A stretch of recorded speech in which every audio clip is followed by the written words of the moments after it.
lock the doors. 3 men at the table. No scripts, no retreat, no fear. Welcome to the Lion's Den. Welcome to the den, Lion's Den, where the pressure gets heavy and the real stand firm. Welcome to the den, Lion's Den. 3 voices at the table, let the truth be heard. No running, no folding, no hiding behind the fence. Ronin, BMT, fearless. Welcome to the Lion's Den. First through the gate, let the strategist speak. Calm under pressure, but the structure runs deep. Ronin at the table, every word got weight. Study every system, every motive, every state. Veteran discipline play, long range sight. Separate the facts from the noise in the fight. I do not chase trends, I examine the frame. Follow the incentive, then expose the game. Build with a purpose. Stand on the code, carry the pressure.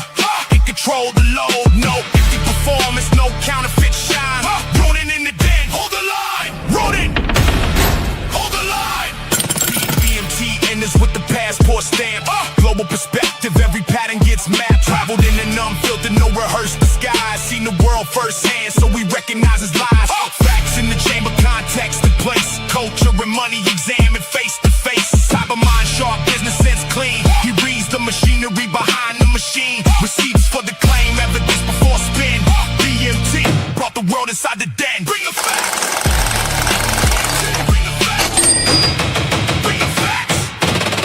Steps forward, tighten your stance. Direct with the question, never dodging the chance.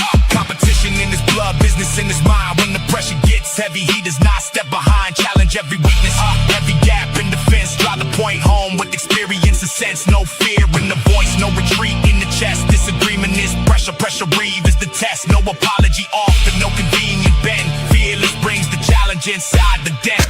Never back down. Fearless, never back down. 3 men, different roads, different scars, different codes. 1 table, 1 standard, 1 den. Who holds the line? Ronin! Who brings the facts? BMT! Who brings the challenge? Fearless! Where are we now? The Lion's Den. Lion's Den, where the pressure gets heavy and the real stand firm. Welcome to the den, Lion's Den. 3 voices at the table, let the truth be heard. No running, no folding, no hiding behind the fence. Ronin, BMT, fearless. Welcome to the Lion's Den. Check the levels, cameras ready. Microphones live. Ronin ready. BMT ready. Fearless ready. 5, 4, 3, 2, 1. We are live. We are live.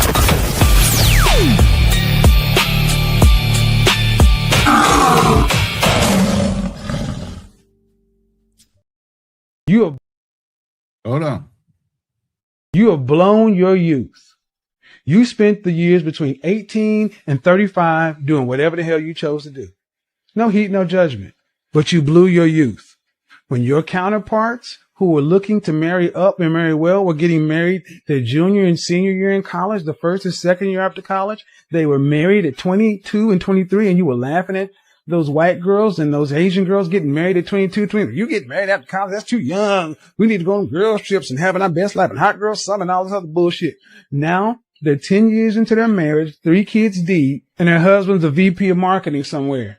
And while you still got you and your cats are living in a loft downtown, driving your BMW in a middling career. You ain't on no career track. You blew your youth.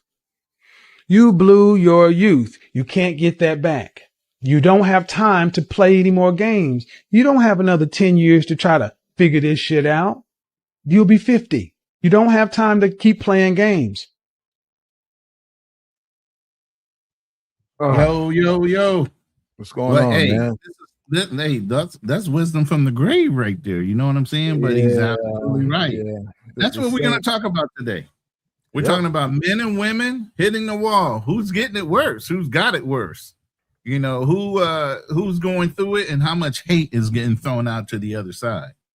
You know, these are the questions we're going to address. We got plenty of videos to go through. Welcome to the official Lion's Den. Yes, we are missing one person, and he's actually on a plane headed back to the DR to get the wife and kid. and he's got until the end of August. Really, he's on vacation. So if we can nail him down, we'll get him back on the show. But we're announcing this is the first Lions Den episode, even with our brother Fearless being missing. All right, Black Man Travels, you kind of inspired this conversation. What made you bring it up? You know what, man? I've gotten tired of just hearing about women hitting the wall. And it's just like, I look around, I see men hitting the wall. Yeah. I see a lot of men, particularly a lot of black men hitting the wall. So I felt like, you know what? Hey, let me hit up Roland and Fearless. Like, hey guys, this should be an interesting topic, because we so focused on the women that we forget about the men that hit the wall. So definitely, I want to have this conversation or this argument on whether or not do men hit the wall harder than women. Because we have this thing that, okay, as long as we're making money, we could go out there and just pick anybody. That's not always the case. And especially not overseas, because I see a lot of guys walking around overseas, out of shape, not in great health, are not doing anything productive with themselves, going to the bar, just drinking their life away, getting heart attacks, dying overseas. Are they actually winning? So yeah, let's talk about men hitting the wall, because we're so focused on women hitting the wall. What about the men? What about the men? So I have a poll going on right now and say who's getting it worse, men or women. So it sounds like you're a little with the men hitting the wall worse. Yeah. You think so? I mean, are a lot of men taking the time to work on themselves? No. A lot of men are taking the time to rebrand themselves? No. At what age group, though, are we talking? We talking in general, 50s and 60s? We're men 35 and up. Let's okay. That's our age group, 35 and up. Okay. A lot of men are not taking care of themselves. A lot of men are not pursuing the dreams and careers that they really want. They just settling. A lot of men are settling in life, period. So when you settle in life, is that hitting the wall? Okay. All right. Before we start going into everybody's opinion, I went and did a little infographic, just one today. I'm not going to do a whole lesson plan on it. I want people to speak. All right. But there is one thing you have to look at and be conscious of. Okay. The perceived dating marketplace value by age. If you see the bottom of the chart goes up to 60. On the right, it's just men against the women. And we all know at the younger ages, women are what? At the top of the mountain when it comes to their beauty, their highest area, right? And we know men, while they might be good-looking, young, strapping men, they don't have the resources or the assets in order to be an effective provider for those women. So part of this, as we get into who's hitting the wall, one side is shaming the other for doing anything to get or attract a younger person than them. You know, with the other side, they're celebrated for whichever way they go. You know, but at the end of the day, you can see men are more desirable as they get older because of their resources, their effectiveness to provide consistency, structure, and things like that. Women seek that power. They seek that knowledge. So at the end of the day, as we start listening to these people, keep this in mind, that depending on the age of the woman speaking, she might be in that role on the decline, trying to fight for her position versus other men that have moved past looking for a woman's approval in their opinion, like myself at 58. I don't give a fuck. Okay. You can have your opinion and I'll keep on living my happy merry-go-round life. You get it? So I just want to get that in you guys' mind. We're not falling off of this, even though we're going to go down that rabbit hole. We're going to pull up a lot of different opinions, and that's what it is. It's not a doctoral or anything like that. No, these are opinions and videos of their point of view. Everybody has perspectives. Everybody has their points of view, but keep this in the back of your mind. And again, guys, I know how your audience tend to be a little slow sometimes. Oh, wait a minute. My audience is very intelligent. I'm sorry. Your audience tend to be a little bunch of simple. No, they don't. No, So they're more a Neanderthal in their thinking process, meaning a man rules. so let's look at this chart right here, right? Mm-hmm. When a man gets to a certain level in life, past his 40s and he's doing well, that's just a small percentage of men. Like the way you Is guys it? speak sometimes, it's a small percentage, very small percentage. So you think more older men are failing than being successful, Yes. and more younger men are more successful? I think the tide is changing now because younger men now are making more money than we ever made in our 20s due to social media, due to all these side quest business that you can have online. A lot of younger men are in a far way better position now than we were because now they have the whole entire online universe to make money. You can make money through YouTube, social media, content creation, to online But you know what? businesses. Let me say this, and I understand exactly what you're saying.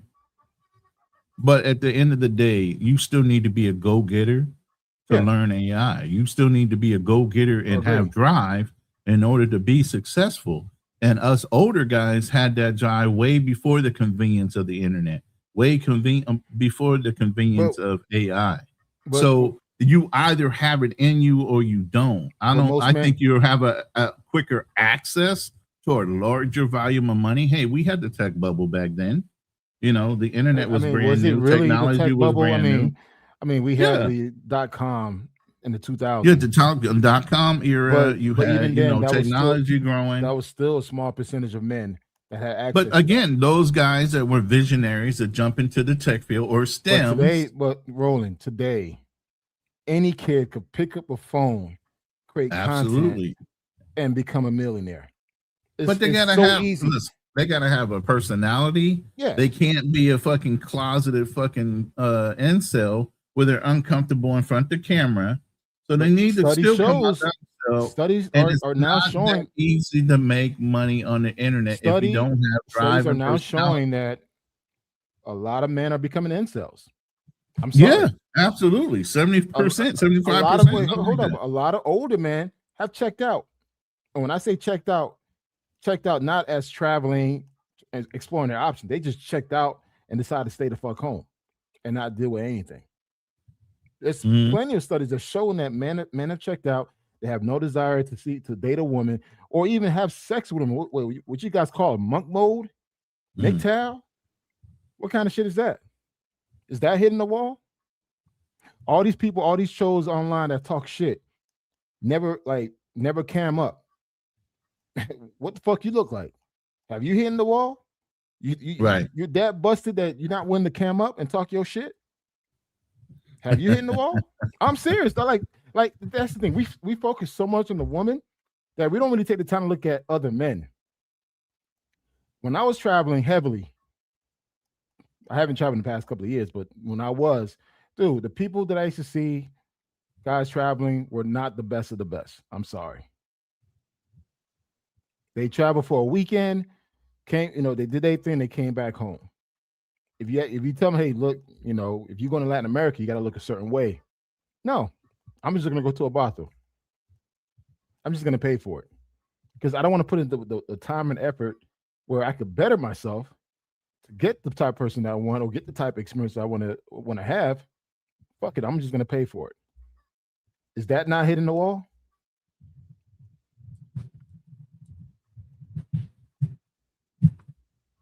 It is, but it isn't. Come on, man. Listen, let me finish the statement though. I'm saying it is because some guys. Okay, we just talked about this offline.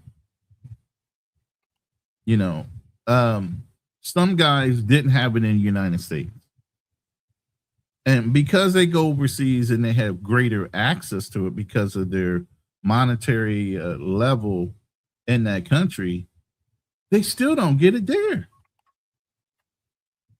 So the common denominator is the individual. So if you didn't have drive in the United States, just because you go overseas don't mean you're going to have drive there either.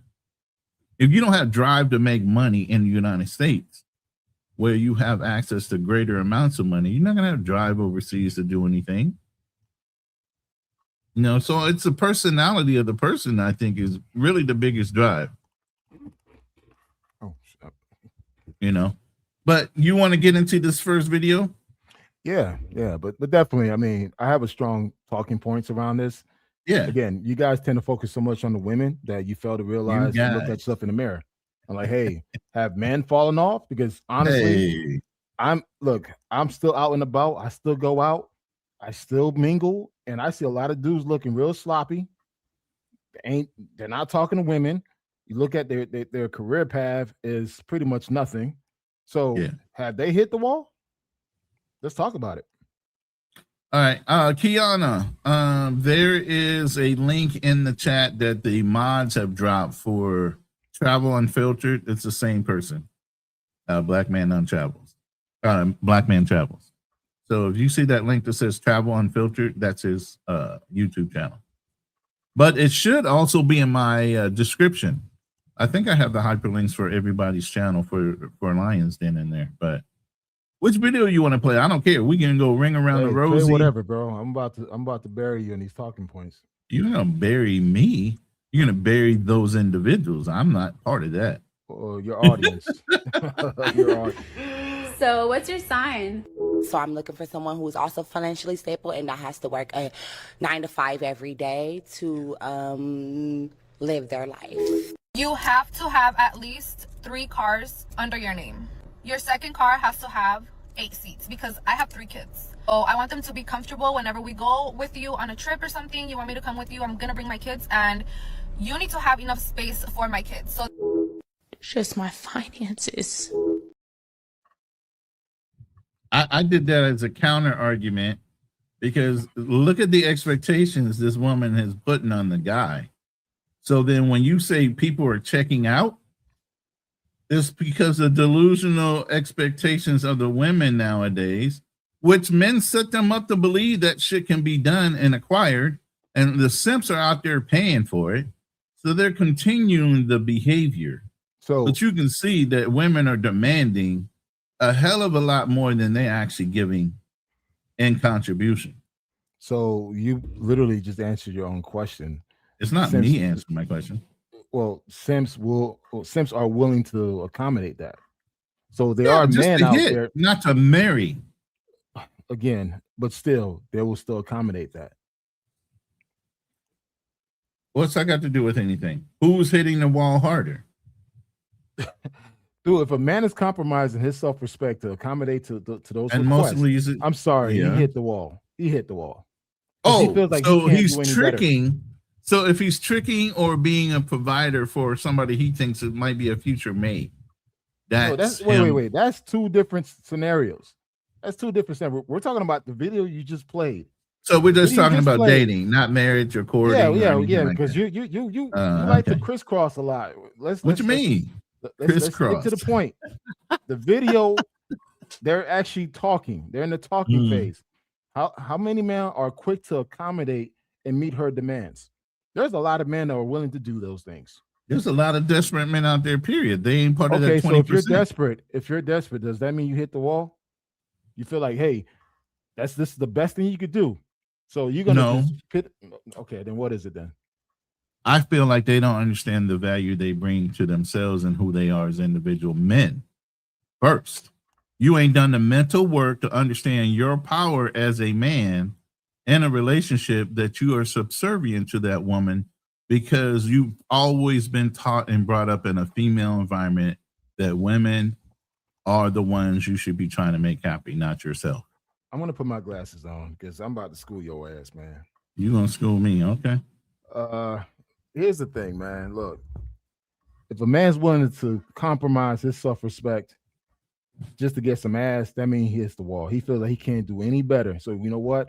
I'm going to just take up whatever she gives me, any bullshit that I have to go through. As long as I get some ass, that's hitting the wall. See, for you think hitting the wall is based on looks. No. Hitting the wall, hitting the wall goes beyond looks. Particularly for men, it goes by potential, your willingness to exceed in life. A lot of men have compromised themselves and put themselves in a situation where, you know what, this is the best that I could do. This is why I brought this chart up. This is why I brought this chart up first. I brought this chart up. I said perceived dating marketplace desirability by age. Everybody ain't gonna play this game. Everybody don't want to be married. Everybody don't want to participate. We can't count the ones that aren't trying to participate. Let's stay in the market in the realm of the ones that are actually desirable on both sides. That are competing in the marketplace and dating, and whether they're going to mate or not, that doesn't matter. But let's stay in that realm. Not all the incels that are sitting in the basement trying to make whatever out of nothing. Okay, so you're a man in your 50s. I'm not talking to you in particular. Any man in his 50. He doesn't take care of himself. He's not making a lot of money, making about $30,000-$40,000 a year. He kind of felt like, you know what, this is the best that I could do, and I'm okay with it. Instead of him like, hey, you know what, AI is the big topic, data center is the big topic. Let me pick up a new skill and get better. You know what, I'm out of shape. Let me go to the gym. Let me get my health in order. Nope. Is that not hitting the wall? That's somebody who's being realistic. All right, man. All right. I mean, here's the thing. Like I said, just like with the incels. Wait, no, I'm not. Listen how I said why I'm saying it this way. If incels have checked out and they're young people, we're not talking about incels. I understand that. We're talking about older people, and if they're in their 50s, they know that body-wise, they got dad bods or whatever, and they don't feel like they want to even deal because of all the trauma they've dealt with in the past relationships. Then that's them just saying, hey, I understand the rules of the game and I don't want to play no more. Because I'm not wanting to compete and kill myself. As a realistic woman. Compete until you die. You what?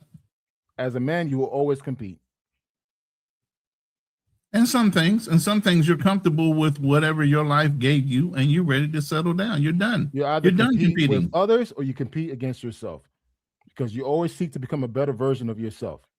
Either picking up a new skill, a new look, a new hobby. You're always pushing yourself to become a better version. That's competing. No, well, you should be able to compete in a more comfortable position as you get older. I'm in a comfortable position. I'm not under any pressure to compete against anybody. I learned at my own speed. I do the things I want to do. Right. But I'm still pushing myself because here's the thing. When you have nothing to look forward to is why you die early. Yeah, nothing to look forward to. Oh, but yeah, absolutely. And that's over several causes, not just not being in a relationship. Let's listen to these two scallywags real quick. What does a 25 years old have to offer compared to a woman like us in our age that cooks, that cleans, that owns a business, that compliments, that actually gives you massages, that do the things that women don't do of a young age? Give a man a massage? Okay, so 25 years old. So what does she do for you? She cooks. She gives you a massage. She cleans. She has a business. Okay, does she work? Is she very well educated? The business part I think would be kind of fit. Doesn't mean that listen, what are we really saying here? Because I've seen millionaire 17-year-olds and 18-year-olds figure some shit out and become millionaires. Well, that's what I'm asking. Is she a millionaire? Well, listen, did she figure herself out? Okay. No, but I'm on your side. I'm not about age. To me, it's about experience and mentality. In an age, I've dated guys 50 and immature, not knowing what they want. They still have the dick in the hand, walking like running around. And I've dated somebody 30. Wonderful. Intellectually saying, hey, this will try this. And they're more into themselves philosophically and this and nothing to prove. So I'm not about age. I'm about what you bring and present. Right. So I'm good with that. So I see, I got your back. Well, no, it is. And I think more, I heard this before for like 2 other women because they had children that age. I've been with women my age. I don't have a problem with that. Like people think not all men or just want to be with younger women. No, if I'm single, I'm single. If I'm dating means you date. You date multiple people to see what's best, and it becomes like a process of elimination. Yeah. You know, so that's what I'm doing. So I don't mind talking to somebody 45, somebody 48, becoming 49, you know, and somebody even 55. Listen, I'll do 60. You know, listen, what I'm saying is, though, listen, I'm 53. If 60 looks like this, I'm doing 60.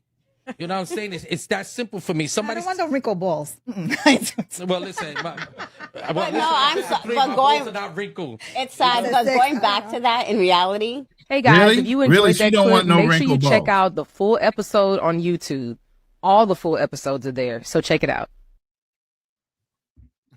Really? Wrinkle balls. She don't want no wrinkle balls. The audacity. This Hey, is man. what you are defending. I'm saying that men hit the wall as well. That's what I'm saying. Nobody's in denial of that. We are saying who hit But the it thing harder, is, the who way you gets guys it speak, worse. sometimes you guys so Who focus gets on it the women. worse? Don't You guys keep saying focus you on the women guys. so much that where you forget about the men. You forget about the men hitting the wall as well. Okay. So it's like we act like a lot of men are out here winning. No, they're not. I'm sorry. In the corporate scene, I'm not seeing a lot of brothers winning in the corporate scene.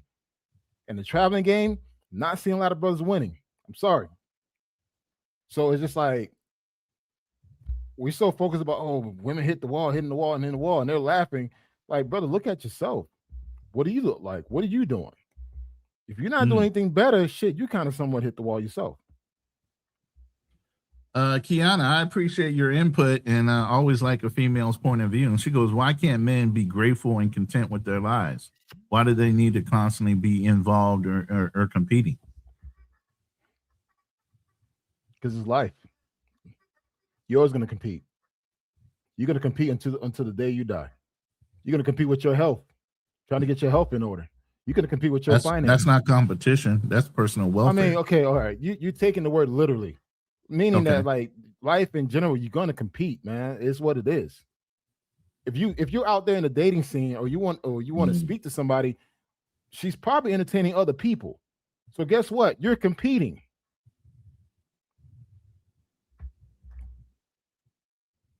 Do you disagree or you agree? Let me know. And trust me, a lot of men are hitting the wall a lot quicker. A lot of men are not taking care of themselves. A lot of men are not doing well in life, period. We take the small percentage of men who are doing well, that's winning, getting all the women, and try to paint it like, hey, it's all men. No. There's a lot of recent studies that show that a lot of men are not doing well.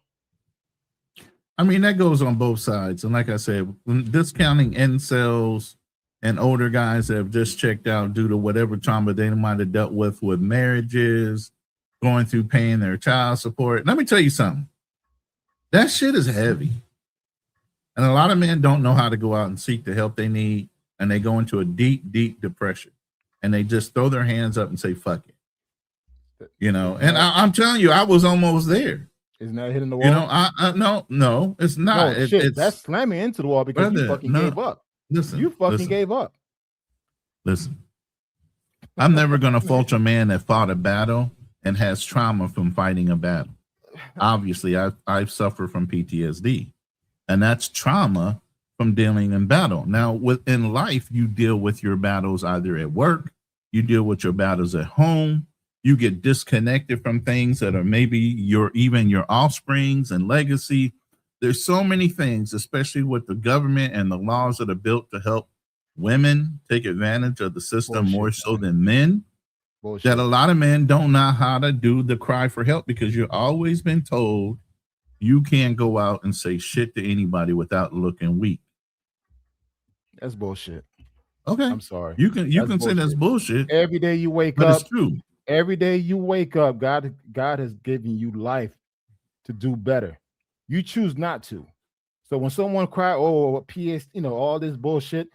Look, deal with whatever issues you're going through in life, but you got to move the fuck on. It's what it is. Time does not wait for anybody. Who said they need to? There's a thing called contentment, but I'm saying there's a thing called contentment and enlightenment. And as you get enlightened, as you go through things, as you experience different things in life, you start to mellow out even as a man. And there's certain things that you just know you're destined to do or not to do as you get older and wiser. And putting pressure on yourself to achieve something you know you can't do just because of society saying you should do it, not what you're driven to do. And different cultures, as you know, you travel the world. There's different levels of success in different cultures. Here, it's about family, not money. The economy is so fucking low, they can barely make $500 a month in the Philippines. So it can't be about money. I'm not measuring your success by money. But what I'm saying is a man's desire to compete is based on what his culture dictates or society dictates is successful. And you're taking it that every man in the world wants to dictate themselves to what society or their family wants them to do. Some people rage against that shit. Everything you just said, you hit the wall. You can say but here's the thing. Because everything you just said is basically you hitting the wall and you gave up. You know what? Fuck it. I'm not gonna climb this wall anymore. Gave up to whose standard is exactly why I'm saying it the way I'm saying it. Whose standard is he giving up to? Whatever standards he has, he decides to give up. Therefore, he hit the wall. Nobody can tell you your standard is wrong versus somebody else's standard. Come on, man. Seriously. Look, if you give I don't live my life by people dictating to me what I can and cannot do. Listen, now, if I sign up for rules or laws of a land and I don't agree with them, I can move on. That's my choice. But yeah, you got to conform in a company environment. You got to conform when it comes to state laws and federal laws. But other than that, they can't dictate to you what you feel like your success is. That's up to you. Back. Let's take a step back here. We define hitting the wall based on women looks going away. That's how what most of you guys define hitting the wall, right?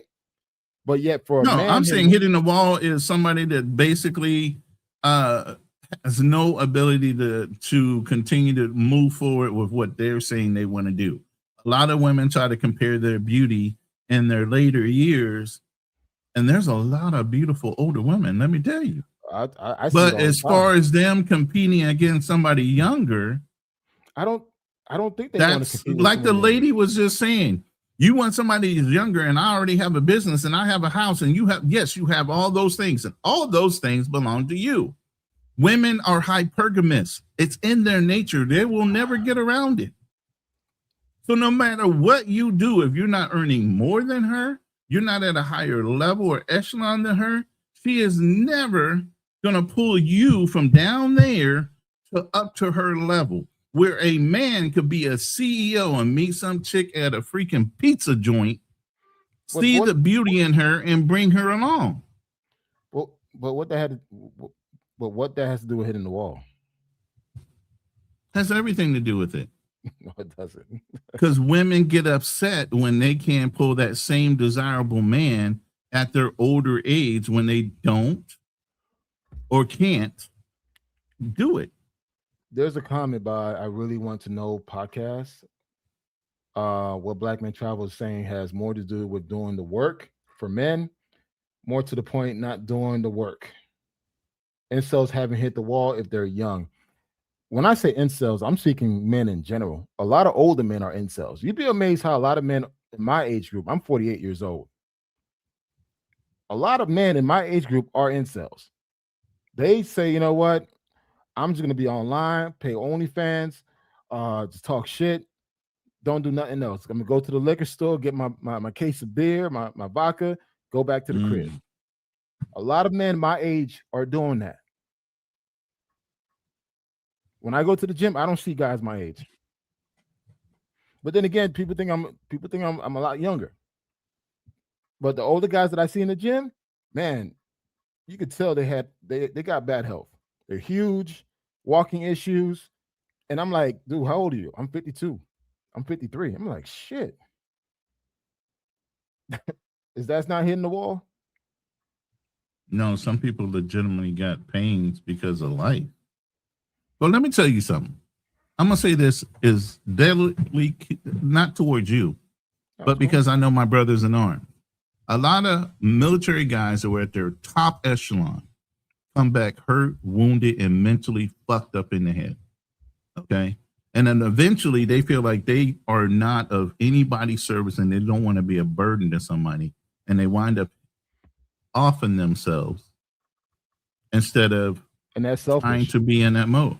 Is it? Is it not? It's to them. It's a warrior's. Hold up. That's your perception. That's your perception. Because in their mind, listen. When I hear their mind, that's called a warrior's death. In their minds, that's called a warrior's death.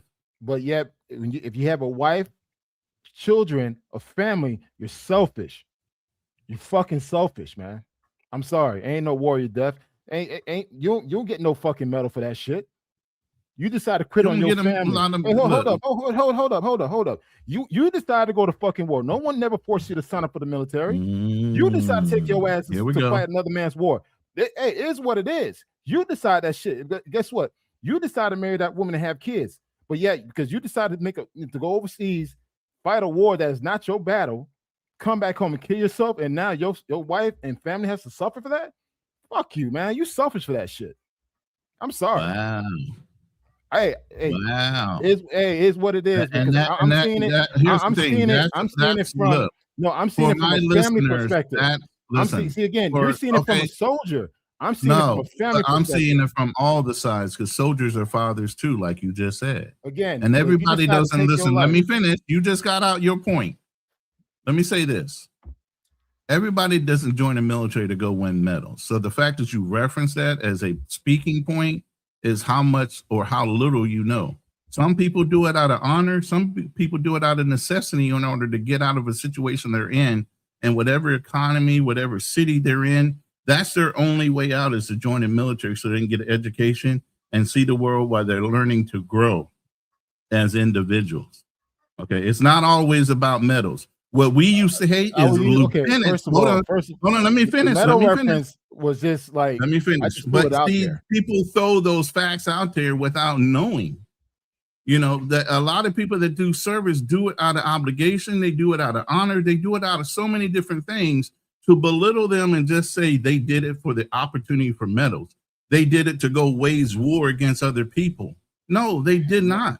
Yes, that's an ultimate thing that you have to worry about. If you think between the 60s and the 90s, people signed up just to go to war when there wasn't any wars, that's not true. They took advantage of the system that was in place for them to be able to leverage getting college money and all these other things that are beneficial to people joining the military. Well, And regardless- it's them serving their country. For you to say it in a tone that it was disrespectful of them because they have mental disorders because of their service, to off themselves like they knew that was something that's why it's called a mental disorder, bro. They don't understand that. They only see that they were in charge of billions of dollars of equipment. They were in charge of hundreds or thousands of guys where they chose and got to decide whether that When you person decide to lived or take your died. life, when you decide, Bro, because that again, is called a mental gave disorder. up. You can't dishonor that person because he did it. I'm not dishonoring the person. It's like, hey, you decided to do that, so guess what? That's selfish. Hey, let's It's go what it to is. another culture. Let's look at the Japanese when they commit harikiri. That's an honorable way to die in a Bushido way. So they selfish too? Or a master. But they or a master died that don't give a literally shit to about 'em. save, listen, they died literally to save the honor of their families for committing harikiri. So it's all a matter of perspective and how you can look feel at the way it. you do. I can feel the way I do. Anyone who commits And of course, you suicide, do and- feel that way because you never served. You don't know what these guys had to go through. Yeah, you're right. I never served. Anyone who commits suicide was selfish. That's it. And you hit the wall. So you felt like, you know what? There's nowhere. not about there's hitting the wall. Nowhere else I could go. So guess what? I'm gonna just go ahead and take my life. It's not about hitting the wall. That's hitting That's the the wall. whole thing. You don't That's understand. technically hitting the wall. All right. Well, we're gonna respectfully Okay. agree to disagree, but we're gonna push on to this next video. Go ahead. Since you work with so many men, do you find that more men are asking what's in it for them? What men traditionally right now are saying, like what the popular things that men are saying is that, yeah, they feel like there's no point in being in a relationship because women have such a high demand, and because women are such in receiving mode that a man already knows exactly what he's supposed to do on the first date. Even at baseline, before he fully gets to know who she is, before he has to do anything, he already knows what he's supposed to do. He doesn't need to know her personality. It doesn't matter her age. There's already a script for men. You're supposed to set up the date. You're supposed to pick her up or make sure she gets to the location. You're supposed to select the location. You're supposed to do the research around what her favorite food is or what her favorite cuisine is so you can pick the best location. You're supposed to open the doors. You're supposed to ensure that she goes in first. You guys have a very solid script that's running in your mind that you're using. And for the men, it seems like women don't have a script because we're just like on the fly. We're just dependent on you. And so guys are like, okay, well, I did all of the research. I picked the place. I picked her up. I opened the doors. I paid for the date. I'm doing all the things. What does she got to do? Yeah. Yeah. Just be. Her job is to just be and enjoy. Yes. So listen, back in 2017-18. Hey guys, if you enjoyed that clip, make sure you check out the full episode on YouTube. All the full episodes are there, so check it out. What the fuck? And was again, that? Wait. What the fuck was that? That has nothing to do with nothing. She said a bunch of nothingness. no, she said everything she needed to say about women's expectations on men, while men already know what our responsibilities are, from setting up the date, protector, provider, asset management, different things that we need to do as our roles. Our roles have never changed. Traditionally, we are doing the same thing we have always done, generation to generation. What she's saying is women have this delusional aspect and demand that they already put on men that are outside the norms of the dating culture. I don't think that applies to all women. So it's like, oh, okay. It is what it is. Okay, so you have been in a hyperbolic chamber. No. And you've been sleeping for the last 50 years. No, I never felt like that when I was single. Never, ever felt like that. Yo, when you got a whole room that says the same thing and you don't hear, I mean, you even got people that you were just reading a second ago saying the same thing. You're not understanding. I'm talking about women not being able to get the men they want. That's the wall. Okay, all right. What does that video has to do with hitting the wall? That's the video you sent me. So you tell me why you sent me that video. Oh, okay. My bad. I probably just sent you some shit. I don't know. I'm now paying attention to it. You sent me, man. Hey, you shotgunned me about 7 to 10 videos. I'm like, damn, I don't need to look nothing up because you done shotgunned me about 5 videos. So let's go on to the next video. If that one don't touch, let's touch on Scottie Pippen's situation. And who is this? Hold because on. He's not spending it, doesn't have it. There's a lot of attitude when it comes to money. Hear me out. A lot of women right now don't have $10,000 saved up, but they have over $200,000 worth of items.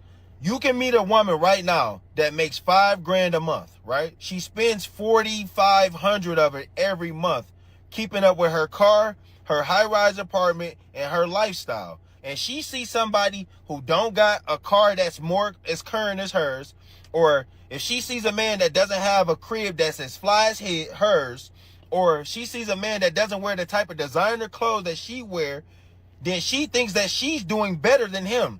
But he could own his car, he could be saving a significant amount of money, and she'll still think she's doing better than him because of what she possesses. And she'll still think subconsciously be doing better than men from what they can possess materialistically.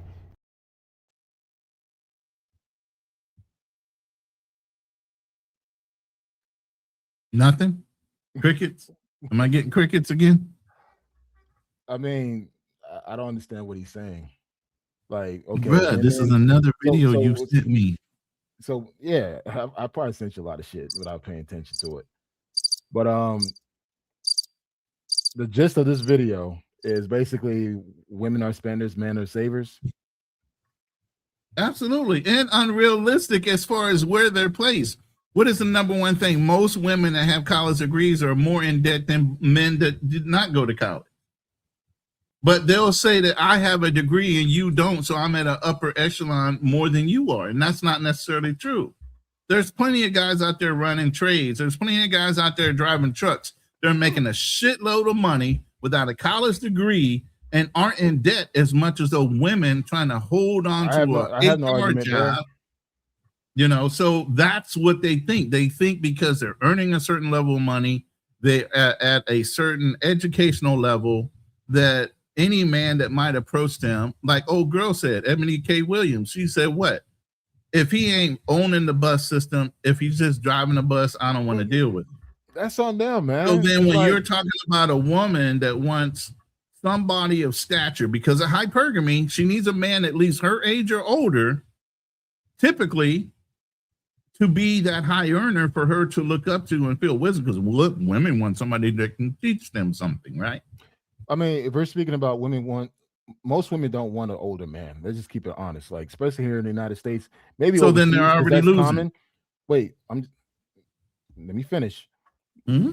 Most countries outside the U.S., women are more inclined to date older men, but here within the United States, probably just pretty much the Western world, they prefer to date men or within their age group.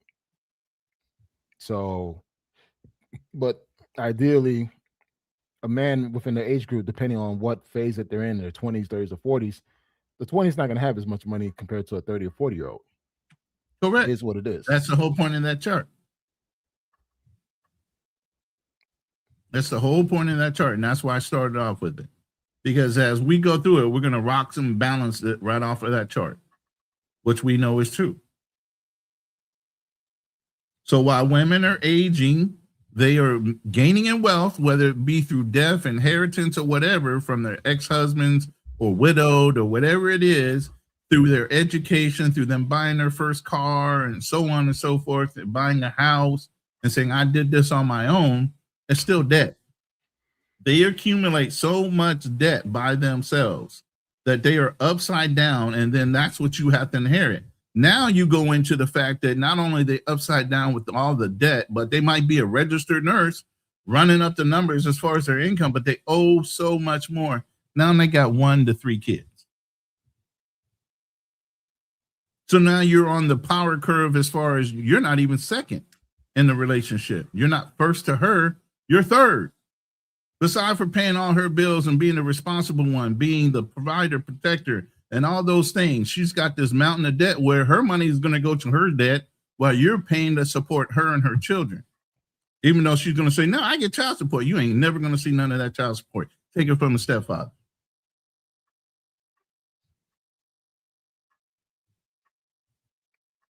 You get what I'm saying? So that's why a lot of guys in their 50s like, fuck that. I can't. Not unless I find a certain special case. I was out. I had a roster of 5 girls that I would take out.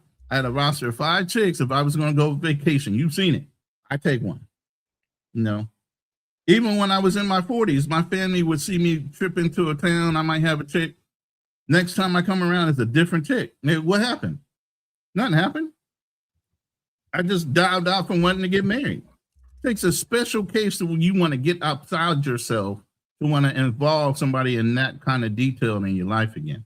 My argument here is basically, you know, again, going back to the whole focus about women hitting the wall, but yet we never take the time to look at men and how men are hitting the wall as faster as women, especially this generation of men.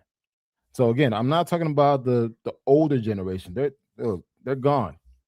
But the new crop of men that's coming up, look, there's no desire to do better. There's no desire to want more. Who's teaching them? Who has coddled them? Hey, we talked about this last week, even with the dating thing. We talked about this last week. You get what I'm saying? Who is coddling these kids and raising them? Again, you know, but let me say what Kiana is saying. Women should not have to work. They should be at home raising the children. And guess what, Kiana? Every one of my wives, I've only been married twice. Both of them stayed home and took care of the house. I never wanted them to work. And even when they worked, it was at an experimental rate. And if we put the kids in childcare, she was barely making enough to cover the childcare just to say she had a job. Nah, get out of here with that. Again, you're comparing the Stone Ages to what's happening now. Today, you need 2 incomes. I'm sorry. Them days you stay home, take care of the family while the one person worked, that's a luxury. That's a luxury. Now, you could probably do it overseas if you're in a good position to do that, getting American dollars. But in the United States, with the cost of living going up, everything's getting expensive. There's no way in hell you could do that. It's really difficult. I mean, unless you're really making over $150K. If you say I'm making $90,000 a day, that's difficult under a single income. But again, My argument is that men are hitting the wall. We could talk about, women this, women that. Look, at the end of the day, I'm more concerned about men. The stuff that I'm seeing around men are giving up. Men are saying, fuck it, they're done. And we can have that conversation because that's different. What we're talking about today is, listen, no. Why they're hitting the wall and giving up is a different they choose to give up. No. Don't say all them. Okay, please do not say they all join the military. I'm not trying to go there with you. What I'm trying to do is go back to the conversation where it says, who hits the wall worse right now between men and women? That's what we're talking about. Who's hitting it worse? Is a man hitting the wall worse as they get older? Is a woman hitting the wall worse? I would say right now, based on current stats and everything else, men are hurting out here, man. They're hurting out here, man. So I mean, as far as women hitting the wall because they can't find a man, that's not a big concern. There's other pressing concerns that I think men are highly affected by than just women not finding the man or the man that she really wants. That's hitting the wall.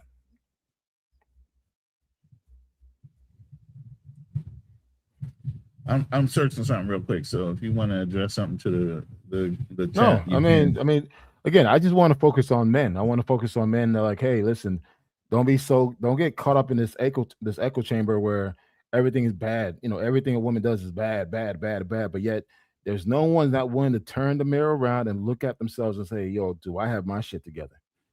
Am I in the best position to win? Am I, doing the things that I need to do to take me to the next level? A lot of men are okay just being subpar. And that's the truth. That's hitting the wall. Then they think, hey, you know what? I got my passport. I'm going to go overseas and get a baddie. No, you're not.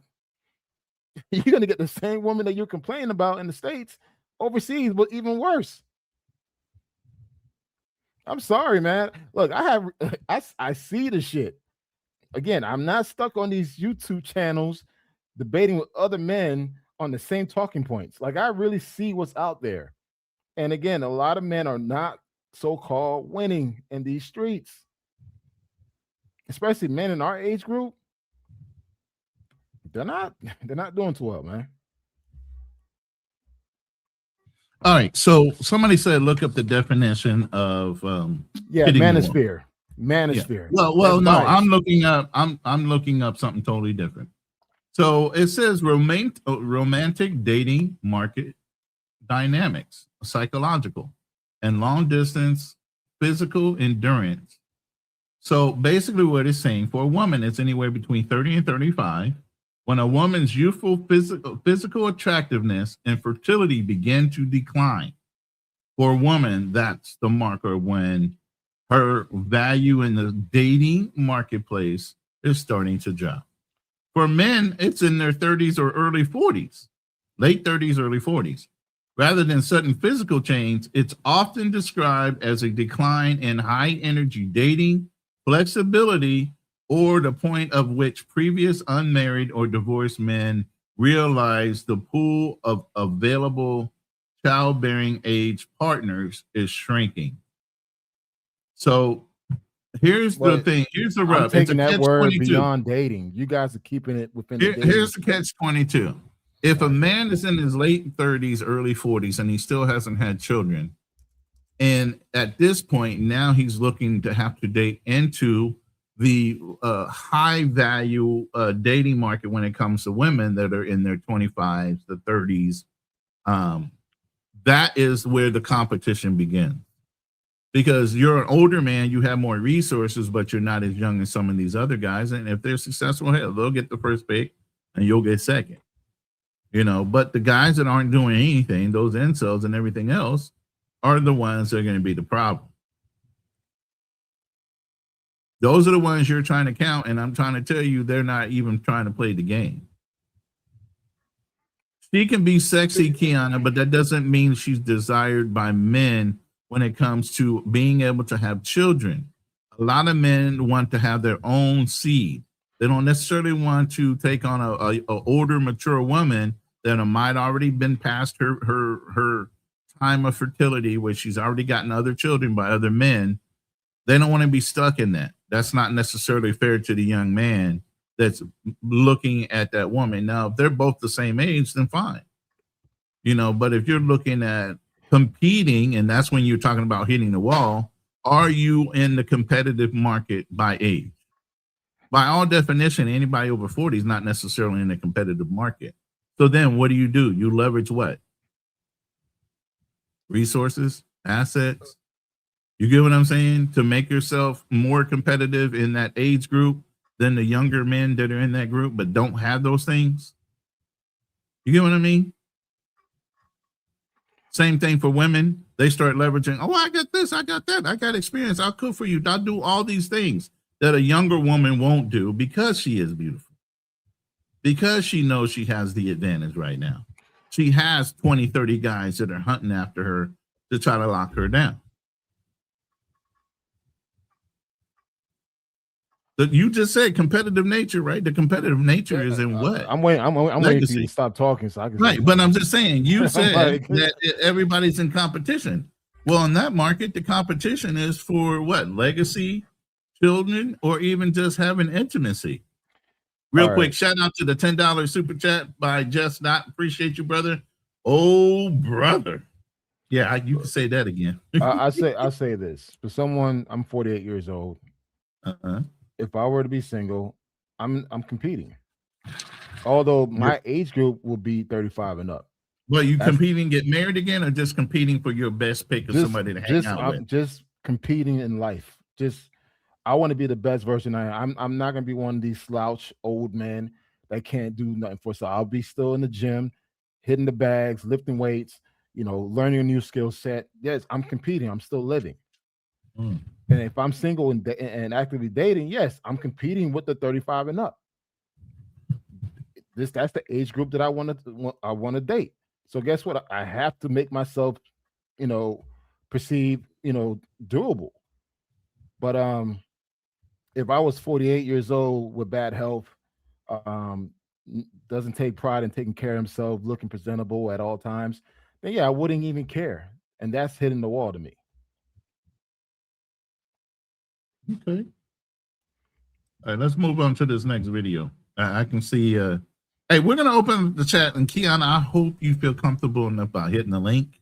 You don't have to cam up, but we definitely love to have other people's points of view. So if you can hang out until we get to the point where we open up the chat, I would really love to hear from you. Just weeks ago, the internet was rallying behind Alicia Brown after horrific Ring camera footage surfaced, showing hip-hop legend Big Tigger allegedly assaulting her in their driveway. Tigger was slapped with handcuffs, and Alicia was granted a protective order and full custody of their kids. But in a plot twist nobody saw coming, Alicia is now the one behind bars. Late Monday night, Georgia state deputies executed a dramatic felony traffic stop on Interstate 85, boxing in Alicia's SUV. It turns out she was a wanted woman.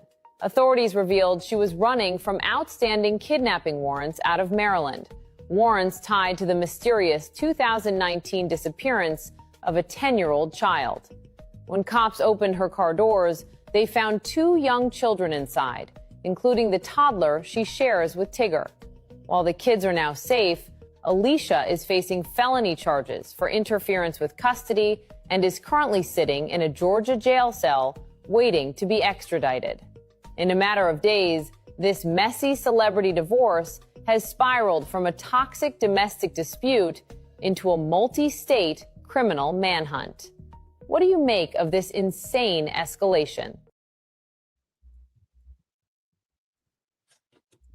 So everybody's heard of Big Tigger, his background and everything, and the woman he chooses to be with obviously has some serious mental issues. So the other part of all this smoke and mirrors of a lot of older women being more desirable is there's a hell of a lot of trauma over those years that they've lived. And if they haven't worked on themselves, you might look at somebody and say she's beautiful, don't matter what age she is. How much trauma is she bearing over her history of living? And how is that going to come back on you? And how is it going to surface itself on you? So many women bring up prior relationships as if you do these things to me, you're no better than my ex, blah, blah, blah. I know you guys have all had that kind of conversation at one point in time by a traumatized girlfriend or potential girl that you might be dating because she has trauma that she's carrying over from a prior relationship. Most women think men are going to abuse them and hit them, or even kill them. That's not necessarily true. That's not the average. Those are the ones that have been traumatized. But they carry that over. Again, they hit the wall. I'm sorry. I do dramatic pauses. Sorry. Go ahead. I say this: any man or woman, if a man or woman have not gotten over their trauma, walk away. Walk away. Do not try to be their therapist. Don't try to save them. Walk the fuck away. That's not your fight. That's my advice to any young man, young woman out there. Any person that's going through some trauma issue that you had nothing to deal with, walk away. That's all I got to say. So I'm going to do this. We have plenty of videos we can go through, but we can see that there's an active audience. Go and open the panel, man. So I want to go ahead and open the panel. We can continue to have a conversation. If you feel so inclined, you want to come up and voice your opinion. You don't have to cam up on the set, but you can cam up in the back if we don't know you your first time. If you can just cam up for a second so I can see you're a real person, and you don't necessarily have to stay on cam, okay? But I'm about to open this panel up. Please hit the like button for both channels. If you're not on my channel, hit it for Black Man Travels. If you're not subscribed to Black Man Travels, please go over and subscribe to Black Man channel, his channel as well. And with that, I'm dropping the link. If you guys on TikTok, man, make sure to hit me up on Black Man Travels on TikTok, and also have a website, blackmantravels.com. Been doing this shit for a very, very, very, very long time. I'm not one of these new recent travelers that's now an expert on one fucking country. I've been to 6 continents already. So yeah, man, hit me up on TikTok and hit me up on my website, blackmantravels.com. All right. So we'll play another video real quick and see if we can spark any more conversation off of this here real quick. Where's that one at? Is it? No, it's not that one. There's one that you sent me. The kid was responding in the car. I think that's this one. A 37-year age gap is crazy. Like when it gets to the point where the person you dating is younger than the kids that you have. Yeah, and we've seen this movie before. Like we've seen Bill Belichick and his little youngin. I think Cher and her boyfriend is like a 40-year age gap. And I think the difference between when men and women date people that are like 10, 15 plus years younger than them, I think men do it because they want to, something young on their arm when they go out on trips and, out to dinner. And, it's like a status symbol. Like they get cool points by it. But when women do it, I think women just want to get put through the mattress by something young. You know what I mean? Like they want to relive their youth again as far as like their sexual fantasies. And I don't think women see like a future with the younger guys that they date. Like they don't see themselves getting married to them. Like they just having a little fun. Like there's a whole side of TikTok called Cougar Talk where it's just basically women, older women in their 40s, 50s, 60s, sharing their stories of their little wild escapades with, YNs. I'm not saying either is cool, but, it is what it is at this point. And I think when it gets to like a certain age gap, like if you 30 and that person is 50, it's like, okay, well, y'all fully grown adults at that point. But you still have to like mentally block out the fact that if you're 50 and they're 30, when you were 30, they were like 10 years old. So you got to kind of like block that out. Like, I don't know if I could do that. You know what I'm saying? Like, I don't know if I could date somebody that I know was in high school when I was like a fully grown adult out here in the real. I don't know, man. That's just me personally, but I think that either way, being in like your 60s and your 70s, still out here ripping and running the streets, you know what I'm saying? Like, why do you fucking care? That's the problem. I think a lot of, particularly black men, man, it's something about black men. They always care about what the next man is doing. And it's just like, why do you even care? And why would you even put your mind in the place where the person you're dating, you want to think about 20, 30 years ago? Why the fuck are you even thinking about that? So it's like, my question to him, why do you care? Mm-hmm. And I can tell he's probably in his 20s. Like, dude, why do you fucking care? I see you in the background, DL. Hold on one second. But we're gonna bring up our first. Oh, wait. Okay, you setting it up? All right, let me know. Give me a thumbs up when you're ready. Okay. So yeah, he had a lot to say, and from a younger perspective, I can see why he's saying it. But since high school, what do you see with high school girls? What are they trying to do? Date the college kid, right? Because it's a status symbol. Look, I stay away from that shit. Look, all I gotta say, listen, she's a grown ass woman at 21. She could do whatever the fuck she wants. If that's my daughter, at the end of the day, that's her life, that's her decision. Any high school conversation, dude, keep me out of it. I'm good. Hey, it is 21 is fair game. Before that, look, keep your distance, whatever. But why do you care? As a man, particularly as a black man, why do you care? All right. See, even there's a comment there. Which one? Not this one? No, the other one below it. That's all right. I'm gonna read this one off real quick. Hold on. Older women and women in general are predators now. The old tropes of men taking advantage of women are arguably not so true anymore. Yeah, they're very in control on what they will or will not do, and they want some change before they even come see you. They want their hair done, their nails done, and other things like that. In some of you guys' situation. So this one said the odd thinking about them being 18 or whatever age. What the fuck? That's odd. But it's a black man. Black man, we always concerned about what the next man is doing. It's just like, instead of you just minding your fucking business, as long as it's not hurting someone, you always feel like the need to put your 2 cents on everything. And it's just like, dude, shut the fuck up and drive. Like, okay. Hey, Kiana, in your chat, I'm gonna drop the link in the chat. It's a hyperlink.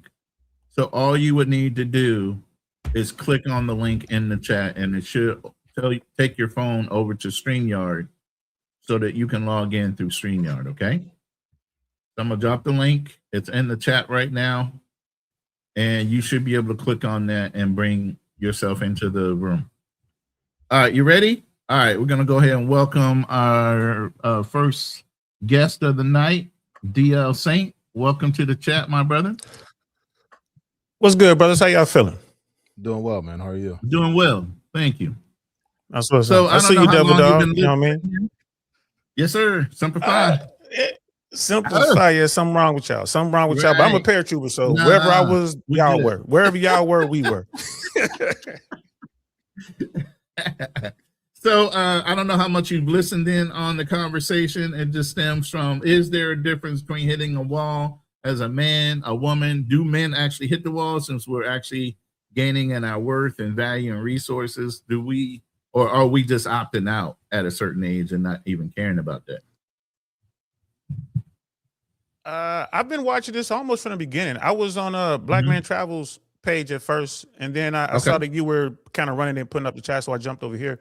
Man, listen, I think you guys are having multiple conversations right, at the same time. So right, so hey, I agree with I'm you. not disagreeing. Right. Go ahead, black man.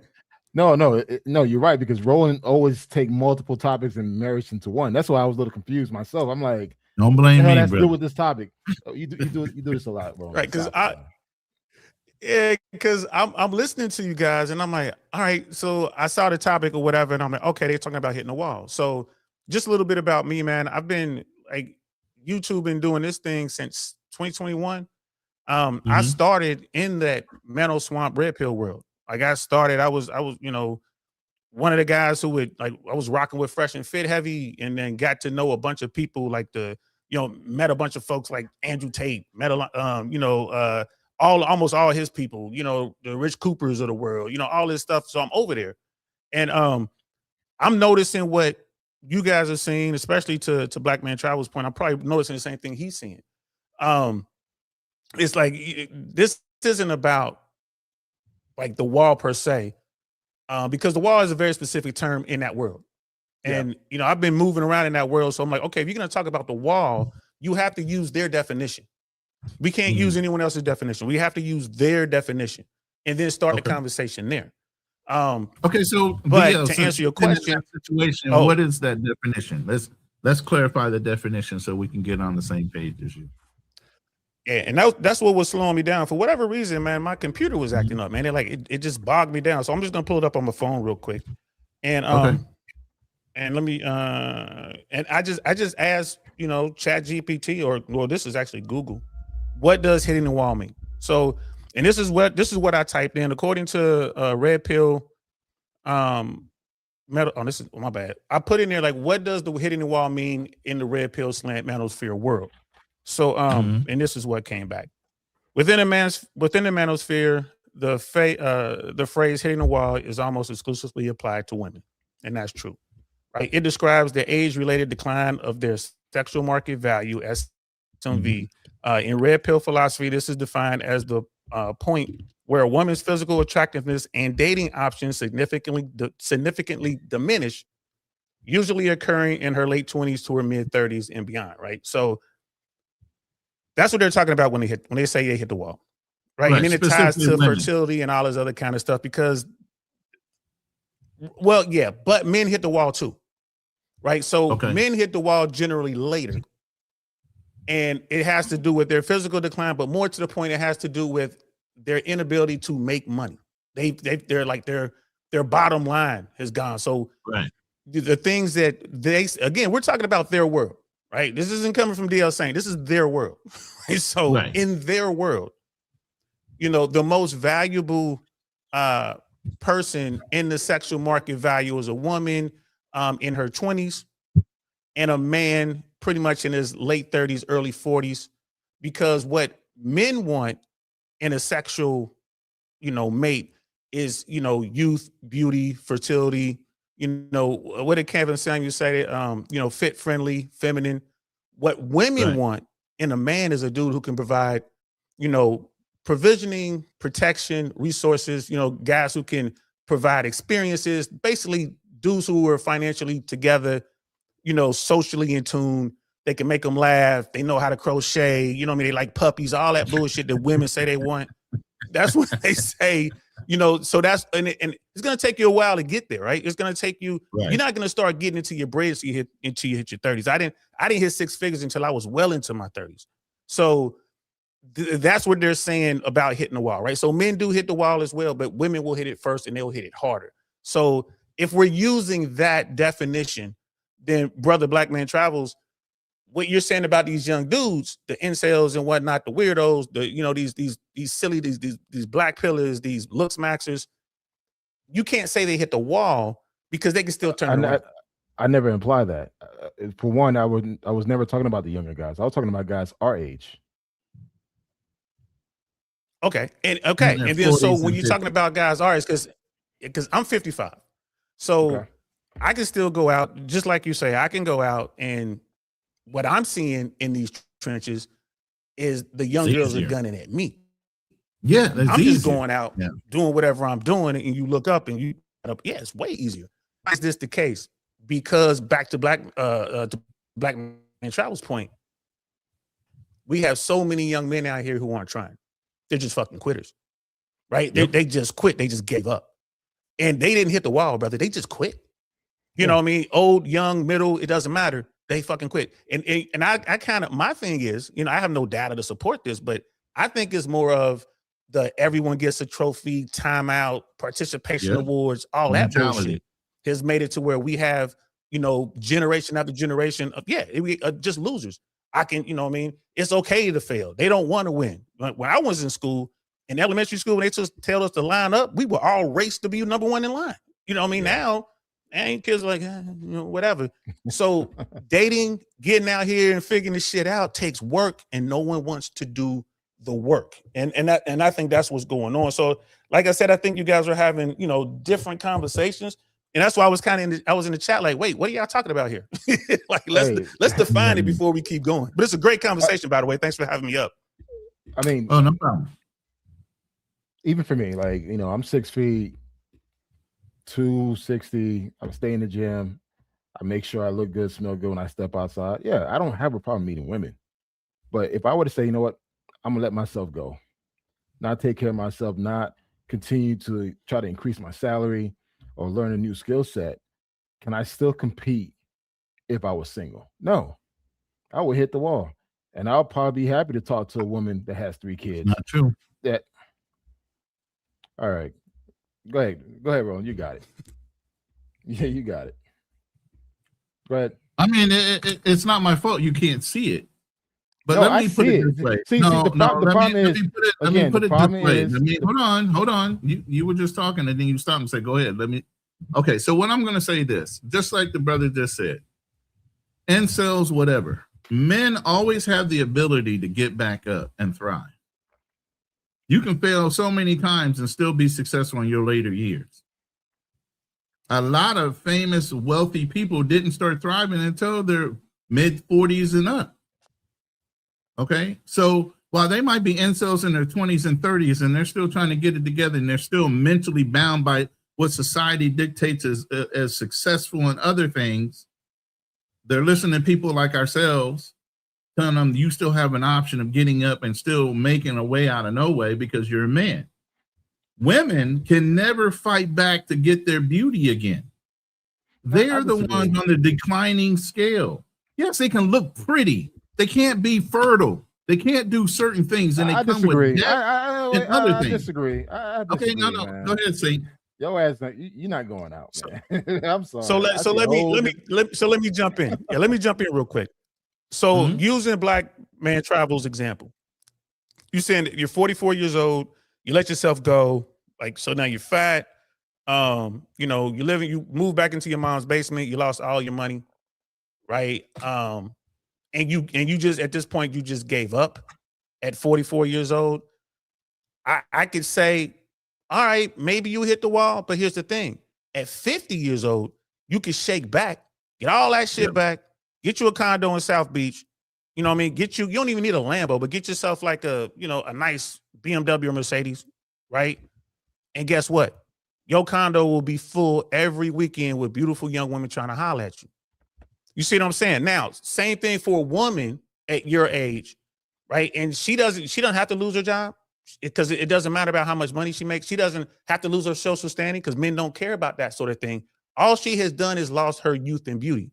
Where that 44-year-old, 55-year-old woman is always competing with a 22-year-old, 32-year-old version of herself. That woman has hit the wall, and they've used the term because she can't get the attention she used to get. Look at Vivica A. Fox, right? Look at Tyra Banks. I lived in LA for a long time. I live in Central Florida now, but I remember once I met Tyra Banks. I was at a poetry thing, a spoken word thing, at her peak. Bro, and I'm used to being around beautiful women. I damn near fell down when I saw her. Well, I'm talking about she was beautiful, bro. I would have ran out and man, I'd have headbutted a semi truck to holler at her. That's how fine she was, man. Right now, today, you know what I'm saying? Would I do that today with Tyra Banks? Hell no, hell no. So they say she hit the wall. Does that mean that she can't get sexual attraction or sexual attention or intimacy from men? Does that mean she can't get men who want her? Nah, that doesn't mean that at all. That means she can't get the 1% men that she was accustomed to being with. She can't get them. That's what they're talking about with the wall, and that's why I was saying, we got to use different terms. Because what Black Man Travels is talking about, I'm with what you're saying. I 100% agree. You got some lame, you know what I mean, from somewhere in America who on a scale of 0 to 10, I use 0 to 10 guys because 5 is the median. So on a scale of 0 to 10, that guy's a 3, but he can go to the Philippines, Thailand, he can go to Brazil or Colombia, and now he's like a 7 or 8 just because when the American dollar is strong, right? He's down there, being with the baddest woman ever seen in his life, but he had to pay for it. Right, he's still a lame, right? He doesn't realize he can do the same thing if he had a little bit of game. He can go down there and not spend no money, like especially in Colombia women to take care of you, right? If you got game, if you know what you're doing. But if you want to go down there and just pay for it, okay, then why even leave? You can pay for it right here. Just go to the nearest little, rubbing tub. Go to the little, what I mean? So, massage parlor. My massage to take care of you. You know what I mean? So that's why I say you might have to define the terms a little better. But but to your point, no, in your example, you would not have hit the wall as a man because you still have time to turn it around. But if you were 80 years old, I would say it's over. Yeah, but if you were 80, then I'm like, yeah, it's over. So that's the wall. I still think, let's say a woman who's 45 years old, right? She may not get the man that she probably want, that top 1%, but she could still get a man. If she decide, you know what, I'm gonna go back to the gym, and I've been seeing a lot of transformation videos with older women. Oh my fucking God, man! I'm like, damn. But fam, she ain't even gotta go back to the gym. Come on now. How many 350-pound women you seen out here with all kind of dudes? Come on now. That's what I'm saying. Right. Yeah, right. But let's just keep it a buck, man. If a woman has a decent shape, even in her 40s and 50s, she's gonna get a lot of attention. Okay, but is she gonna get the attention from the men she want the attention from? That's the whole point of the wall. Well, it depends. Well, it depends on her outlook. If she still want that 1%, or she's now more reasonable, where you know what, hey, I'm gonna find someone that makes decent amount of money, that treats me right with respect, and so forth. Not everyone desire that top 1% that we always like to refer to, man. It's like sometimes they just want just a regular dude, a damn electrician, plumber. Come on, man. But here's the thing. But he's right though. But they call that settling.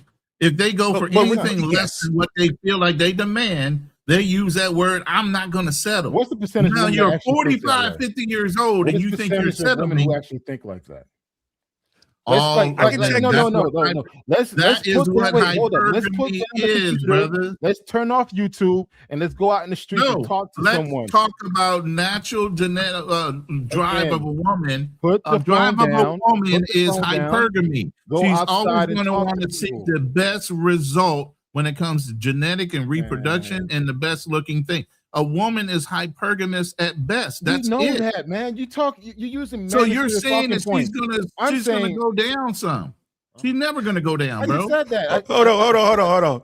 Are you, brother Black Man Travels? Are you sure you're not in the Navy? Because I ain't seen a fight like this since I seen the Marines and these Navy dudes going at it. We do this all the time. We do this all the time. Talking points. I'm not letting them have like, okay, listen. There's a big difference when your whole life is on the fucking social media. Like, you stay on YouTube channels. You don't go outside and talk to people. I still go out. I live here in Atlanta. Even though I'm married, I still go out to a bar. I'll still have a social conversation with somebody. I still recognize attractive women regardless of her age. I'm not gonna. Don't tell yourself now, boy. No, don't tell yourself. Don't tell yourself now, boy.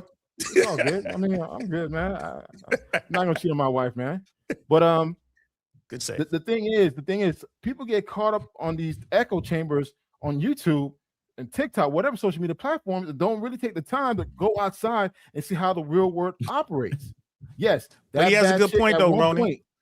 At one point used to get that 1%. But guess what? She's probably older now. Then she realized, you know what? Lesson learned. Now I'm more realistic. So therefore, I'm gonna give this plumber, this trash collector, or this teacher an opportunity. And again, is what it is. But my thing is this: you still have women out there still taking care of themselves, still looking great in their 40s and their 50s, and even their 60s. I never said they weren't. Yes, you did.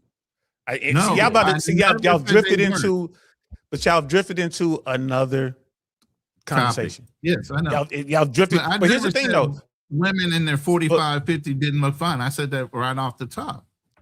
But as far as their marketplace value with fertility and other things that are drivers, they are not. So, and they're more here's the toxic thing. than ever after over their 40s. 45 to 50-year life. They have lived life. They have been screwed over. They have done and been dealt with multiple times by however many men, and they're going to have mental issues right along with Have you ever that gone to a cigar lounge? Have you gone to cigar bars before? Here's the deal. Here's the deal. You got to jump both in, of you DL, guys, because both of you guys, you guys. Here's the thing. You guys are overlapping. You guys agree more than you disagree with where y'all coming from, in my opinion. From what I'm seeing, y'all got a lot of overlap here. It's a lot of overlap here. So, to Black Man Travels' point, yeah, there's some fine older women out there. Yeah, they got their money together. They independent. They don't need no man, right? Until they get into their 40s. And then it's like, I kind of do want to. Like, what's the name of old girl? Diana Ross' daughter. Tracy Ross. Yes. Right. Now, yes, here's the thing. Here's the thing. She can go out there with that nice frame of hers, boy. She thick now. Come on now. Like two glazed ham hocks walking around in there, boy. She's keep it right. She could get top tier guys, 1% dudes to blow that back all the way out. Inside out, right? But ain't nan one of them dudes gonna commit. Not nan one. Now, the bus driver, he ain't even really worried about blowing her back out. He's making maybe $95,000 a year, which is more than the national median household income. So he makes more than 2 Americans, but she ain't really gonna want to settle down with him. So you see what I'm saying? Y'all both making really good points. Hypergamy is real. This book right here, this is something, because I go outside too. You know what I mean? And I'm not trying to plug the book, but this really relevant to what we're talking about here. Sextinction. Yeah, Sextinction has all the stats that we're talking about. You want to talk about, well, because I think Brother Black Man said, well, what's the percentage of women who want whatever? It's in this book, right? And the reals, like the studies are in the book, not just the YouTubers talking, because you spot on about that. All the people, and I love my subscribers, man. I love my day ones. I love the people in these YouTube trenches, but they don't go outside, bro. They don't go outside. They don't go outside. And when they do go outside, guess what? They holler at me when there's no one else around, and they're like, yo, real talk, I ain't trying to run no rotation. I don't want to bang a bunch of chicks. I don't want 3 or 4. I just want one good woman. How do I do it? Yep. And I'm like, and I'm like, bro, it starts with you got to know how to have conversations. You got to be charming. You got to know human nature and female nature. You're gonna have to put in some work, fam. I can't give you my life experience, you know what I mean, in a 45-minute video, 3-hour video, or I give you a course. I mean, I got to write the shit down, but you got to learn, you got to do the work. So like I said, you guys it's a lot of overlap there. But what Brother Ronin is saying, hypergamy is real. And women don't say, oh, I'm past it now, so I'm going to go ahead and get the bus driver. You know what I'm saying? Because you look at, what's her name, was like, I wouldn't marry the bus driver unless he owned the bus. Ebony K. Williams. Ebony K. Williams. And she had a 0.001% dude that she was messing with the whole time. I know a little bit about her situation in real life. I know people that, that know her, right? And she couldn't get him to commit, right? And then instead of getting the bus driver, what did she do? She went and bought some sperm and had her own baby. Yeah. So what is that if that's not hypergamy running to its eventual end? Hypergamy doesn't make sense. It's the technology that hurt us more than anything else. Women believe that they're entitled to this guy. You know what I mean? And Brother Black Man, the fact that you're over 6 feet puts you in the top 15%, which means women to talk to you just based on your height. She would deny 85% of the available men because they under 6 feet, and she 5'0". You know what I mean? Anyway, here's the thing. Both of us sitting on this panel, and I'm sure everybody sitting on this panel has never had a problem with a woman. So our experience is different from most of these young kids that are sitting here listening to us. I'm 6'2". I've always been tall, and I've always been in good shape up until I got older and started getting hurt because of that military service. But at the end of the day, I've never had a problem with a woman.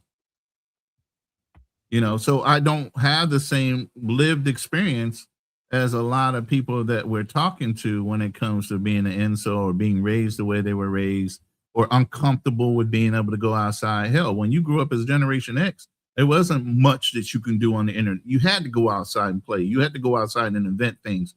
You had that piece of paper and a pen in your pocket where you had to, let's go play the numbers game. How many numbers can you get while you're at the roller rink type of shit going on? and you learned your craft. You learned how to talk. You learned how to be comfortable in uncomfortable situations, and you learned how to take no's as just, okay, it's a no, it's a numbers game. I'm going to keep pushing until I find yeses, and then I'm going to figure out what I said to get that yes, and that's going to make me get yeses a lot faster, just like sales. It's not personal. It's a numbers game. But that's not their experience.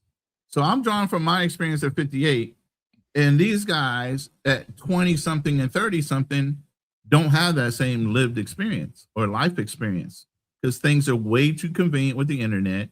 It's now a global dating scene, not a local dating scene where you're only dealing with city and maybe county women. You're dealing with global. I have That's a question. big DL. difference. I have a question for DL Saint. Sir. When your clients talk to you about, hey, how can I do better to actually attract someone? Do you recommend, hey, there's certain things you probably need to change about yourself? Do you recommend those things, or do you try to like give them the high hopes that, hey, just go as you are and everything's gonna be easy? Just use these talking points. The first thing I say to them, the first thing I ask them is, what's your mission? That's the very first thing that comes out of my mouth. When they say something like that, okay, what's your mission? And they're like, huh? Because most people ain't been in the military. So I'm like, all right, what are you trying to do? Like you said, you didn't want to run a rotation. You didn't want the wild girls. You're trying to look for the quote unquote good girl. So what does that mean? What is the end game? And he's like, well, I'm trying to find someone I want a wife. I say, okay, that's what you want to do. Okay, I can help you do that. Wanting a wife and just want to go out here and smash chicks are two different missions, and they don't overlap much. Yeah. They're two different ways of doing business, right? So once they tell me that, then we get into the stuff that you're talking about, Brother Black Man. And no, I don't tell them, oh, just be yourself, go up and say hi. It's way more than that. Like it's like most of the time I gotta tell them up front. And this is a one-on-one conversation, maybe just a few of them. I'm like, hey, real talk, guys, y'all you weird as fuck, man. Like what you doing with your hair, bro? Like what you wearing? And they're like, well, I can't afford designer clothes. It ain't about designer clothes, man. So I'll do things like I'll take them to Burlington Coke Factory. I'm like, you got $200? Yeah, I got $200. We go in there, we're gonna come out of there with a suit, couple pair of jeans, some socks, you know what I mean, and match. I'm gonna start showing them how to. It's the shit that my people did for me when I was little. They didn't get that, bro. They didn't have an older brother, cousin, uncle, dad to show them how to do that. They wouldn't on the block. Right. They wasn't on the block listening to people talk shit. That's one of my acronyms, ABTS. Always be talking shit. If you getting some groceries, be talking, chat up the lady. I don't care if she's 90 years old. I don't care if she's 19. Just start talking shit. Be respectful, but work on your craft. Work on your game. They never got that. We was outside. You know what I mean? You had to go talk to shorty. You had to go holler at her. You know what I mean? Because your boys looking at you. They're going over there. They're going over there. Right? They didn't get that. So, and again, like the red pillars, most of the dudes in the red pillars are just pissed off because, they didn't get any traction. It is easier to be mad at the women. It's easier to be mad at society than it is to look in the mirror at the motherfucker looking back at you and be like, it's your fault. Right? Now I need to get better. And again, they don't know how to win. I'm a fucking winner. I'm airborne. I'm the best of the fucking best, above the best, right? That's how much shit we talk. Marines talk all that shit too. They devil dogs. You know what I mean? Air Force, Navy, everybody, football players. Nobody has that swag in these younger generations. Well, very few of them have that swag. Right? They don't understand the game. Like the PJ Washington dude, there's no way he should have got caught up with an old girl. No way. But he had nobody around him to tell him the game. Like, bro, Brittany Renner. Like, bro, you didn't see that video? I'd have been, if I knew him, I'm like, man, you didn't see that video when she was in the locker room, you know what I mean, at Jackson State or wherever she was, or Colorado, talking about I got more checks in my DMs than Nike. The fuck? You like, what are you doing? And here's the thing, there was no shame in her saying that she take money for like that. That there is no shame in the game of females when it comes to them taking money from men. They don't care. It's the not, game, baby. It's the game. Don't hate the players. Hate the game. But the whole thing is they have honored the ratchetness of the game so much. They made all these women delusional and believe that that's going to go on for everybody. Real quick, let me introduce Frontier, Financial Frontier. My brother, also a U.S. Marine. Oh, I'm outnumbered. What's good? Yeah, you surrounded there, Airborne. Hey, I got something for both you Marines right here. I got something for you. Y'all gonna love this. Hey! This is my rifle. Many like it, but this one is mine. Yes. Yes, sir. Hoorah, Super Fidelis. So what you got on this Frontier? I know you're gonna turn it into money and who gives a fuck and all this shit, but what you got? Whoa. Don't put me in a box, my brother. It's cold-blooded. Hey. Nah, man. Black Man Travel was speaking the facts. He was vibranium. I want to know if he's from Wakanda. Like, he was definitely laying down the information. Most people go touch grass. It's not even also talking about grass. You got an advantage also being an internet individual. I mean, like you guys were saying, hey, we're outside. These guys are outside. Well, they should be thriving online then, because it's mad upside. You could talk to anyone from anywhere in the world. And there's a lot of girls, especially if you're coming from America. Yeah, a high value man almost in majority of countries, just because you just make more economically speaking, right? But you still need other characteristics to complement it. But so I don't want to hear about the girls being able to be on Instagram and talk to any guy. Most of the guys in the world are broke. Like, net worth is really concentrated in a select few. It gets worse when you go overseas. Those guys are allowed to have like 10 girls. And they all got like condos and penthouses. Like, it ain't easy nowhere. It's never been easy for men. So y'all sound like if it was easier beforehand, and it wasn't, it's never been. Thank you. If you was lucky to make it back from World War I, World War II, or Vietnam, maybe you got the top pick, Becky, when you got back, if you made it back. But there was other military members who got those awards on their chest. And now y'all are fighting for the same small few select women in your neighborhood or in your community. If you made it back. And Jody, who stayed behind, he was doing something with it while y'all was gone. Racking them up. So, I mean, ain't no use in going home. Jody got your girl and gone. Exactly, right? So y'all got the same advantages. There's always this disadvantage. If you look around, there's more advantages. And so I think a lot of people are just not seeing that, and they're just getting to complain. And then you get in this filter and this bubble where we all get to complaining, and then we all got talking points. And as even DL Saint said, most people are going to blame the world, blaming external, instead of just turning in. And that's on both sides. So I think that's the problem. And as much as somebody could say women's hypergamy is out of hand, true, but women's deal making for relationships is out of hand too, because it can only exist on a two-way street. You can only the girls can only bargain deals with guys who are making a concession. So if you pedestalize what the woman has to offer, then you're going to be in a predicament, period. Economic transaction or otherwise, right? If I come to the table and I got the house and I know you want my house more than anything, you'll end up looking like Austin, where people were coming down from Cali saying, hey, I'll pay $200,000 over asking price, no contingencies. You want it so bad, so I'm going to sell it to you. Yeah, no contingency, no inspection. No inspections, no appraisals, no nothing. Oh, nothing. And there was one thing where somebody said they'll name their firstborn child after the seller if they gave them the property. Yeah, back then, that was about 3-4 years ago. People were just 3-4 years ago, and guys sound like that in the dating market. That's crazy work. And how can you be that desperate to buy a house like that? Well, hey, guys are desperate like that in the dating market. I don't need no prenup. And guess what? I'll change my name to you, girl. Shoot, marry me. So men are almost the new women now. And that's just because they're poor at making deals. Doesn't mean that they still don't have the values, and they just don't value their own values. They don't value their own, value that they bring to the table in the deal. Yeah, I said that earlier. You got to have the understanding of who you are and the value you bring. And if you don't understand that, you're always going to be taken advantage of.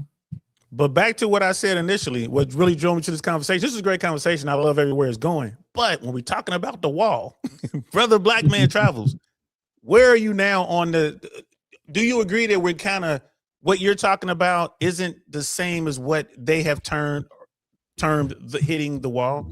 Or do you still not see that part? Well, the thing is, I always knew what hitting the wall was based on manosphere talking points. I always understood that part. However, I try to take it and spin it towards us as men.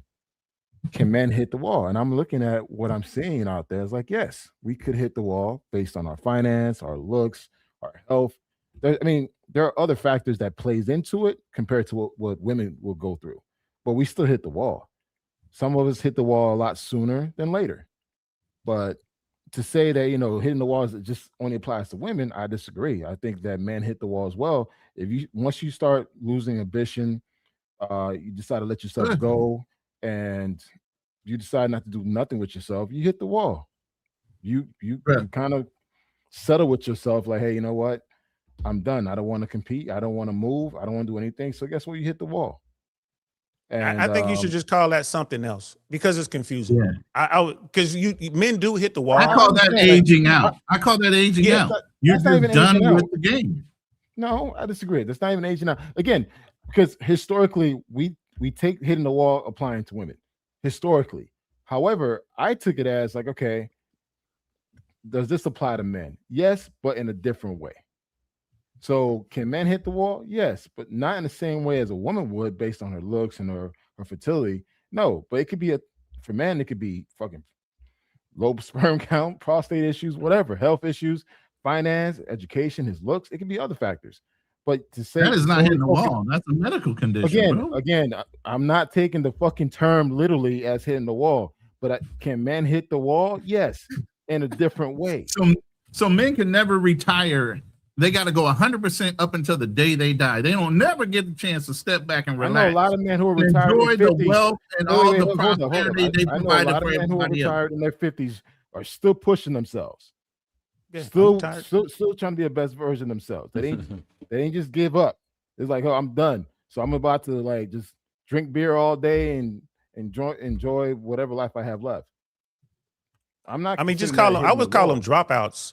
I would call them dropouts. I would come up with a different term, because if you bring that up, you would spend so much time like we have just trying to define it, and because it's two different things. I think you're really talking about the guys who just, I mean, they never got into the race. I don't think a guy who's never gotten into the race can actually hit the wall. He never started. He never built a boat. You know what I mean? Like, he never got out there. He didn't get a chance to sink. It's like, oh, these guys are sinking. Yeah. But the guy who never even left the ground, left the shore, shit, I ain't gonna say he sank. You didn't even build a boat. You just a quitter. So I think that there's a, you know what I mean? Like there's that distinction there. And there are, and I agree with you, brother. There are, I believe there are way too many guys out here who haven't even tried. And it's funny when you do talk to some of these guys and they figure it out. Because one of the things I do tell them after we get their fashion together, teach them about cologne. You know what I mean? Teach them how to invest in themselves. And, you got to be smart. You got to be well-read. You got to be a whole bunch of other shit, right? One of the things I tell them, like, you got to be good at something, bro. And they're like, well, all I do is play video games. Like, are you good at it? They're like, well, I'm pretty good. I'm like, well, start getting into some tournaments. Start going around, and competing and winning shit with this video game thing. And they're like, why? I'm like, go to an event. Sponsorships, teams, all the other stuff. Even sponsorship teams, yeah. But more to the point, women. There are some beautiful, nerdy girls who game. Right? Beautiful. Go in there, now you can holler at them. Now you know how to talk, now you know how to be social. It ain't about getting your award, your trophy, your medal. It's there so you can holler at that beautiful chick right there. Right? It's teaching you different angles to get, again, your goal is to find you a good woman. You want to find a woman who's, you done found this nerdy chick who doesn't go out. She doesn't have an Instagram, thirst trapping and all that shit. She just into games. You love games. Man, y'all off and running. This is the types, this is what blows my mind. I'm like, y'all don't know this shit? I wish I could play video games, man. I'd be all, LA had one. I stumbled on the one once. I was just out at Staples Center and they had some national video game competition. They had like pro gamers and teams. Man, it was like being at a concert, bro. It was dimes everywhere. I was like, I need to be nothing like a good nerdy girl. Nothing like a good nerdy girl. Man. But this is what it means. So they're not hitting the wall, brother. I believe the guys you're talking about, they're not hitting the wall. They're just quitters. They just, you know what I mean? They're lames, they're losers, whatever you want to call them. You know what I mean? That's how I look at them. I kind of get what he's saying, and I would agree with Black Man Travels. I always think it's a two-way street, but You know, with the space, Black Man Travels, you're gonna have to learn every time you say anything and you're not talking to a talking point. Their minds can't go beyond the talking point. That's So why they're I like, smile. "Wait, no, it don't apply. Hypergamy is only for women." Look up the definition. You prove that it's sexual capital. Also, like fertility and youth, these things are hypergamous, and men seek it from women, but they can't understand. It's only one way. That's all they heard, and that's what it is. They're gonna die on that hill. So you gotta just go talk to the ones that will listen. And I think hypergamy applies to both. You can mention it with a guy who gets married and then he falls off. I was talking to one guy and I was telling him like, yeah, I'm going to the gym. I got the 6-pack. And he's like, I don't need that. I got a wife. He hit the wall. Yep. Your wife don't like 6-packs no more? No, she like my teddy bear body. Yeah, all right, you could think that. But once I walk past her, she gonna look and she gonna feel something. She not gonna cheat on you. She just appreciates it. But he's thinking, I don't have to do that. I got my girl. Yep. And so he hits the wall. And And so that's the what I wall meant. exists in many shape, forms, or fashion in both ways. And most guys just keep it low frequency. If you're talking about looks, where that's where they're usually saying, like, right, the girl gets ugly as she gets old and stuff. Yep. Well, Yep. let's go with that. That's why you guys suck at picking a mate. You so hyper focused on the looks with all human beings that you fail to look past the character. So that's why y'all busted and disgusted and distrusted in these relationships, because you keep prioritizing the looks over every single else. So you hit the wall in your selection. You can't even see nothing. That's why you get the results you get. And that's why I try to like really spin it. I mean, again, if you go based on the literate definition, then yeah, it doesn't really apply to men. But if you were to take a subjective approach to it, yes, men can hit the wall. And everything what Financial Frontier just said is basically what I was trying to convey. But again, we so stuck on the literal term that, oh, it doesn't apply to men. Yes, it does. Men decided to say, you know what? Fuck it, I'm done. You hit the wall. I call that gave up. failure.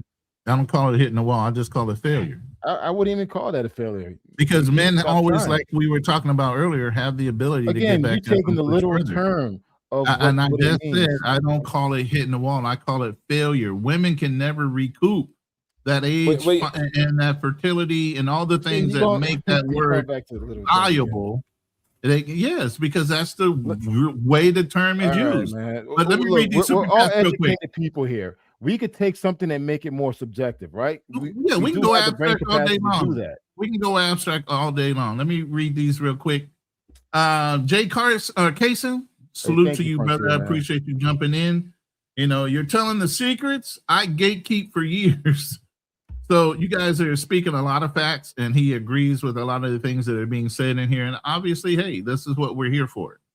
You know, to speak the truth to situations and not necessarily gatekeep as much. All these men are well traveled and experienced in life and lived life, not just life and reading a book. This is applied knowledge. You get what I mean? So, and salute to Just John. Hey, brother, it's nice to see you. I'm glad everything is going well for you. And then he said, wall don't exist for women. There's always going to be a simp. What do you guys have to say about the simp situation? I don't usually do friendly fire to another Marine. I love you, my brother, but you can say whatever you want. You can't say the failure part. That's not even true. Everybody fails. I fail a business. That don't mean I hit the wall. I learn from my failures, and failures are part of the success. So you can't Brother even Financial say Frontier. it's fairly. Go ahead. But That's Brother exactly what I Financial meant. Frontier. No, but you're saying if you fail, but you continue to push forward, right? That's not hitting the wall. And I agree with you. The wall. But if you fail and then you quit, and I got another soundbite for you Marines. I got a couple Marine soundbites. I know you. But if you quit, let me hear.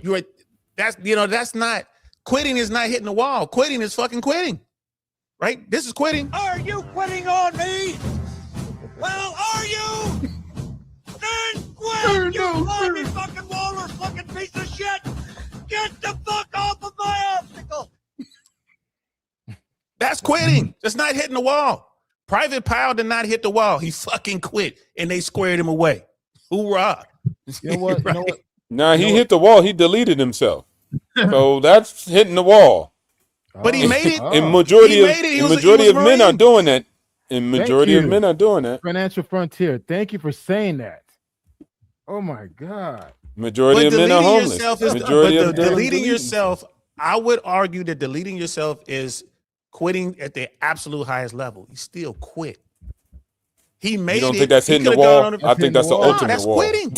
That's quitting. That's bigger. That's a bigger wall. That's not quitting. That's a bigger wall than goddamn women. That is quitting. That's my whole point. And that's I guess they can't give life no more. You can't live life no more. Those are two big different things. That's the ultimate wall. To overcome that one obstacle, so you decide to kill yourself. So that's literally quitting. I mean, hitting the wall. But you said it right. I mean, here's the thing. Quitting It is literally quitting. Same thing. Wait, hold on, Ronin. If you quit, are you still alive? Yes. If you delete yourself, you're not alive. Come on, guys. I mean, come on. Like, let's not try to. But Financial Frontier, truly honest, you can't say any person of a reasonable mind would actually put or do whatever they need to do to kill themselves. There's a mental component that goes along with that, whether it be by trauma or something else. Not necessarily. Some men don't want to be burdens, so they decide to opt out than be a burden. But they become the ultimate wall. It's basically them saying they don't want to be a obligation to somebody else. Okay, you know what? So they sacrifice themselves. One second. Say somebody loses a limb. I'm going to tell you this. Real talk. Before you get this out. Real talk. I had a death pact in the Gulf War.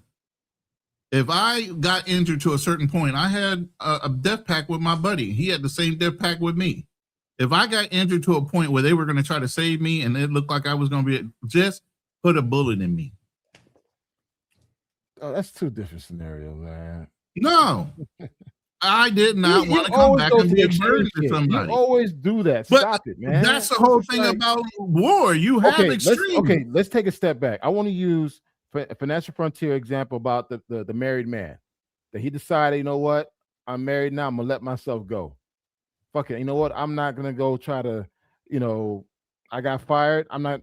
Fuck it. I'm done. I'm not gonna be looking for another job. Is that not hitting the wall? A man decides, you know what? I'm not gonna go take care of myself, and now my woman has to put up with my bullshit. That's not hitting the wall. You quit, and you're still breathing. You're still there's life in your lungs. There's breath in your lungs. At some point, you can get your shit squared away. You can turn around at some point. But I think they're quitting. But I think that moment is hitting the wall, right? That's just it's quitting. When it's you know what I mean? Quitting. Like when if I get cut, I got you, DL. I got you, DL though. I agree with DL. I got you. Because wait, hold on, DL. Watch DL. I got you. I don't mean to cook you, so I'm gonna put down the utensils and turn down the flame real quick. We all men here. No. You said quitting. You still alive, right? You just said that. You was like, hey, if you quit, you still alive and you're still breathing. You said that, right? But then when I said death is the ultimate wall where you're not living and you're not still breathing, y'all said that's quitting still. Is there a difference between a massive heart attack and someone putting a bullet in their head? Is there a difference between dying of a massive heart attack and dying by your own hand? Yeah. Hell yeah, there's a big difference. And I there's a huge difference. There's a huge difference if someone killing you and you decide to put a gun in your head. Yeah, there's a big difference. Right. So again, quitting. Oh, go ahead, Ronin. But that's hitting the wall. No, and I said this earlier. I don't know if you guys were here where I equated, committing harikiri was an honorable way to quit in Japan with honor versus, living in shame or shaming your moment. feelings. But at that very moment, when you decide to quit, you hit the wall. I hear what you're saying. I just don't agree with that assessment. And Jay Carson, yeah, bro, I know what you were talking about. You were saying you were gatekeeping the tournaments. No, that's one of the biggest secrets people ain't on, bro. When I was talking about going to those gaming tournaments and going to those cons, oh Lord. But anyway, back to this topic. I don't agree with your assessment. That's all. A quitter, right? If you delete yourself, right? That's not hitting the wall. Hitting the wall means no matter what I do, I can't continue to perform at the level I used to perform at. Right? That's how I take that meaning. Like for women, like again, Tyra Banks. I cannot compete with my younger self. I can't get the same results I were getting even though I'm trying like hell to do it. That's hitting the wall, right? That's how I look at it. As opposed to, like offering yourself, that's just the ultimate form of quitting. I'm such a piece of shit. I'm gonna kill myself. I'm trying not to use those words because I don't want to get get in trouble with YouTube. But I'm gonna delete myself. To me, that's the ultimate way to quit. You feel me? Like just quit. Otherwise, you can stay, do the work, do what everybody on this panel is saying, do the work, and you can come back from that. You can shake back from that. You know what I mean? Like you know what I mean? What's the name? Michael Vick went through that bullshit with the dogs. He didn't quit. You know what I mean? You know what I mean? He kept going and he came back. Right. So a lot of people will say, well, when they locked him up and kicked him out the NFL, he hit the wall. I won't say I don't think he hit the wall, bro. He had to deal with some bullshit, but he kept fighting. He didn't quit. He didn't stay there. He came back to finish his story, then came back to the league and did what he did. You know what I mean? I think there's a difference. Why couldn't Tyra Banks though? Why couldn't Tyra Banks come back? Let me tell you, she this. tried. This she tried to come back. She just couldn't get the dudes that she wanted. She was still getting dudes though. Right. I mean, she was still getting guys. She was still getting exceptional men. She just couldn't get the ones she wanted. Let me add to that real quick, financial, before you follow up. Yeah, go ahead. I think hitting the wall to me is something that's unavoidable. For a woman, it's unavoidable. There's not much she can do to get around hitting her wall based on the definition.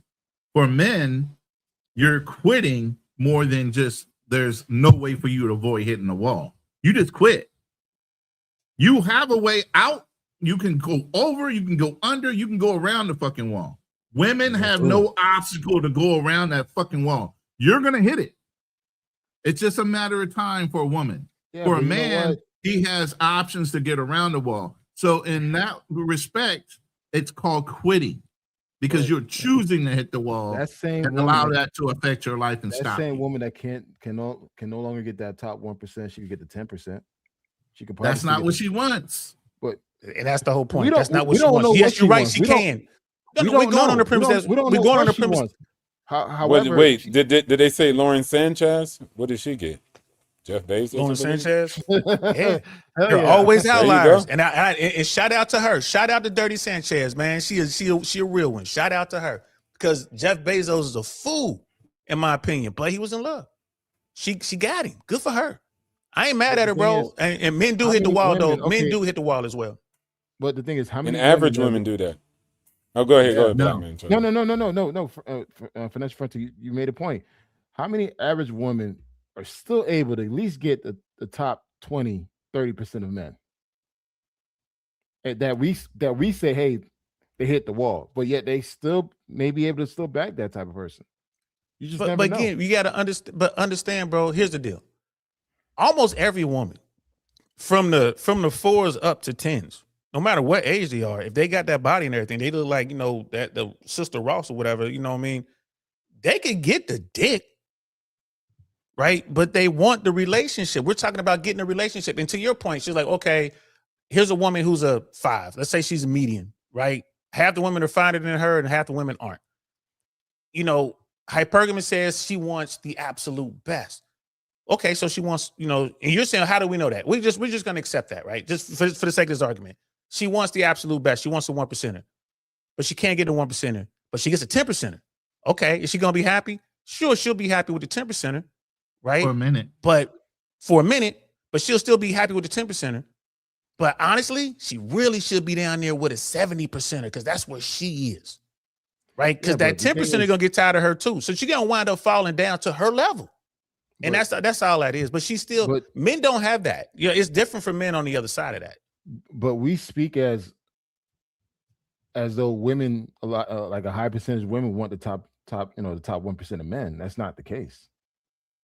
There's a lot of studies out there. That's why I said sextinction, man. Don't take my word for it. The pros, this neurosurgeon here who wrote this book, and she studies, human sexuality. That's what they put. It's in there. Like the work, the stats are in there. They show their work. But here's the thing. I'm hypergamous as hell. Never in the history of ever have I gone to a car dealership and say, give me the most random, shittiest car you got. I want the best. Facts. Right? Never in the history of ever have I ever gone into a room full of women and start hollering at the bottom of the barrel. I spend the first 10, 15 minutes trying to figure out where the finest women are, and then I start there. I'm working my way down. I'm hypergamous as fuck. You know what I mean? So I don't have a problem with hypergamy. But the average person is not. The average person wants to go in, like, you're gonna go into, the Ford and say, give me the shittiest car, and I'm gonna pay the highest price for it. I'm speaking. I'm not using the reference of car vehicles. I'm talking about women. The average male do that. is okay in getting the average female. The average Or male will lower. get whatever he can get. Men get what they can Yeah. get. Women tend to get what they want until they hit the wall. That's the whole point of that concept. I still think they get what they want when they hit that wall. Yeah. And then also they change what they want. Like, look, if women, but everybody and that too, so they could get it and then they don't want it no more. That's why they say they often think the grass is greener on the other side. That's why they always leave relationships. So I think it's switch. I deal with a lot of women who like me at one point, and then they're like, yeah, you're rah, rah, rah, you're cool, but I don't like it anymore. They move into a different phase of their life. That's what And so at one point they got what they want, and I mean, cool. It was cool traveling across the world, doing all this cool stuff. But after a while, they're like, nah, I want more stability, and I want it to look like this, and I want more power in the relationship. Like, they could just change. And so it's not really about what they want. It's just about, do they get the things that they want, and if they change it later, they change it. But at the end of the day, they get it, and they want something else. So I don't think they hit the wall. They just shift gears, go in different directions. Don't listen to what they say. Just watch what they do. We got to do that as well. But go ahead, bro. I got a video, and Joyce Myers put this out in her sermon, and it's called The Husband Store. Listen to the mentality of women. And women know this great video. for a fact.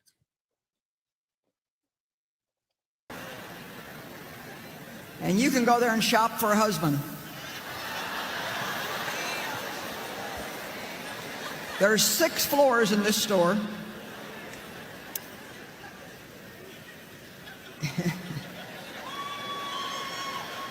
You can only visit each floor one time, though. And each floor you go up, the value increases. You may choose any item from any particular floor, but you can go up a floor, but you cannot go back down. So there was a woman who went to the husband store to find herself a husband. On the first floor, the sign on the door read, "These men have jobs."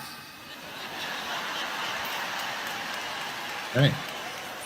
That sounded good. These men have jobs. Floor 2 says, "These men have jobs and love kids."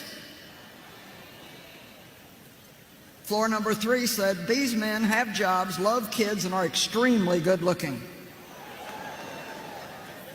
Wow, she thought, this is sounding pretty good, but I'm compelled to go on to the next floor.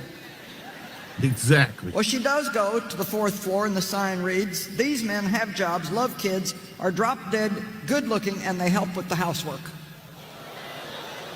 Oh, mercy me, she said, I can hardly stand it. Still, she said, I've got to go on.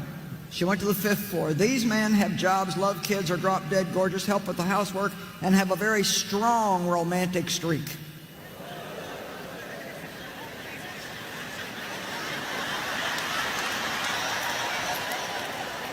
She's saying that politely. But she couldn't stand it. She decided she had to just find out what was on floor number 6. Jesus.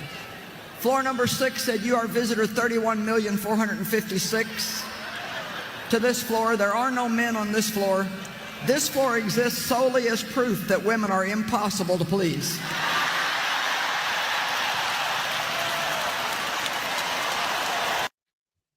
And I play that because women, after they get to a certain age, are going to be impossible based on their lived experiences and where they rate themselves as being in the hierarchy of life, going to be impossible to please. Yeah, but that doesn't apply to all women, man. Nothing, I think a lot of women- we just generally speaking, though, can we say generally, like, okay, let me ask you this, brother. Let's make up. We are making up numbers here. We're not going to hold anyone's feet to the fire. We are just making up numbers here, guys. Black Man Travels, and then we'll go to Brother Financial, and then we'll go to Brother Ronin. What percentage of women do you think are hypergamous? I think 100%. Okay. Brother Financial. I'll say 95. I'll leave an out. 95. There you go. Brother Ronin. I do the same thing, about 97.8%. Not 100%. And fuck it, I'm gonna go with black man. I'm gonna say 100%. I'm gonna go with black man. But we all agree that it's real, right? That women gonna want this, real. right? Yeah. So we get. So here's the thing. Like, especially with, I wish the sister that told that story, I wish she had used the crowd before she went to the next floor. Have the crowd say, "Hey, should we go up one more floor?" and have them clap, so you can see all the women be screaming, "Yeah, go up, yeah," just to let you know that women are hypergamous like that, right? And then I don't know if you guys ever heard the wife story. The wife store. Let me know. I'll tell you that if y'all ain't heard that. But I want to hear point that is, one. I haven't heard that one. Okay, we'll go around. Don't let me forget to tell I'm you. gonna use that But, one. Yeah, I'm gonna use that but one. my point is this, right? Hypergamy is real, and left unchecked, women can hurt themselves. And when women get to that final floor, and it's like, you fucked up, ain't no more men, right? You know, or you get to that point where it's like, you didn't lock down the guy, the one that you really had. Now you hit the wall, you pass it, and these dudes them type dudes don't want you anymore, right? That's what they're talking about. That's the problem. And how do we fix that? I mean, I don't know, but I don't set the rules of the game. I just got to play it like everybody else. You know what I mean?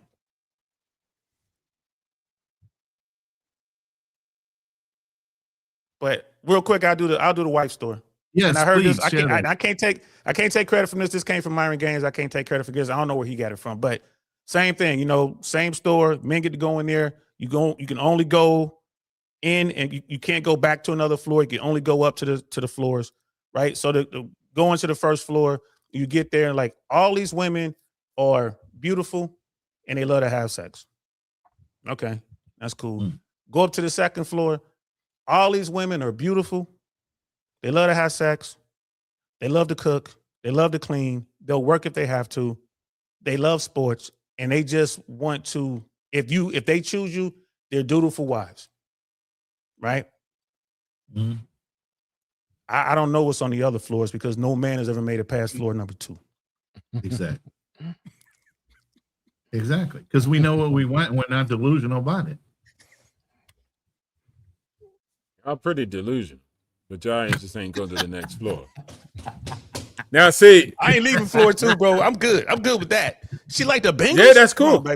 Come on, baby. We out of here. There you go. We're getting married. See, that's what I'm saying. Like, it's just a supply and demand thing. Everybody's humans at the end of the day.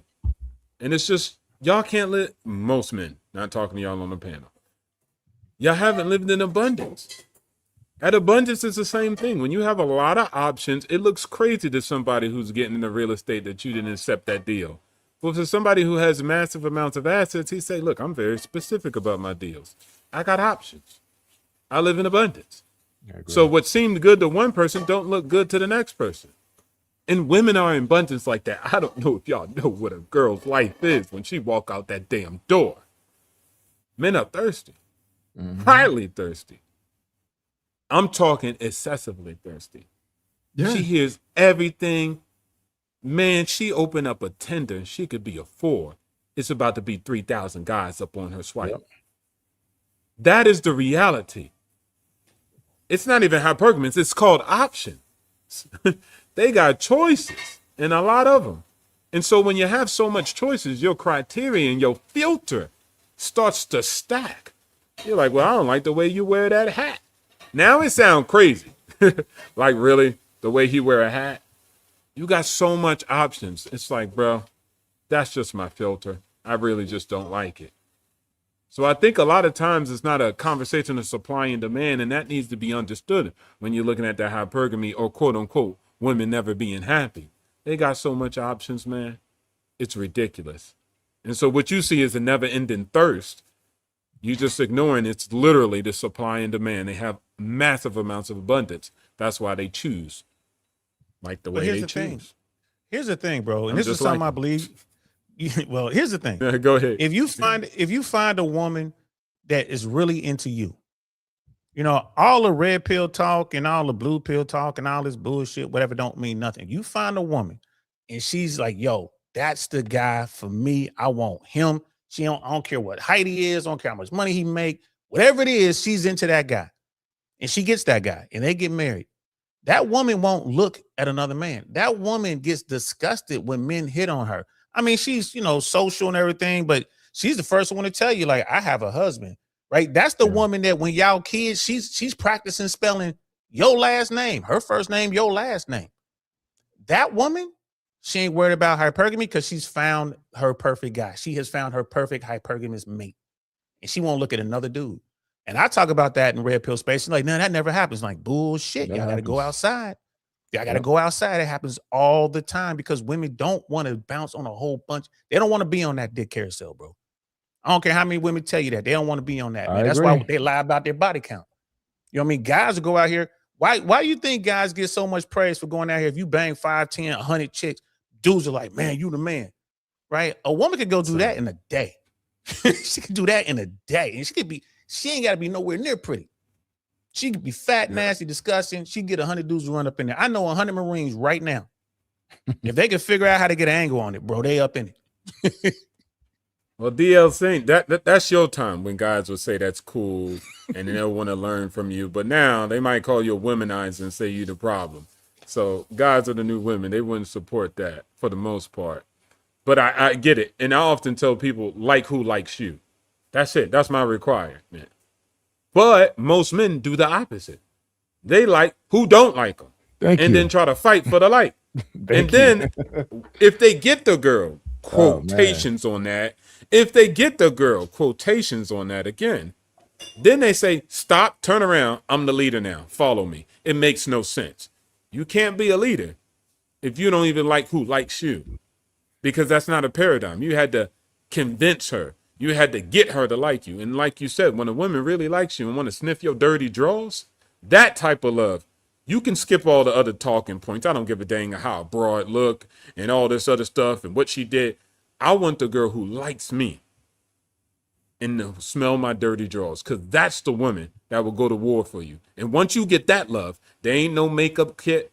It ain't nothing else that a woman can offer you that's actually valuable in comparison to that type of energy for a man and a woman when that woman has that love and that admiration for a man. I would say this: a man will probably experience that at least one time in his life, and it's up to him to recognize that type of woman. If he does not recognize that person and lose that woman, he'll never find that type of woman again.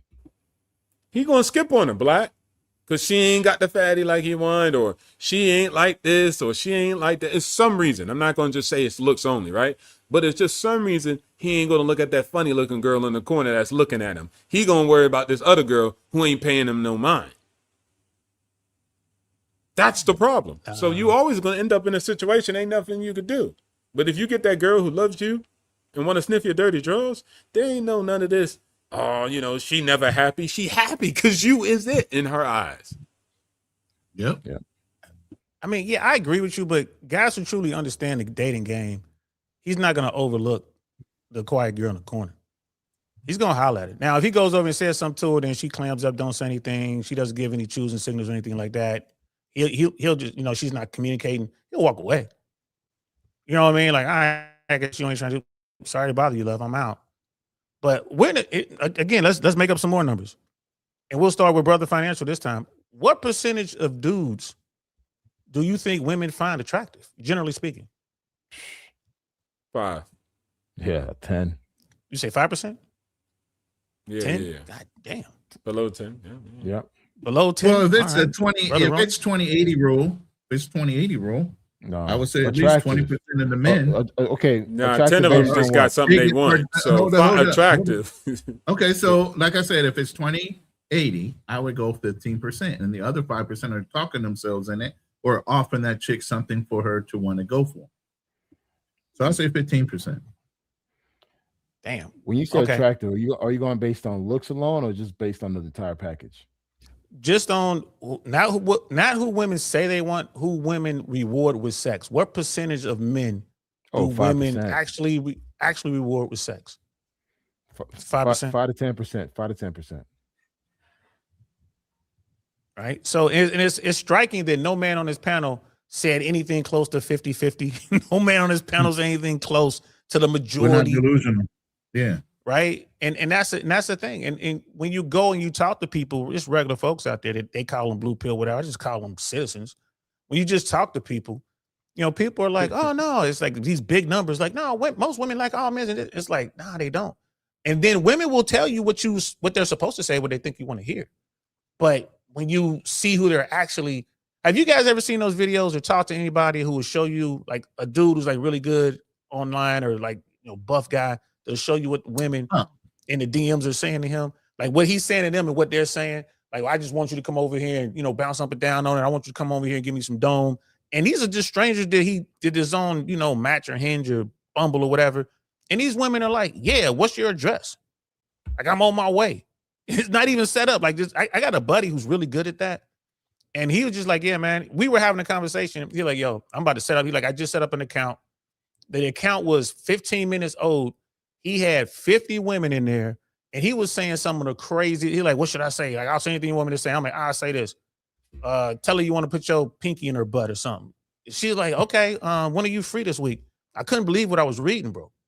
I couldn't believe it. I could believe it. I'm like, damn. You know what I mean? And again, it's just eye-opening stuff. So like when you look into what women say and what women actually react to is two different things. Am I saying that's the average woman? Absolutely not. I don't think the average woman is wild like that. But I will say that there are more women who are wild like that today than there was like in 2026. I think there's more women who are wild like that than it was in 1996. I will say that. I think the number is bigger now. Nah.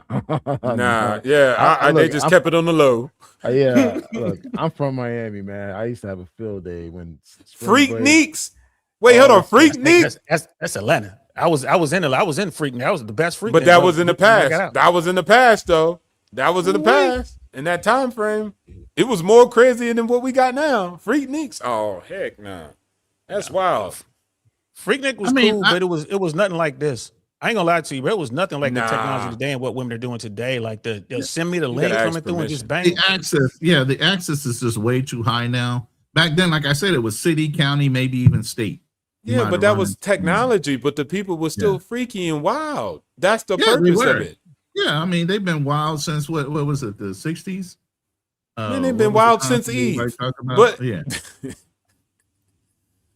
Yeah. I tell women this and I tell guys this. I'm like, look, plausible deniability is important and it only works if there's no proof. Quit filming your shit. Like it's hard to find photos and pictures and on me back in the day, man. I was tearing up, burning up Polaroids. Man, keep your dirt and your skeletons in the closet where they belong. And nowadays everybody just puts it out here.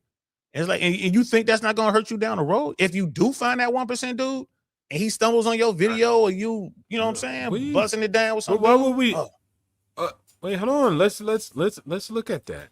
I wanted to be out. Why y'all trying to why y'all trying to bury the evidence? I want the evidence out. I want to know who I'm dealing with. I don't want to. Oh man, girls don't do this. If you a super freak, you a super freak. I don't want you to bury the evidence, because then what you gonna do? You setting up a guy that's quote unquote high value to match up with a girl because you done told her to bury the evidence. Now he hitched to her and she's still a freak. Like, but there are other ways to determine. I want to know. I want to know. I want the transparent, easiest way to get access to. I don't want to have to dig and get a PI. I don't want to get a PI. No, why is that a problem? I'll get a PI and do that. I still learn the game. Nobody said don't do it. Nobody said don't do it. About. You just said it. Like, I don't want to do the work. I want the easiest way to do it. Right? You're gonna confront her with the evidence. But if you hit me up with the evidence, cool. But I'm just saying, you're gonna present this evidence, and then she's gonna hit you with, that was CGI. Why would I present the evidence? Why would I do that? I wouldn't do that. You just gonna move? Okay, that's cool. Like if you're just gonna bounce, that's just fine. Yeah. Like what about 9 out of 10 times a liar's gonna lie to you? Like why would you confront them? All they're gonna do is gaslight you into believing them. Yeah, exactly. I know the game. But here's the thing: you know the game. And you're a Marine. Military guys have seen the worst of female nature. We've seen it. Like, I'm a Desert Storm guy too, right? So I remember the women sending videos. We're down range, and the guy like, oh, my wife sent me a video, and they pop it in, and bro, we sit back and watch this woman walk around in lingerie, talking about all this stuff. I miss you and all this. And then she gets to the bedroom. There's some dude laying down, you know what I'm saying, with his thing right up there. And she was start going to town on it, and then look at the camera and say, oh, by the way, I want a divorce, and go right back to it. And I'm sitting there like, we had to take his weapons, man. Like, we had to watch him. Suicide watch, right? Yeah. He lost everything. Feel bad for him. And people like, oh man, that's a myth. Like, nah, that shit happens all the time. All the time. So military guys have a different take. But these young dudes, they don't want to do the work. They just sit back and they're lazy about it. And I think that's a big problem. Now, military guys is lit too, because even if they see that, what they gonna say? Not my girl, though. Every guy sitting down there is thinking, not my girl. I think every guy who ever walked the plane said, not my girl. It wouldn't make any sense, guys. Go ahead. Not your unit. That sounds funny too. That's a new one. Yeah, not my guys, unit. The guys in our unit were like, nah, she could be. I won't put it past nobody. They were saying stuff like that. Like, I'm taking a chance. I love it. Right. I won't put it past anybody. I hope not. There's a lot of that. The brothers, the white guys were saying, not my girl. And we were laughing. Right. We were laughing. Like, oh, really? My thing was, look, I've never been the type of dude that hung on to a chick with both fists like I couldn't get another one. If you were home when I got home, then whatever the fuck you were doing, it wasn't strong enough for you to leave me. But if you left, you left. So say like Gary. You get what I'm saying? But on your website, Ronin Travelers, you got the T-shirt that say "Not my girl." Never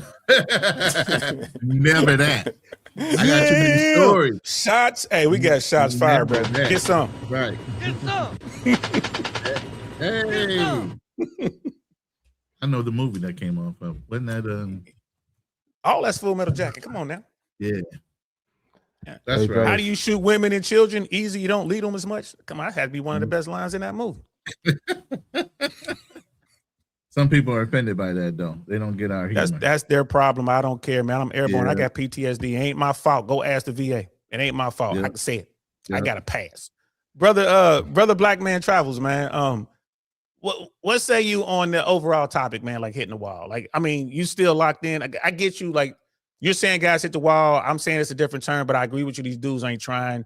But it does make it easier for the old heads and for the guys who are actually doing the work that, 20, 15, 10, 2%, whatever number that is. Because it is easier today, in my opinion, dating wise than it was back in the 90s and in the early 2000s. What's your take on that? I mean, for me, it's like I don't like dating sites. I'm not really a big photogenic person. So for me, I'm more the out in the field, being in marketing, sales.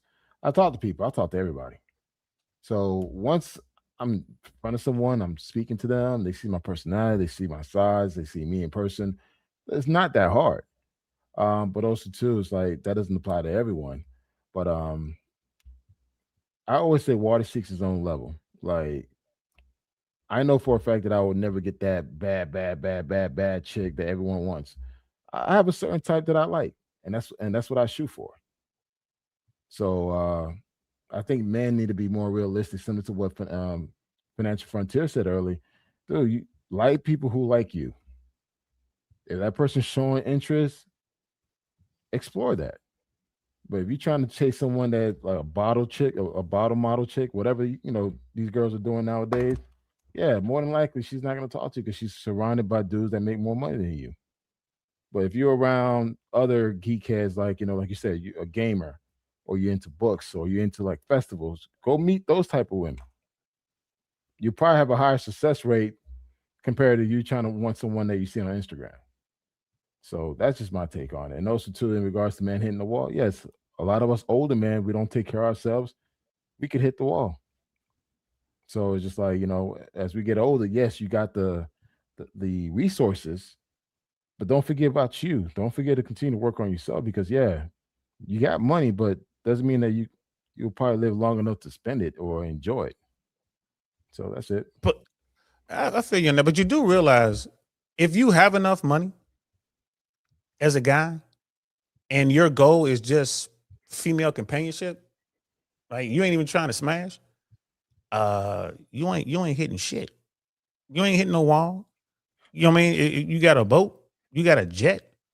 You know what I'm saying? You got basically unlimited amount of money. Yeah, but that's you that's good. a small percentage of men that have that. Very, I feel very, you, but very again, small percentage, man.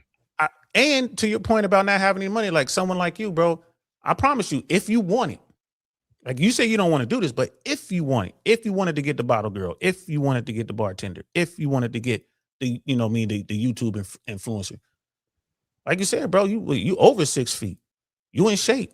I mean, you got you got stories, right? You got stories, you got game. You can smash her. You can smash her if you want it, right?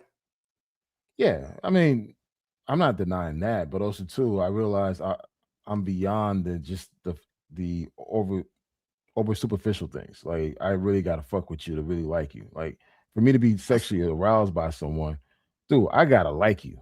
It's like for me, I've done the overseas things. I mean, I'm from Miami, traveled to over 45 countries, man. I banged as many places as most. And it gets to the point now, I'm like, yo, I want to like you. You can't just be a pretty face. And we can't even communicate. There's no connection. Like, I'm in Atlanta. I could go to a cigar bar lounge and see a beautiful woman. But then again, if I feel like there's no connection, there's no conversation, that doesn't do nothing for me. Yes, you're cute, nice ass, nice body, but that doesn't do anything for me. So it really depends on what you're looking for. Like you said, it goes back to your original question. What is your mission? At this point in my life, man, listen, I look for connection. I look for someone that I can have a conversation with. And lucky for me, I found that. But if I were to be single again, I'll probably be looking for the same exact thing. Because I've been there, done that, smashed around here and there, had all type of exoticals. I had all that shit before even I was traveling. So for me, it's just like, yo, what's the intangibles that you bring? Because if it's just an ass and tits and a pretty face, I have so many pictures and videos I could share. Yeah. And that's another thing that everything you're saying reminds me, because a lot of guys will be talking about, I'm a G, I'm a player, I be getting all these girls, man, I'm this, I'm that. And I'm like, oh, you're a real G, huh? Right. And I'll point to the finest woman in the joint. Like if she came over here right now and was talking about, you can go smash me right now, would you say no? Ah, shit, I can't say no to a dime. You ain't no G. You ain't there yet, son.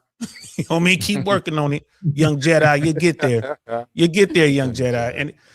And then they realize it's like when they, later on down the road, they're like, damn, I see what you mean. I see what you mean now. Because you got to get there first. You got to do the work. And it's like what Black Man Travel says, like, I've been there. You know what I mean? I didn't talk to women all over the world. Beautiful, exotic women. All right, been there, did that. Now I'm looking for something specific. And that's where I want the average guy to get. I want that 80-20 rule or that 95-5 rule. I want every dude in that 5%. I want every dude in that 20%, that 15% or whatever it is. And you can get there. That number is just a metaphor. I tell dudes all the time, like, you can get there, but you got to do the fucking work. And it's hard. And it don't stop tomorrow. I agree. You know what I mean? And so, but yeah, I tell dudes all the time, like, yo, are you a G, huh? Because they'll see me. I'll go over and have a great conversation with a woman. Like, damn, man, she a baddie. You gonna take her home? Like, nah. Why not? Man, I don't feel like dealing with that. But you was talking to her. Yeah, it was an okay conversation, but I ain't trying to fuck with that. Right? It is what it is. I see the problems. You go ahead. You want to meet her? Come here. Yeah. Come here. Hey, Sharika. Bring your, you know what I mean? Yeah, this is Jimmy. Not Sharika. Really? Hell no. Not the Sharika. Okay, Amy. Okay, my bad. Hey, Amy. Yeah, there we go. There you go. Hey, shout out to the $5 super chat coming in from Alpha, the first one. He says, men do not have a wall. I live in SoCal. I see guys 60 plus with 18 to 25-year-old. Women hit the wall harder. What say you guys? Shout out to Alpha, the first one. They do have a wall though, bro. But hey, Hugh Hefner never hit the wall. Thank you. Right. So you get that, but there is a wall for most people. Pacino, I mean, it's still a wall. It's you got the outlier. You got the outliers, but still, he's paying $30,000 a month. Yeah, that was what he wanted.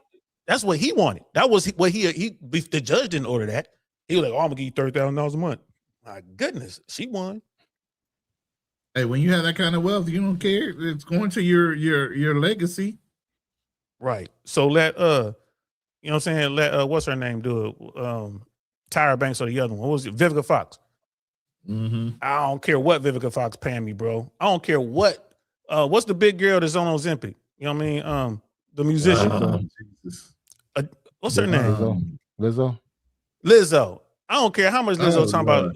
That's that to brother finance point, man. That's one negotiation I'm gonna break. I ain't trying to do nothing with you, Lizzo. You know how drunk. You know how much Hennessy. Come on, you I'm can't gonna get have to have in my motivated for the system. money. Oh You my can't get goodness, motivated bro. for the money. Pop a couple I blue die pills. alcohol and just poisoning. Close your eyes. What do we? I would hey, die what of we used to alcohol call back in the poisoning. day? But We you used to can't call find them. it. Look, no. What did we call them back in the day? One baggers.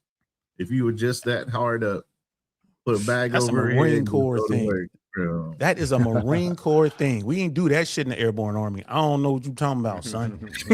Now don't put that on the Marine Corps. That's a Ronin thing right there. That ain't wrong. Like I say, hey, bro. that's what they called them. I ain't never That's had to his go there, unit. but they was one baggers. See, Oh my God. I mean, Damn, I y'all get it. desperate. Everyone can't be a home run, but I'm sorry, she can't fit in my closet. That's it. You gotta be able to fit in the closet, bro. I can't smash that. I can't guys. smash. I don't care how much money.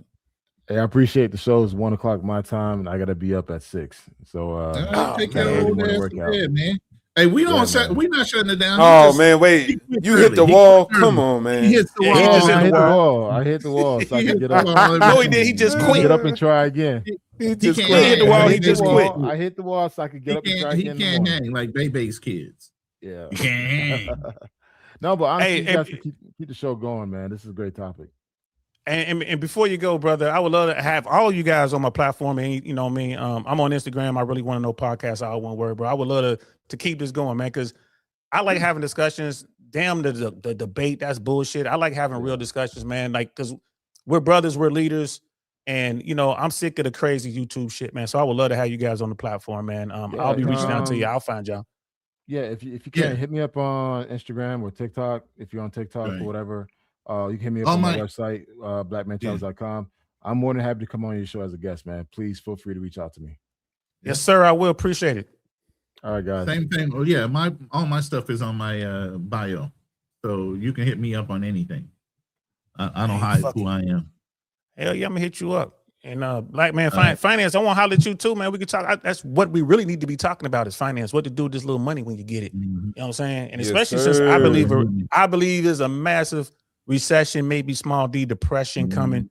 I would love to talk to you about it, but not here. We're talking about 304s and stuff. Well, no. See, I got a channel for that too. It's called Legacy Walks, Wealth Talk. So that'd be cool. I have another channel that deals with that. I've been in the retirement and financial planning industry for almost 20 years. Bro, I That's why I'm definitely sitting in got to the talk to you. Philippines right now. I got definitely talk to you. But yeah, They say Vietnam's the spot. I give Financial Frontier all his flowers, man, for being younger than me and being in the position he is now, you know, where he can do whatever he needs to do and still grow. He hasn't stopped, like quit. He just keeps pushing forward and looking at innovative I ain't hit the ideas. wall yet. But a lot of us don't. I ain't Man. quit yet. I always say I work smarter, not harder. You know, and I work to the beat of my own drum. I don't have to worry about somebody telling me I have to do something and clock in and clock out. I've been independent for almost 15 years. You know, where I'm 1099 if anything. You know, you're not taking my clients from me. When I leave, I take them with me. You know, so.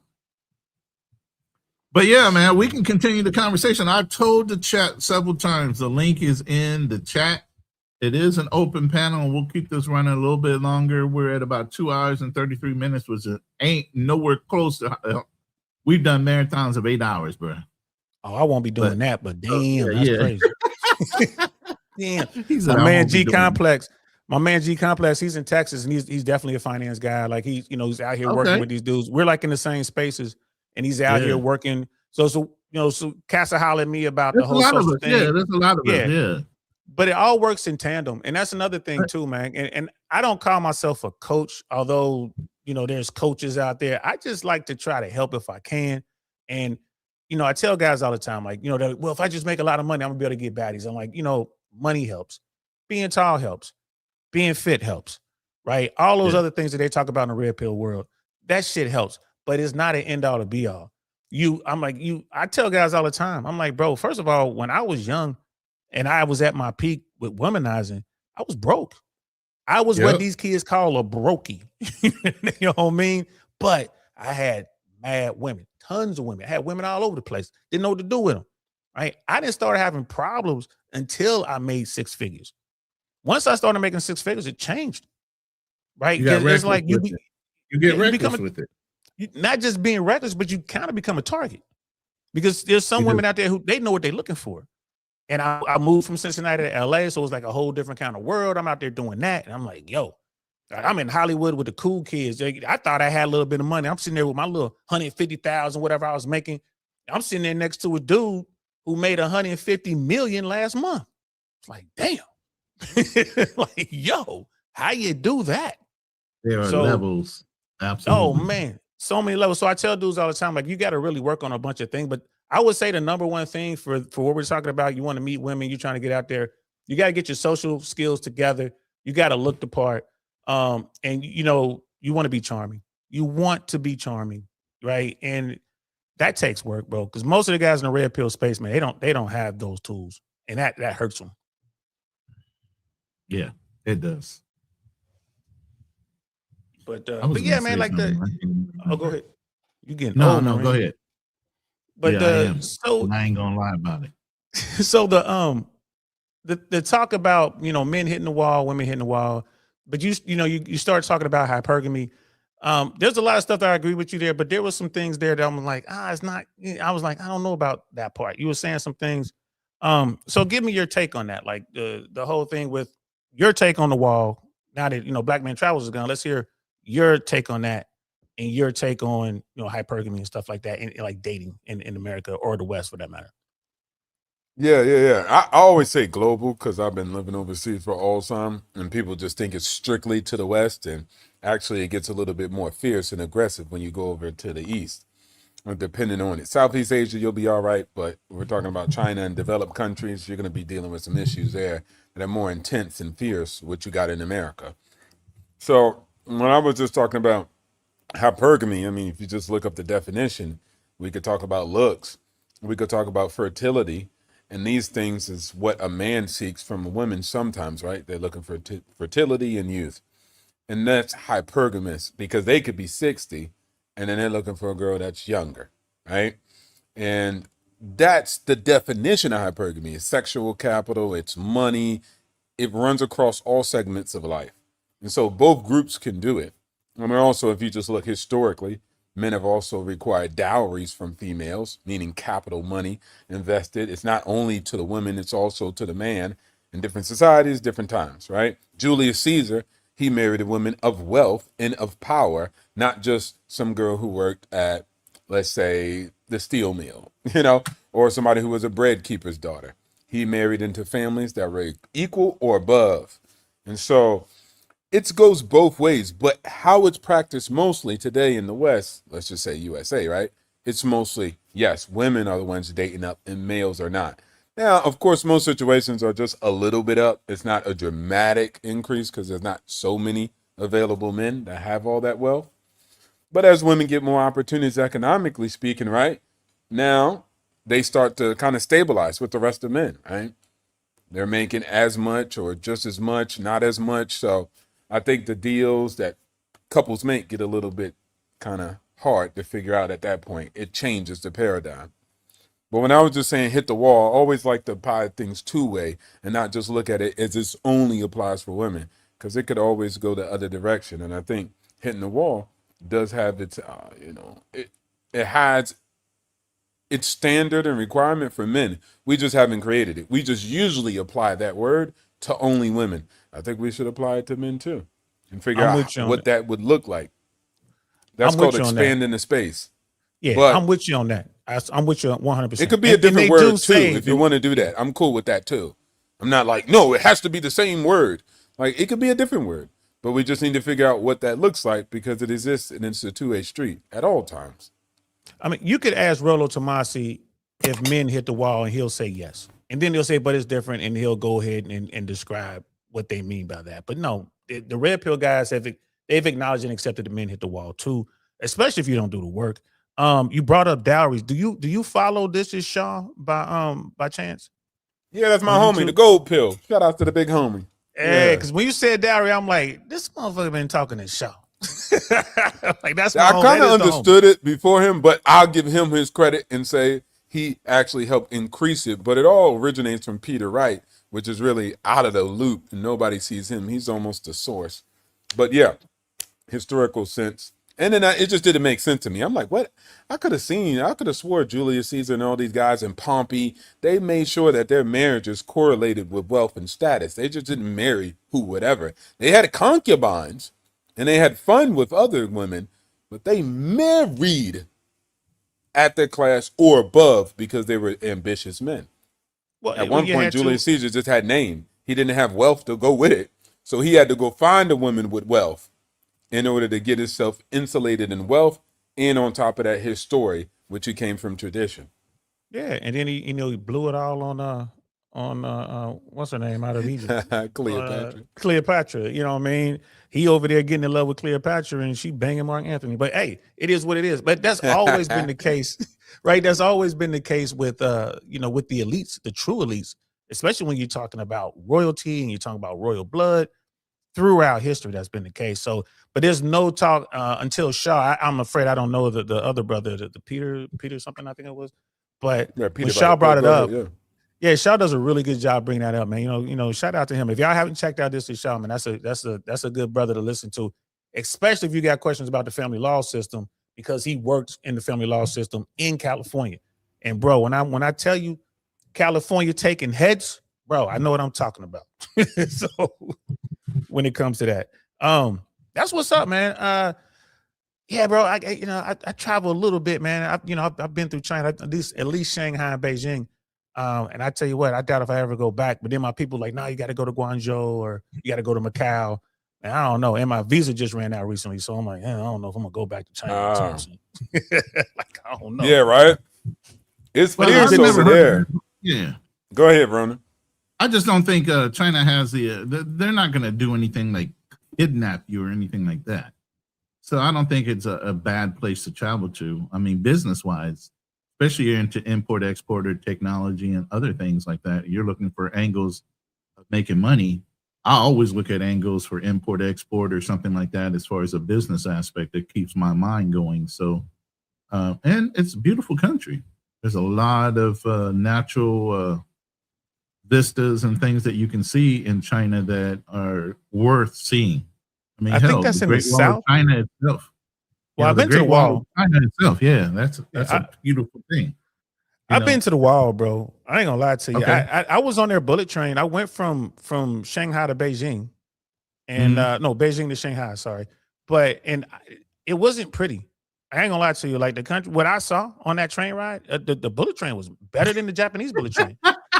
But it wasn't pretty. Like the stuff that I saw, I'm like, this looks like communism. This is a god awful country. But I haven't been to the South yet. I haven't been to the South. I love it.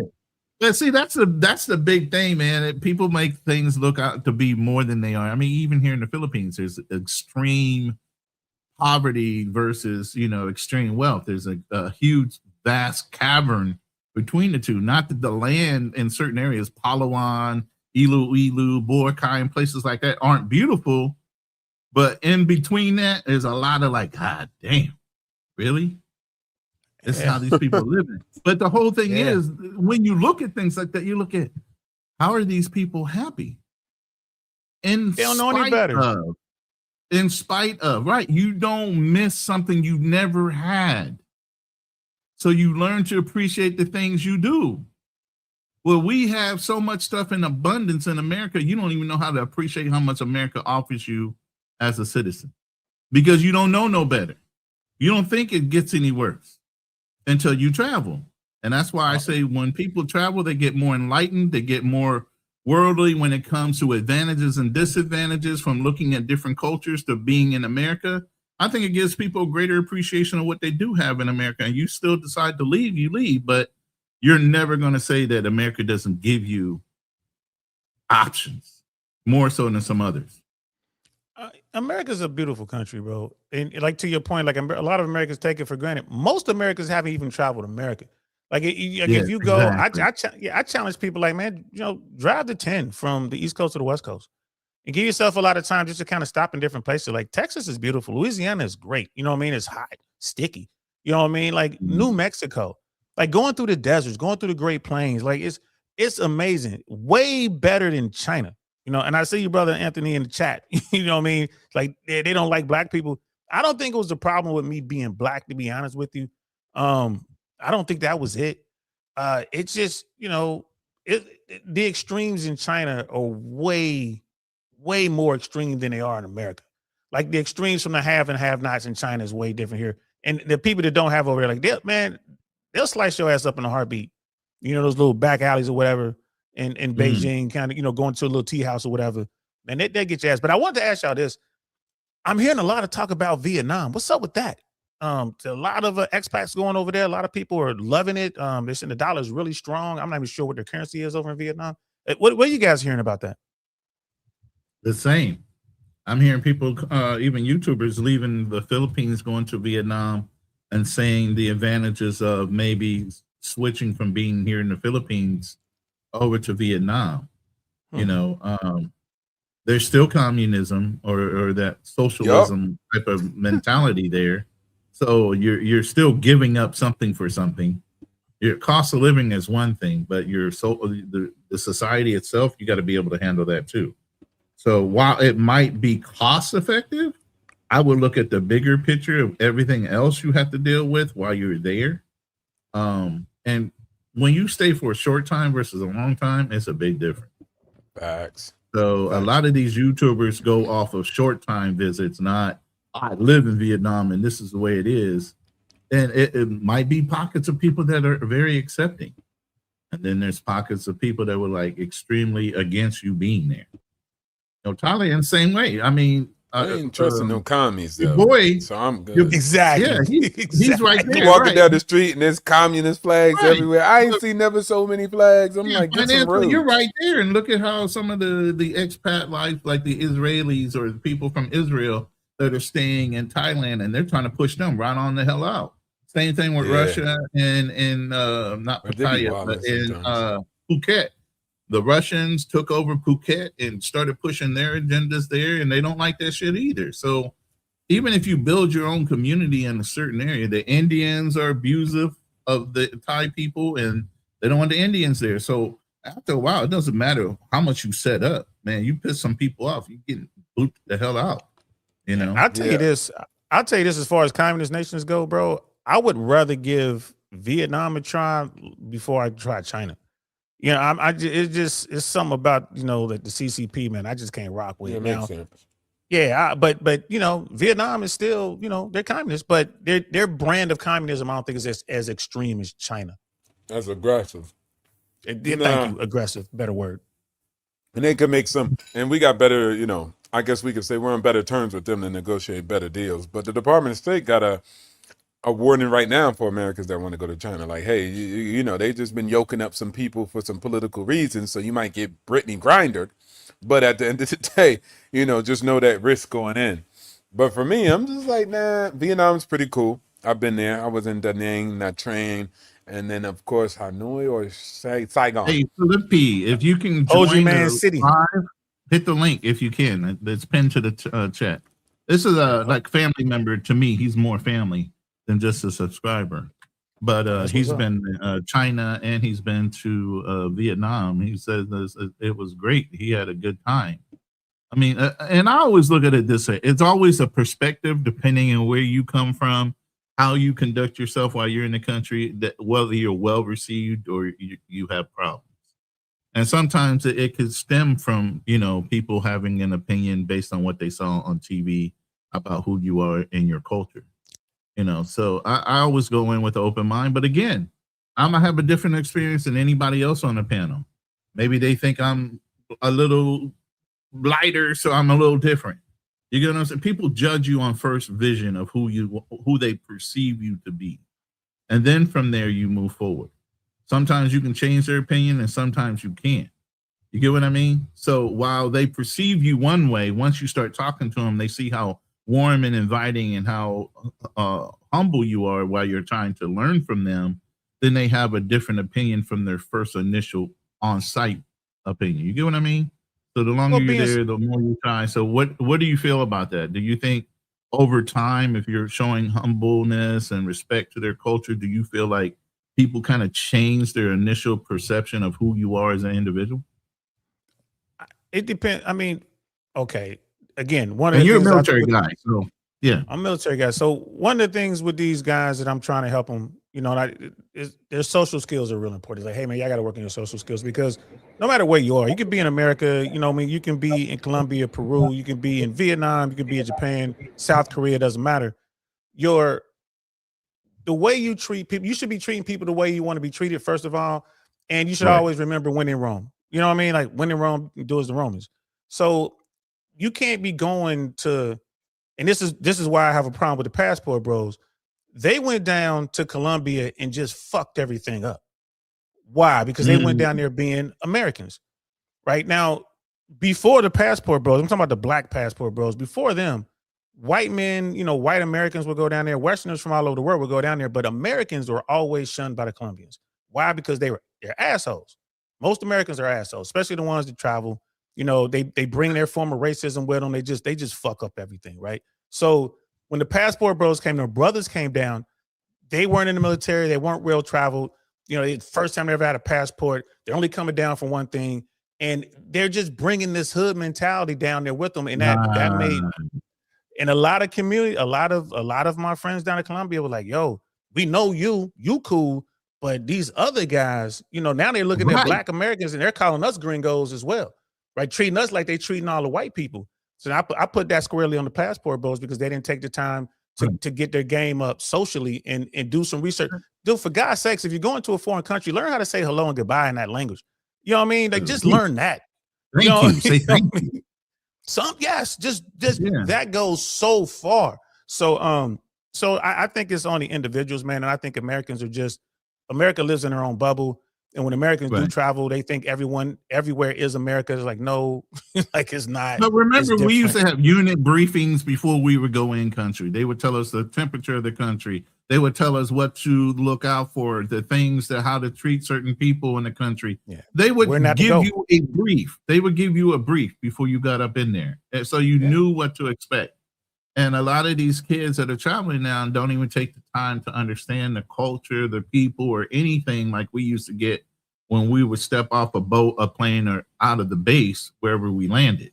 You get what I'm saying? Our mentalities are different as servicemen and women that are listening, you know, than the general civilian that just got a passport for the first time and never kind of got weaned into how to act in a foreign country. We were taught to win hearts and mind, do no harm, things like that, because we're leaving the impression of who American people are when we go into those countries where they don't care about that. Nobody cares about that shit. Nobody, that doesn't matter. Like I had Floyd, not Floyd, but the other idiot on a panel, and I was like, look, man, there's a way to travel and there's a way not to travel. There's no way to travel. You can travel anywhere. I said, no, there absolutely is. You know, and they still don't want to acknowledge there's a way to conduct yourself to where you don't do any harm for the person behind you.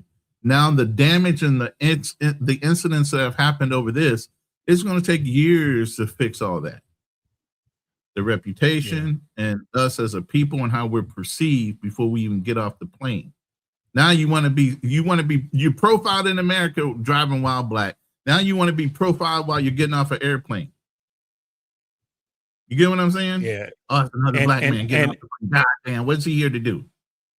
And Anthony 6398. Okay. Americans are assholes, especially the ones that travel, fam. Let's just keep it 100. Let's keep it 100. Not military. Americans. I'm talking about civilians. Yeah. Americans, most of the Americans that travel are assholes. Don't take my word for it. Go to these countries and ask the people there how they feel about Americans. Right. And it just is what it is. It doesn't have to be that way. Now, Americans as a whole, we got some, you got people going to show you love in America. Ask the world. They came here for the World Cup. Shit, they love America. They can't wait to come back. You know what I'm saying? They can't wait to get some more sugary drinks. They can't wait to order a pop, order a soda, and it just keeps coming and coming and coming. I mean, last time I was in London, bro. Last time I was in London, I think I was in a casino watching the football game, American football game, because it was on early in the morning. And bro. I think I dropped $30 on Sprite because I just, I'm thinking I'm home. I'm like keep ordering another one. And my shit was ridiculous. I don't think it was $30, but it was up there though, bro. I spent more money on the soda than I did on the damn chips that I had fries. French fries. All right, fam. Felipe, go ahead and chime in now. So I know you were saying something in the chat, but I'm sure you can add to the conversation. Hey, panel, how are you? It's always a pleasure. Thank you for having me up, Ronin. Saint, nice to meet you, and always a pleasure to share the panel with Financial Frontier.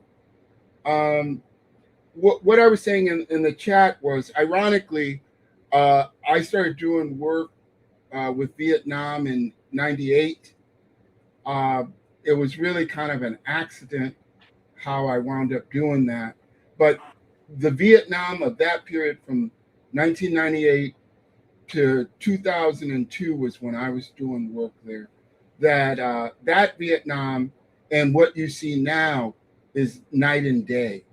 At that time, they were trying to reestablish themselves as an entity for investment because they had a soft opening in 1992 where relations were normalized. And what they did in 93, 94 was they basically blew their bond rating. So they lost the ability to get credit because they really didn't handle the opening well. So in 98, 99, what they were trying to do was to reestablish themselves as a force for foreign investment and infrastructure development. And if you look at where they are now, it's incredible. You would never have predicted where they are now from where they were then. And just a couple of things that I worked on. One of the things that I worked on was they wanted to do a high-speed rail from the tip of China down all the way to what was formerly Saigon. And one of the problems that they had at the time was that they had 5 different rail gauges throughout the country, and it had a result of the colonial experience. Different colonial powers had put different type of rail in there. And the reason why they were doing that was because most of their freight was being done on roads with trucks. And they would have these horrible accidents during the monsoon season with the people on the scooters and these trucks. And so it was causing a lot of casualties. And they wanted to revamp both their freight and their commuter rail. And, we met with a couple of the top U.S. rail, contractors, if you want to call them that. Most of our clients were actually ex-military. And the deal fell through at that time because nobody wanted to pay for the feasibility studies. And that's a big issue of who's going to foot the cost to research if this is even possible. And if you look, I looked at it maybe about a year or two, they finally built that rail. So they're putting the final touches on it. And China, ironically, who at that time was, the time I was working on it, was one of their big competitors for foreign investment. China came in and helped them build it. So, just there are tremendous differences of how quickly they've elevated themselves from where they were when I was working on the stuff to where they are now. And that was really my contribution, or at least the starting point. For being the economic hitman. Shout outs to you, man. CIA level. For sure. Don DeMarco for that brother right there. Don DeMarco. I got one too. Okay. Hey, I think he's a little bit of a troll. He says racism is prevalent overseas. You get profiled by color of your skin and the country you come from. Y'all agree with that? Hell no. I wanted to talk about that. I don't either, but go ahead. Well, here's the thing. Most Americans don't travel. So when people talk about racism, they don't realize that Americans' version of racism is unique to America, to the United States of America. Our form of racism is unlike any other place you're gonna go to. Do other countries have racism? Yeah, but most of theirs is like steeped in caste systems and stuff like that. And most of it is they're mad because of immigration, right? You know, so what we deal with in America, what we call racism, you're not gonna see like the profiling and all that shit. You might be in a third world country somewhere when they pull you over because they think you're a Westerner and they want to get some money. You get pulled over by the cop, and all you gotta do is bribe him. That has nothing to do with the skin of your, the color of your skin. It's just that's an American, or that's a Brit, or that's an Aussie, right? And you got a lot of that. So you got to. I don't think that statement is. I don't agree with that statement. But it is what it is. It might be a little bit of trolling. But what do y'all think? I would add. I definitely think it's actually valid, and that's just reality because that's just the world we live in. I mean, if you're African and you're going into countries, you deal with issues. Versus me, I'm black, but I'm an American. So I deal with less issues. And that's a real thing. You can ask Africans themselves, whether you find them in Thailand and China and anything else. They know there's a difference. And that's just because they come from a country that's perceived as impoverished in comparison to me coming from a country that's not perceived as impoverished. And so they have to deal with different nuances, and they're discriminated in different ways than I would be discriminated, even though both of our skins are black. But at the end of the day, everybody has issues. And so if you go to Latin America, they have racism. The black Brazilians would disagree if they don't have form of racisms. They actually fight for it constantly. They're further behind any progress that we got. They ain't got no equal opportunity officers or DEI. That doesn't exist in Brazil. So those people are fighting for that in that landscape. So I think there's these nuances, but as long as you come with good energy, positivity, you'll mostly be all right. So it's not like somebody's going to be like, hey, you're black, and then let's do something bad to you like the KKK or something. Like, you'll be all right, man. And one thing I found in my experience, I'll just land the plane here. One thing I found because black men, y'all always say this and it gets on my nerves. Look, bro, y'all talk about yourselves. Because in my experience being overseas, if you're a high quality individual, I ain't even got to say man, other men of other cultures respect that. They'll even look at the people from their culture and say, hey, I want my daughter to be with somebody who's actually getting things done. So they have more respect than that because they're looking at other men just based off of competence. And so you got to take that into account, but just move accordingly and live your life. I think that's way less of an issue than what you're making it out to be.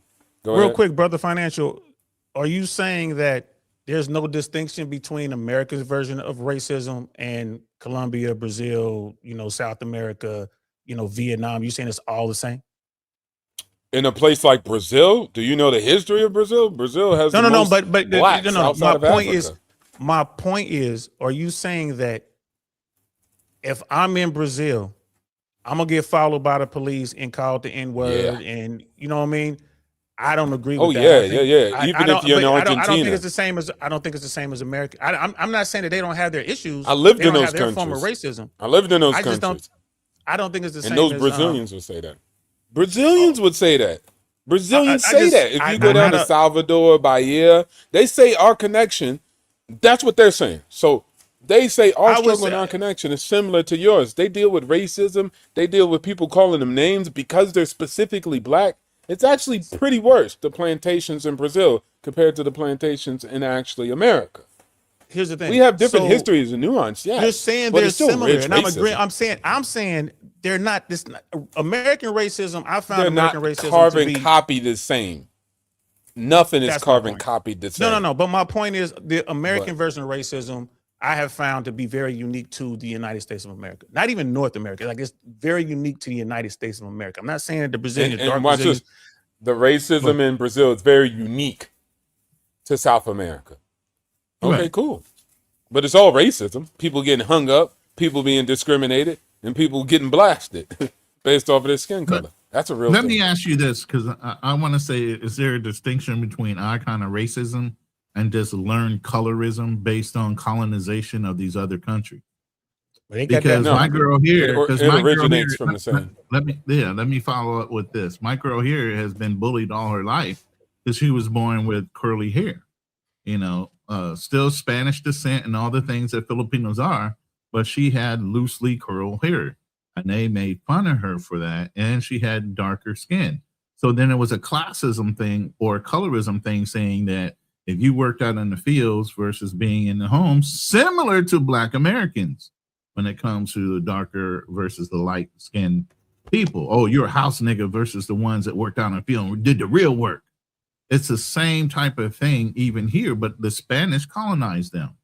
So over the period of generations of being colonized, not only by the Spanish, dealing with the Chinese, and then you had Americans that owned the Philippines. Okay, their own cultural people have discriminations based on the skin tone of their own people. And you have the Eta people here. The Eta people are dark skinned with curly hair. Some of the original Aboriginal type people that live here are even, their genetics is even more Aboriginal than the ones that are sitting in Australia. And they're dark skinned hill people. They just stay in the hills, they grow their own food and all that stuff. So you actually have dark skinned melanated Filipinos all the way to, and from Melanesian descent, I think is what is called the different tribes and the different cultures that came out of Asia and all these islands are Melanesians. But go ahead, financial. Can I throw something there? Yeah, go ahead, Lindsay.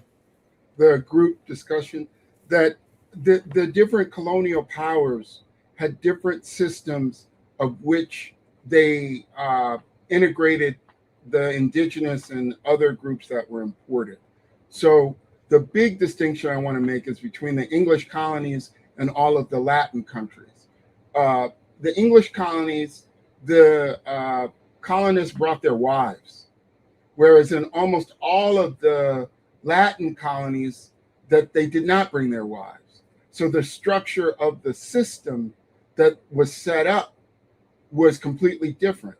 Also, with regard to the English colonies, like the America Project, that you had a distinct group of people, the Puritans, that affected the way that their economic and slavery system was rolled out.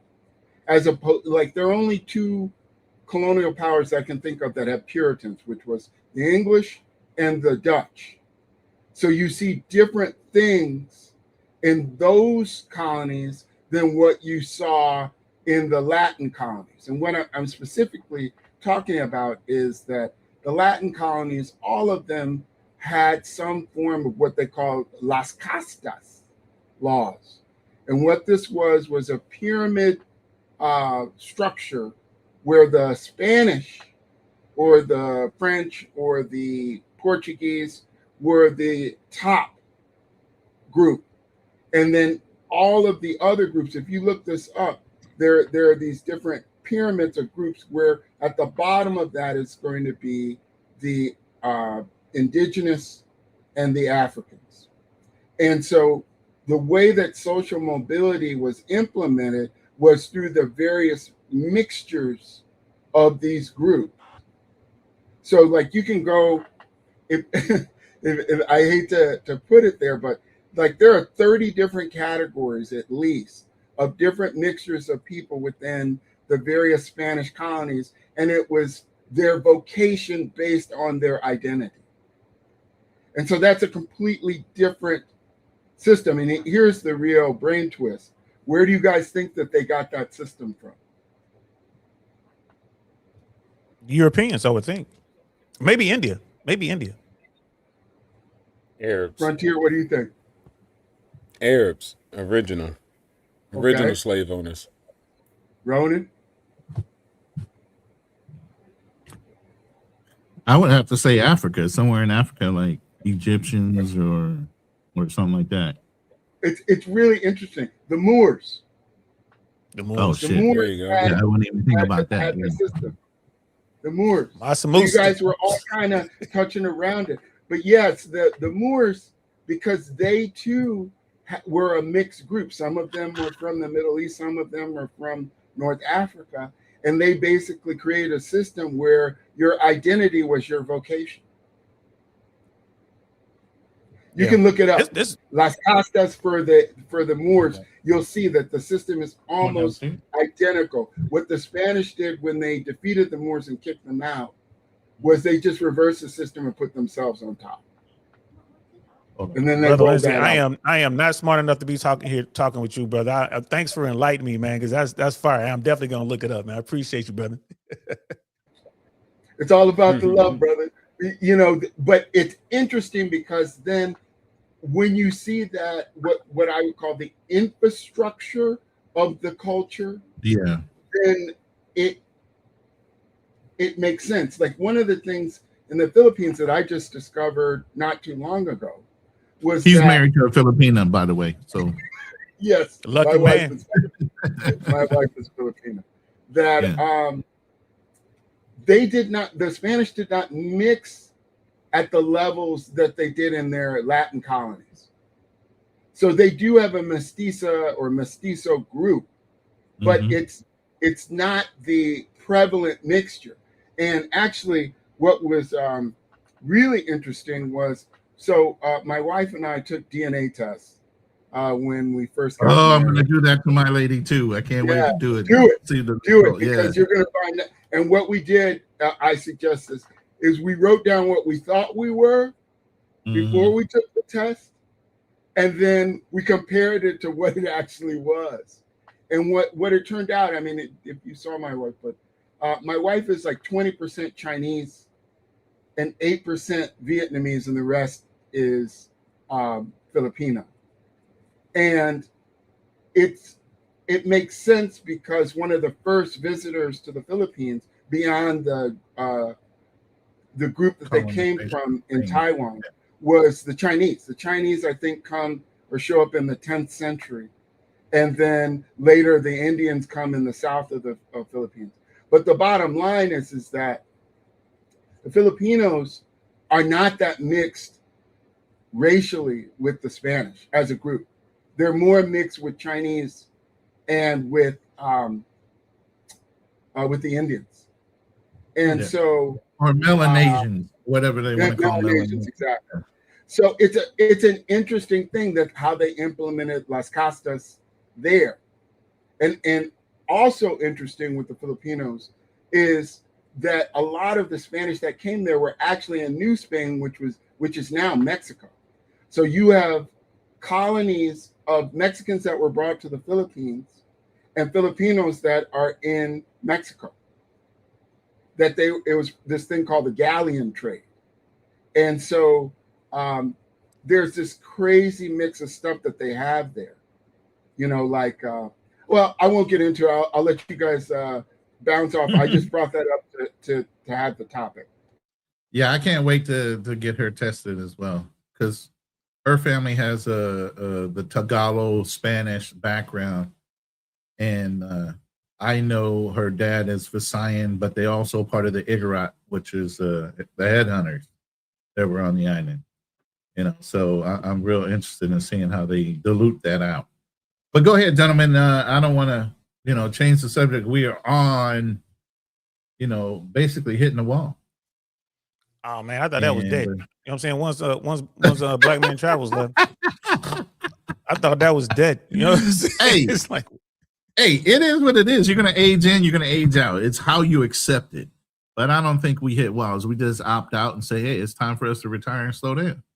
I don't think I ever hit a wall because I'm always working on something. Even in early retirement. That's why I always say I'm semi-retired. I'm not retired. I don't think I would ever retire. I'll always be working at angles and growing. Yeah. Especially with this but technology. Not to the level of not to the level of being so competitive that you're competing against a whole industry as an individual in retirement. That's the point of retirement, is to calm down a little bit. Work smarter, not harder. You know what I mean? God, but even the competitive angle, I meant to bring that up when Black Man Travels was here. The competitive angle. I mean, I don't agree with the notion I'm going to be competing till you die. And even when you go out here, when you're talking about like getting women or whatever, dudes are like, yeah, man, I'm gonna get her from that. I'm gonna take her away from him, or I'm gonna do this. Like they're competing with these dudes. I'm like, nah, man, like womanizing or being out here in the game trying to find you, trying to find your wife. It's like playing golf, bro. You keep your own score. You're not necessarily competing against me. right? Like my game is kind of like sitting at the blackjack table. Like what you do really doesn't affect what I'm doing mathematically. Right. So I don't see it as competition. But that's coming from a guy who does well. And even that's coming from a guy who has the confidence and the ability to go in and make something happen. I can go out and holler. So I tell dudes all the time, like, man, don't compare yourself to what I'm doing. Don't look at me and see I'm getting all these women and I'm getting these contacts and they're talking to me and you're seeing choosing signals and they're touching me and hugging me and all that. Bro, don't worry about me. Work on your game. Get to the point where you're happy doing whatever you're doing. Yeah, you got to be you. Yeah, it's not a competition But wait, thing. You know what I mean? And finance, I find it interesting. Go ahead, finance. I find it interesting that we can obviously see that the transition between the value of a man and him not able to hit the wall is, let's say, semi-retired, and he's always still working towards building himself. Nothing has to do with his ability to actually be able to have kids or be able to do something else that we can mention. And a woman, when she gets older, past the time where, let's say she can have kids, right? And let's say she doesn't even look that good anymore. It doesn't mean that she doesn't have extreme value. Because most men would argue that the value of their wives don't come in necessarily their looks, but their character, their nourishment, and who they are to the community and what they mean to children. So a woman can be very well seasoned after her age that she's able to rent her children and actually be what? A teacher of the children. She could actually be a nurturer. So there's so many things that still is applicable even past the fertile age or her ability to have and render children. So we have to attribute that too. And somebody could still have those components and still be valuable and not quote unquote hit the wall. But if you keep prioritizing looks, or have a baby, that's not how you prioritize your wives. They bring much more as characters. Their honesty, their integrity. I could keep going. But if she's your wife, then isn't she out of the conversation? She won. No, like those skill sets. Those skill sets and everything else is still, valid. So those and a skill woman, sets, she doesn't have to be married.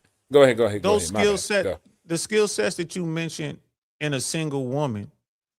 Well, yeah, I agree with you. Those are great skill sets to have. But you know what they called those type women for the Gen Xers and the boomers and all the ones before us? They called them old maids because they were past it. That was kind of like their term for the wall. They were the cat ladies. Leftovers. Yeah. Right. The leftover women like in China. So, and again, they do have utility and they do have purpose. We're not trying to say they don't have any value. We're not saying that. But what we're saying is in the sexual marketplace, they missed their window. And it's going to be way harder for them to get the guy, again, to try to get the guy they want. Can they get a dude? Absolutely 100% they can get a guy. But will that be the guy that they want? And that's the thing with the wall. It could be harder, but I wouldn't say it's a wall. You should say it's a bump. It's a curve. It's a corner. It increases it. It raises slightly, but they can still get a man. And then guys are thirsty. 100%. Let's stop playing this game as if the top edge guys only select specific. That's cap. I'm calling cap. Most of these guys have money, and most of these guys they don't got no friends. They see their whole identity through women, and so they'll capitulate to almost any and everything. You can't take your life and project it on the entire populace because they're not Himothy and they're not you. These are just, and it don't matter that they got money in their hand. It really doesn't. I don't want to hear, I got money, I'm doing this. Okay. I'm not disagreeing. Wait, hold on. Okay, go ahead. Money I'm not is not disagreeing with you in any of that. They didn't hit the wall. I saw. Hit the wall. Oh, go ahead. You can keep saying the wall for you, but for most guys, don't do that. But what I'm saying, in the sense that, again, they can't get the result that they used to get. Now, the same guy, the guy with the money, and I agree with you, weirdo with $1 million is still a weirdo. Elon Musk is one of the weirdest individuals I've ever read about. I know people who met him, and they were like, yeah, that motherfucker weird boy. But, there's some say on paper he's a trillionaire. So he's going to be able to pull any woman he wants until he's in the ground. And he could probably do it then too. Right? Like they dig him up and bang him. So it's a different thing. That's all. It's just a different thing. It's not taken away from the women, but it's just a woman in a situation where she's 55 years old. Right. She's 55 years old. Y'all want to die on this hill, this little specific small case. I get it, but it's really not. I wouldn't say it's a wall, but if it's a coping mechanism, because most men y'all around here cope strategy. I'll let you have it. Let's not detract. At the end of the day, there's plenty of women, and it's well documented. Plenty of women that are beautiful way out to 40, 50, 60, now even 75. I've seen some beautiful ass 75-year-old women. Okay, so beauty is not the deciding factor. There are plenty of women that are intelligent over 40. Matter of fact, they get more intelligent and less emotional, so they get analytical. So then they're actually running businesses and empires and everything else just like a man can do. They can add value to their man. There's plenty of women that are older that do that. Nobody's taken away from an older woman's ability to attract. But for what she was put here for, you get what I'm saying? That's the only thing that she can go down on. We didn't say she's going down on beauty. We're saying she can go down on her ability to be fertile, her ability to give children to a man that might not have children at that age and still wants to have children. If you're a man of a certain age and you don't want to have children, you never had children before, then you just go ahead and you get with that person of that age. But if you're somebody that's still trying to have a legacy, then you're going to look towards the more fertile aged women. Yeah. Okay, so if you're saying the wall is only about her ability to have children, then okay, you got it. But that's not the wall. That's not truthful. Why is that the only thing? We're talking about whole human relationships. And then we get in this intellectual masturbation where it becomes this super hypothetical that only exists with one small area of human endeavor, which is reproduction. That's not it. There's a whole conversation. Go ahead, Lindsay. Thank you, Financial. And I appreciate all of you guys' commentary on this. The one thing I wanted to inject into this is in my view, there's a weird thing that's going on now where women that traditionally, as Mr. Saint just put forward, traditionally were thought to be spinsters and grandmothers are now competing with women that are, in their 20s. And specifically what I'm talking about is some of the things that these older women are coming online and saying are toxic for young women to imbibe.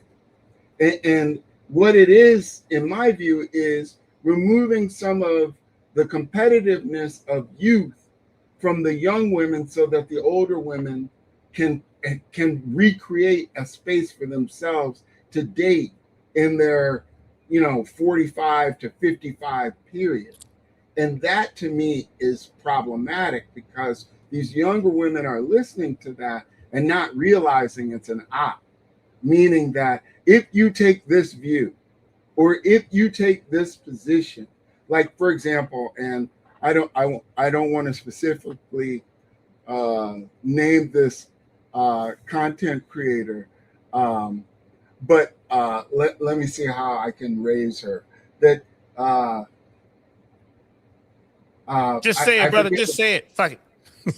We say names up in here. Yeah, we say names up in here. There's no reason to be scared. She has a commentary that sounds a lot like Brinkle.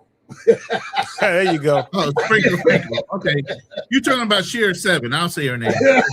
That stuff to me is absolutely toxic. And the younger women that listen to that, I think that it's something that makes them less competitive if they actually listen to what she's saying. You're less likely to find a husband listening to what she's saying, which she ironically markets that as, oh, this is how you get your man. Is you got to do this, that, and the other. You're giving away too many things for free, this kind of stuff. So I don't know. We'll see what you guys think about that. But that's my one little slice. Is I don't like this thing that's going on in the U.S. where people that were previously thought to be grandmothers and spinsters are now telling young women how they should date. That's because that's their competition now. Exactly. They out here in the market trying to get the same guys. And that's covered in that book, by the way. Sextinction talks about this very topic. Brother Lindsay brought up a really good point. So when you talk about the sexual marketplace and hitting the wall and all that kind of stuff, right? What's the red pill talking about? Again, this isn't my world. I didn't create the red pill. It's just that's their terms. These are their terms. So you have if you want to be a woman who wants to be married and you want to have a family and all that, it is better for her to do that when she's young. The younger the better. She can get that done in her 20s. Outstanding. That'll be very conducive to having that type of lifestyle. Now, feminism and a lot of women today, modern women are saying, you ain't got to do that. You don't need a man. Go get your education. Go make a bunch of money. Get a lot of letters in front of and behind your name. Once you do all that, freeze your eggs and then find a man. That gets into the sprinkle stuff. That's really difficult and that's not going to work. Why isn't it going to work? Because just, about 80% of men, if you line up dudes, a million dudes from 18 to 80, the vast majority of those guys, when you ask them what type of woman they want, he's going to say, I want a woman who is, young, fit, friendly, feminine, what age group you're thinking. And it's going to be somewhere between that 18 and like 28, 29 age range. Right. And people say, well, why is that? Because we're hardwired to want to reproduce. Right. And men, we still going to be shooting spermies no matter what age we are. So dudes going to tend, that's the most desired, the most sought after cohort, those women in that age group. Right. So when the women get outside of that age group and they got all this stuff and they're thinking, well, I make a lot of money and, I got a lot of social proof and I have a lot of alpha traits. These are things that women find attractive. These are things that women want in a mate. They possess all that and they think, well, men going to want me because I have all this stuff. I'm this person. When the fact, like, nah, the man ain't gonna want that. He's gonna want the young girl who has less experience and all that other kind of stuff, and it's gonna be, better suited to have a bunch of babies and blah blah blah. So again, that ties into that wall thing. She gets to a point and she's disappointed, and she's like, damn, now she has to compete with those, her younger self. She got to compete with the younger version of herself, and she's gonna have a hard time being successful. Now, do all women fail or whatever? No, you got people like Abby Phillips and all that. You got some very successful women out here who make a whole lot of money, right? And they got their husband. But when you talk to them, you find out that they got their husband when they were young, right? And that's all like a lot of these guys on the red pill are talking about when they're talking to these women. They're like, yo, go out here and get your dude when he's young. Ebony K. Williams talked about this. She's like, yeah, the white girls were in her college. They locked down their dude. They get married. They're over there showing off their wedding rings, whereas the sisters are like, man, ain't nobody getting married. That's Ebony K. Williams' words. That's what she said. No. I hear. She can. I believe she said that because I believe a lot of people selling lies. Now, I don't care what men say they want. I talk is cheap, walk is everything. So they can sit up here and say what men say they want, or what women say they want. What men say they want.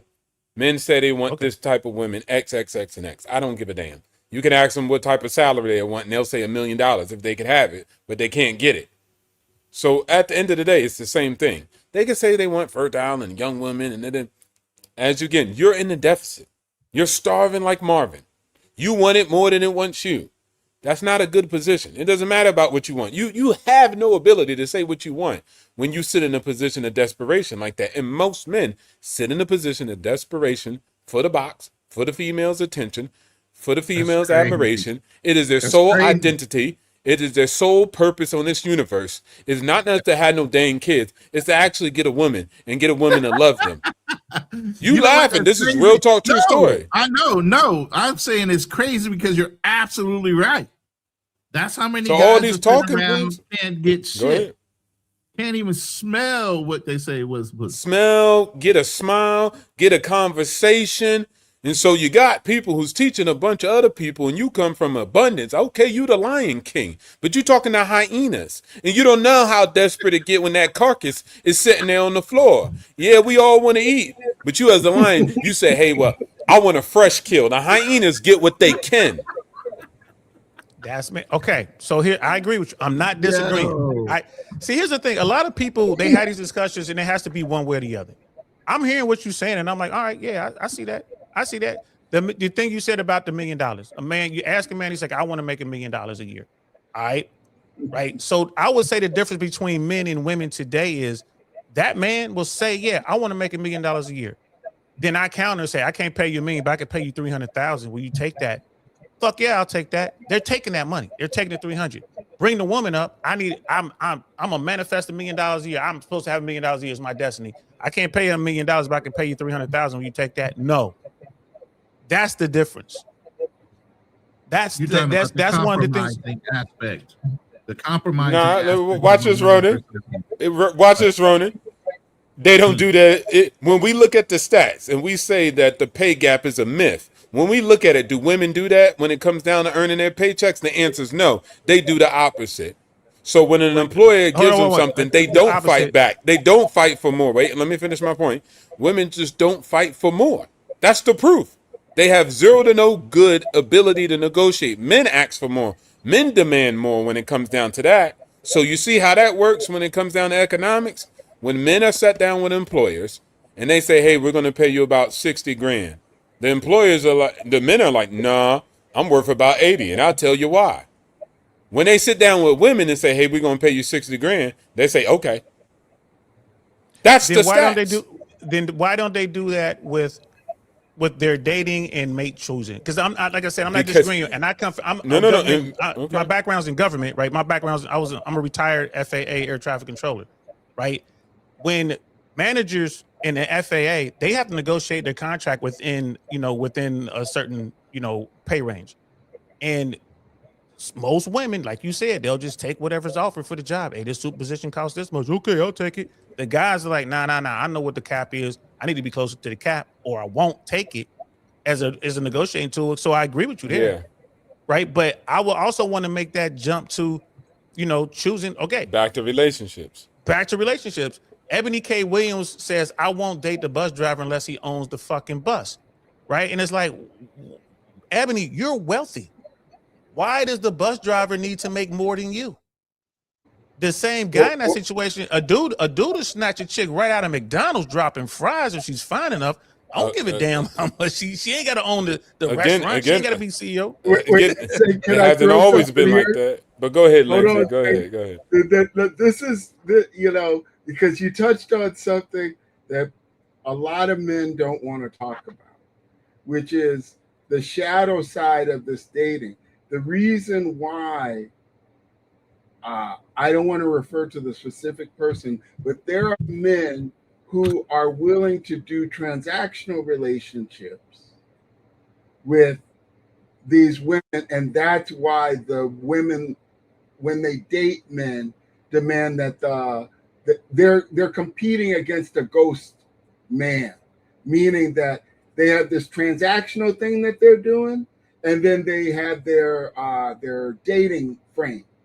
And so the guy has to own the bus because they know that they can get the transaction guy to give them a lifestyle without the commitment. So that's what is really happening is you've got, how do I talk about this stuff? Man, say them names. Wait, Don't worry you about gotta, wait. Listen. You gotta understand. Lindsay is a lawyer, so he's always looking at the angle of I don't want to get sued or held responsible. I don't want to. But I'm sure we're outside of any jurisdiction that he's like practicing law in. Yeah. Like, how can I word this without offending anybody? I'm assuming. There's certain stuff. There's another world, the dark side of relationships that's transactional. And most women don't call it dark. Well, okay. It's part of life. It's dark back then. I call it the light. Yeah, that's part of life. Okay. Now. That's what they're doing. that men don't always realize there's this transactional part that's also going on. It's like the McAfee security system that's running in the background. So when you are looking to date some of these people that you don't, at least when I was a younger man, I did not realize, I saw this thing going on, but I didn't realize how it worked. That The deal that's being offered to you as a young man with less resources is not the same deal, although it's the same woman at that same age that she's offering to somebody with resources. She's got both tracks running at the same time. Oh, and yeah. so She's multitasking her ass off nowadays. and so if you don't know that there's this other, like, you know, she walks through a door and there's another set of men that she could get a lot of the things that she wants just transactionally. She doesn't need a relationship per se. But if you don't know that that's there, then you're like, why do I have to now start paying for your bills? And I need to buy you a Chanel purse. And I need to, why is that? And that's because when she walks out that other door, she can walk right over there and get the Chanel purse. She just has to do the transaction. But of course, what she might transact with you as a young man is something that the old man can't possibly give her. And so there's a give and take, depending on what type of deal she wants to strike for herself. Listen, it was just right there in the conversation. If the gender gap is a myth, women know how to accept the deals that they accept because they do it all the time. They don't demand more from corporate America. But when it comes down to relationships, let's go back to it. But when it turns for relationships, why don't they? Because you're thirsty as all outdoors. Capitalism ain't that thirsty. They ain't giving out $1 million to everybody. But you guys are giving out your $1 million to every broad. Every broad that exists with a post can get some money, can get some attention, can get some likes, can get your energy, can get your time. And so in that position, they have the higher advantage and they have more negotiation in the deal. That's it. You desire what they want more than they desire what you got to offer. And guess what? The funny part about it is they desire what you got, but you so dumb and so lost in lust that you'll give up whatever you got to get what they got. So in that term of the negotiation deal, they just got the position on you. Because again, the dark truth of transaction, again, it proves my point. Men are in love, women are in business. I mean, that's fine. There's some dudes out there in business. There are some dudes out there in business, but again, going back to the wall, the woman who was able to negotiate the absolute best deal for herself on her terms with the highest tier people gets to a certain point where she can't do that anymore. She can still give really good terms with people of a lower tier. She's not going to be alone. She can't get the Kellys, she can't get the Birkins, but she's still getting the Chanels, right? She's still getting good terms, but she's no longer getting the great terms that she used to get. That, my friend, this is how the wall. smart women are. This is how smart women are. No. Let me lay down some game on you. This is Western women specifically. They're smarter than a lot of other women. They lays the game on you so good. Let's say that guy that you're talking about getting, let's say he's level 10. Level 10 guy. She got the relationship being the early. best. Is that level 10 being the best? It's being the best, right? Now, let's say she gets, that's one girl. She got level 10 guy. She got it. She didn't, hit the wall necessarily, like you said, right? She's got the level 10 and she's locked in. Boom. Good. All right, she won. She ain't going to hit the wall. She got the guy. Then you got the girl who gets a level 5 guy. Right? And then she leaves him. Then gets another level 5 guy. She won too. Because 5 plus 5 equals 10. Let's go back and to both guys, let me just land the plane. Both guys are paying alimony or child support.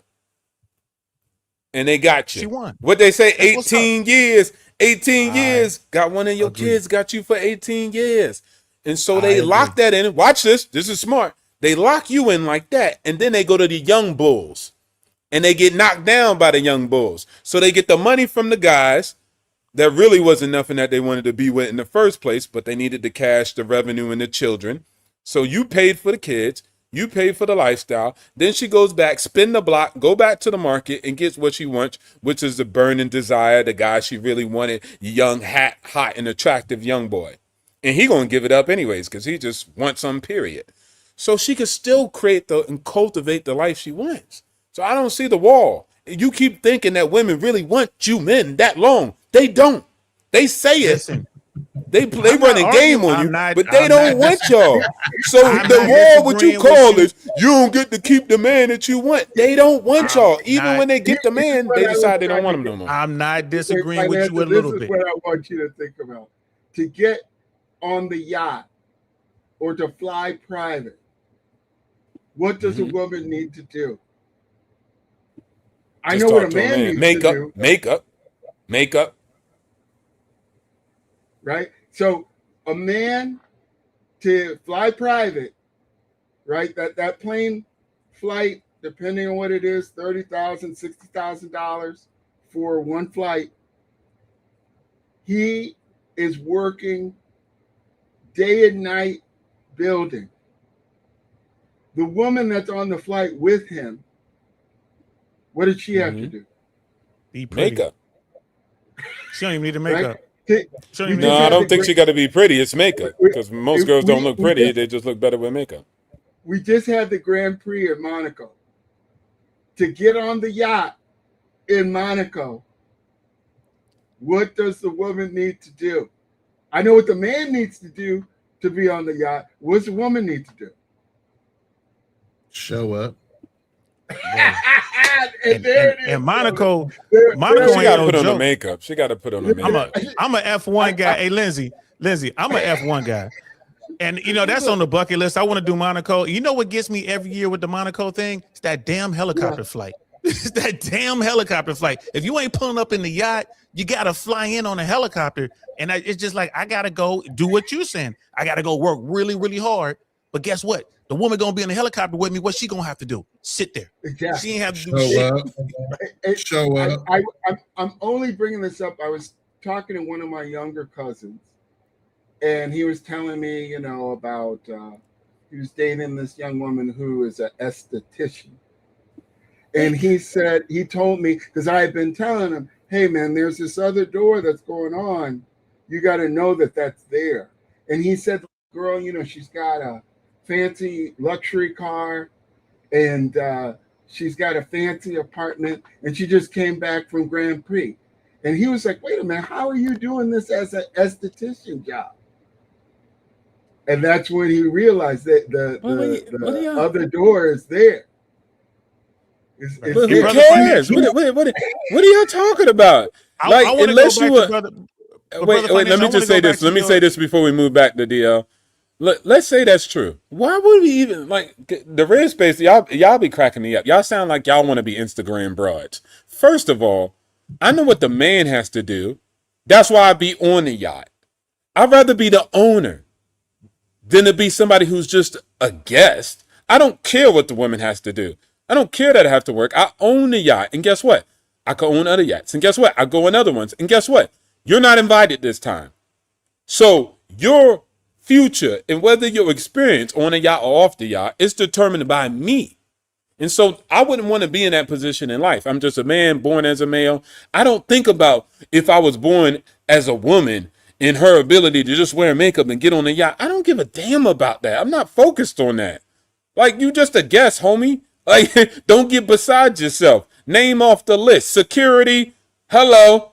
You ain't got to go home, but you got to get the heck up out of here. So why would I even worry about what women do and they get on the yachts? And that's some incel losers in the corner looking at girls on yachts and being like, they get to go on the yachts and I don't. Bro, get your money up. You could be on the yacht too, dummy. Because guess what? All high value men or other great men that know that man are on the yacht too. But just get your own yacht. The point I was making was that there is a wall to where you aren't getting on the yacht anymore as a woman. Oh no, they still getting on that yacht. No, Lindsay, you got it messed up. But okay, all right, no, okay. And brother financial, all right, and brother all right, cool. financial, Well, all right, you right. All right, believe that. Let me get in. Believe what you want to believe. Let me get in real quick, brother financial. Hopefully, you don't own the yacht because we all know if it flies, floats, or fucks, you gotta lease it. We know that, right? Hopefully, we all can agree on that. Don't buy a yacht or I rent it, but guess what? The difference, I invite who I want to. When you're rich, you don't think like a lower man who only worry about whether the girl look like this. Rich guys We're not don't even care, talking man. about that, Fat bro. women Like, be running up you're the on a money. tangent. We're not even disagreeing with you. We're not disagreeing with you. You're on a tangent. We're not there with you. Financial aspects of Yeah, we're not owning there a with you. depreciating I missed the asset. point. I always miss the point. Yes. Y'all never miss the point. So here's the No, thing, but I always brothers. miss the Let's point. go back Got to it. your. He's talking about owning a depreciating asset. Let's I go got back that. to Yeah, I no, said he I ran understands. it. No, he Stupid. understands that, brother Ronin. He understands that. Right. Let's go back to your example. You said the first woman was knocking. She was getting the 10s, the highest tier guy, and then you started talking about other women who were getting the 5s and running their game, and that was a good game. I ain't mad at them. The women doing that who do that. I ain't mad at them. Never hate the Get it how player, you get hate the it. game. Right. But let's go back to the first woman. She was getting the top tier guy. She was on the yachts, private jets. She's in Monaco. She's in Milan. Right. She's in Macau. How long can she do that? Not About having to 5, pay 10 for it years, herself. maybe. If she doesn't Right? get tied in before Right? then. Right? How long can she do that? In the moment she can no longer do that. She better that's have a hitting the man wall. lined up that's putting the ring on it. Exactly. But And guess the watch moment she this. can no Watch longer- this. And that's all we're saying. And that's all we're saying. That's all I'm we're about saying, to, bro. I'm about to lower the boom. I'm about to lower the boom. I'm about to lower the boom. How many of you men, hold on, I'm about to lower the boom. You hit the wall. How many of you men will never be on a yacht? And that's the realistic thing. So you can make fun of her from not being able to go back on a yacht because she's old. But your busted, dirty, recessed chin self have never been on a yacht. So you can make fun of somebody and say, hey, you hit the wall. But most of you guys will never be on the yacht also. Y'all will never But isn't that experience what that. we're talking about the wall, though, right? That's all we're talking about. We're Again, talking okay. about the So wall. again, if the man has never been on a yacht, he has hit the wall then. If the mark is getting on a yacht, she was able to get on a yacht. She's in her prime. And you say, well, she can't anymore. She ugly and old. She a hag. She can't get on a yacht. Okay, but your recessed chin self, you never got on a yacht. That dude. And you'll never make money. Because that dude was never at that level. The point is, you never made when money. you were there. That guy was never. You were never there as a man. You were never there. So he doesn't count. He's not a part of that. He didn't hit Exactly, the and wall. that's most men. That's most men. Okay. You can say he didn't hit a wall. He didn't. It don't matter. Okay, guess what? Because no, wait, hold on. Wait, hold on. Now you're really just talking about a wall. This is the funny part. This is where thinking helps you guys evolve big time. Please, men, think. Use your brain. First principle. Elon might be weird, but he's right on one thing. It's called first principle. You creating this whole stupid term called the wall to explain, yeah, the girl could get on a yacht, but when she get old, she can't get on a yacht. Not realizing the whole time that your recessed chin never got on a yacht and will never get on a yacht. But you like, well, I ain't hit the wall. Okay, cool. You right. You never hit the wall. And you also never got on a yacht. And you also will never have that experience. Let's take So the yacht regardless away. of what you call it, the result is the same. Let's take Nah, don't try to take the yacht. Don't try to take the yacht away. Now that I got your head and I'm jabbing you, now you want to take the yacht away. Okay, cool. I need to take the yacht away so you can understand the point. Look, move the goalpost. Move the goalpost. I'm not moving the goalpost. I'm trying to get you on the football field. You're playing baseball. I'm trying to get you on the football field. Right? Let's not just lose. Okay. Now you just change the names. Okay. No. Well, Forget the yacht. Do something else. Lindsay. I'm gonna hit you there. Do something else. The issue is that it's not a participation trophy game. Right. That the assumption is that it's only going to be the top 30% that are going to achieve anything. The 70% are going to have regular lives. And so it's moot to them about, to your point, financial, it's moot to them in general because they're never going to live that life. But for the men that are in the 30%, there are levels to this game. And to not understand. So what I'm saying is that a lot of men are going to be unsuccessful with women as a general principle because of how this works, how the game is played, the rules of the game. But if you're in the 30% that's in abundance with women, there are levels to that. And that even within those levels, it has to do with the value add that you have. So like like my cousin, he is a young man coming up in IT. He's doing well. He's having success with women. What he didn't realize was that an esthetician that was hot could go to Dubai and go to Grand Prix. He had to go through college, through graduate school to discipline himself with his all of that, right? Just to get to the level he's at now as a young man. He's in his 20s. And the woman that he took out for a couple of dates just dropped on the date. I was at Grand Prix. And he's like, wait a minute, what the financial. Let me say this real quick. Let me say this before we dig any deeper in this. I just want to say this. In any conversation we have, it's for the general public. Nobody's attacking anybody on the panel.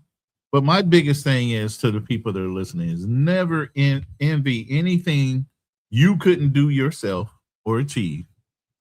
Okay? And if you can't get it on your own, don't worry about what the next man can do and what she's taking advantage of. That's part of life. If you have that driving desire to want to go and get a yacht, then you figure out the pathway to go buy a fucking yacht. Other than that, if somebody else has an enjoyable time on a yacht, who gives a fuck? Live your life the best way you can. Extend yourself as far as you want to or not. Challenge yourself to do more.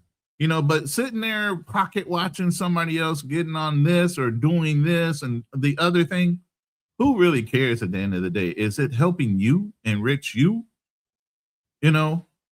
So that's the biggest thing. Well, we might have these conversations where we're talking about this, that, and the other. I don't really care because those are not goals that I have in my life. My ultimate achievement is not to do certain things, is to live my life to the fullest and enjoy every last moment of it.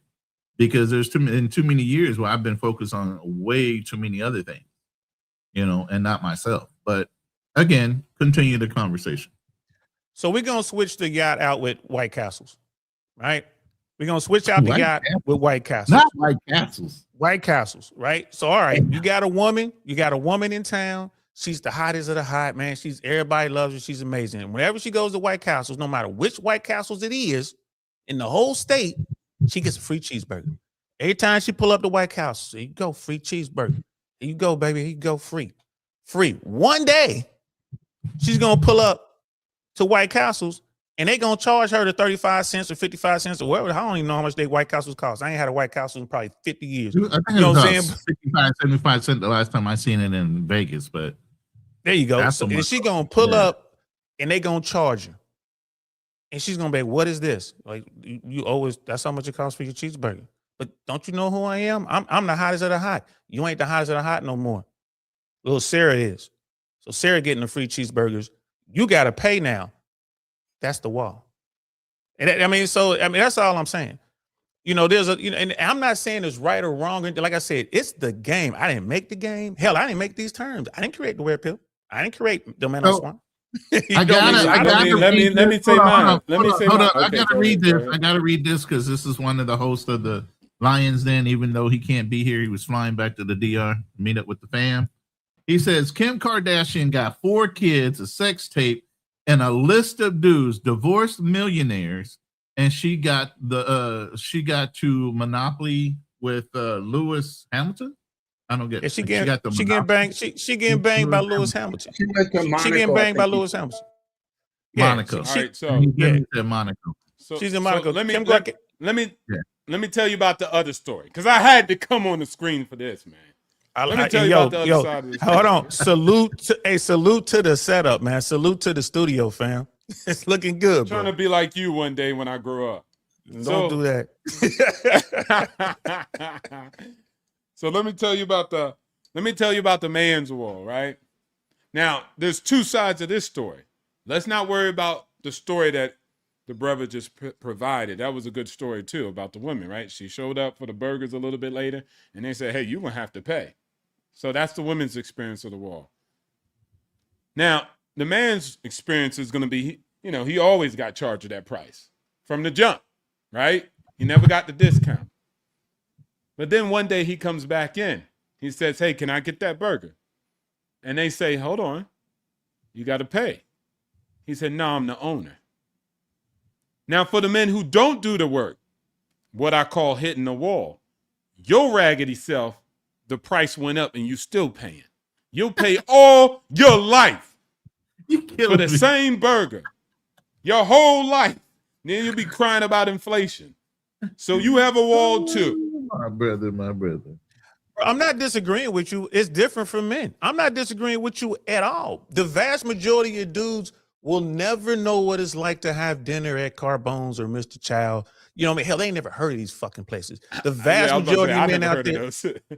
Oh, bro, man. If listen, we'll talk. Maybe I'm a I'm foodie, overseas. bro. Maybe I'm overseas.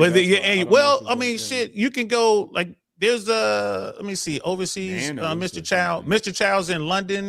They're in Bahrain. But yeah, I don't think it's anything in the East. I don't know where you at though. But anyway, I don't want to get off subject. My bad. Go ahead. It is hard. It is difficult for me to gotta do the work. That's one of the things, like in the red pill world, when I'm over there, I'm like, hey man, y'all gotta do the work. I tell them, like, I don't want to talk to you guys who just over here talking shit because you ain't never had pussy since you came out of pussy, and you're gonna sit here and dunk on these women on Fresh and Fit, right? And on the whatever podcast, you're gonna sit here and dunk on these women, talk all this shit to these women, then you're gonna turn around and you're gonna take your last $100 and DM it to these chicks. I ain't got no respect for you. You're a fucking quitter. They didn't hit the wall, bro, because they didn't even get into the game. You gotta be out there first before you can even talk about hitting the wall. Hitting the wall means you can't do it like you used to. I mean, who's the GOAT? Best quarterback ever, right? Tom Brady.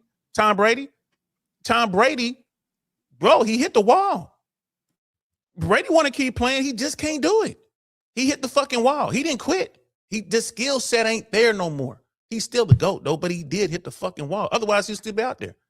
Right? That's all we're talking. That's all I'm saying. I agree with you about these dudes. Yeah, that is the wall. But he didn't quit. You said he never got in the, or let's say the guys. You say the guys never got in the game. Yes, they did. There's no guy alive. Let me lay my plane. There's no guy alive that's alive and not trying to make his way. He has to. But if he doesn't prepare himself and move smart, then he's going to put himself in a situation where he's going to hit that wall, which is for a male, 80 years later, 30 years later, you're still doing the same dead-end job, and you got nothing for an exit strategy and no retirement plan. That is the wall, what it is for a man. So men know what it is. He's in the game. He's in the game every day. This is where Brother there's no Financial, man that's out here that's not working at all. There's no man out here that's just not working at all. Most men are actively working. We got smoke now. But we finally got something we disagree on. We finally got something we disagree on, Brother Financial. There are so many dudes out here who aren't even trying to write fucking books about it. They got CNN and Fox and BBC and Al Jazeera trying to figure it out. What is wrong with these motherfucking dudes who aren't working, living in their mother's basements, don't even know how to talk to people? This is the thing now today. When we grew up, it wasn't a thing. Everybody was in the game. Every fucking body. The nerdiest, lamest motherfucker was in the game. He knew how to, he got some. You had a side hustle somewhere doing something. Doing something. But today, that's no longer the case. So now I disagree with you completely. There are guys that I'm seeing them. Anecdotally speaking, I'm seeing them, and the numbers bear it out. The scientists are seeing them. I just want to add to your point, saying they also have these guys in Asia. Wow. Yeah, but this is 33%. So I get it. I'm not mad at you, but it's 33%. So let's put it in its proper in China. Context.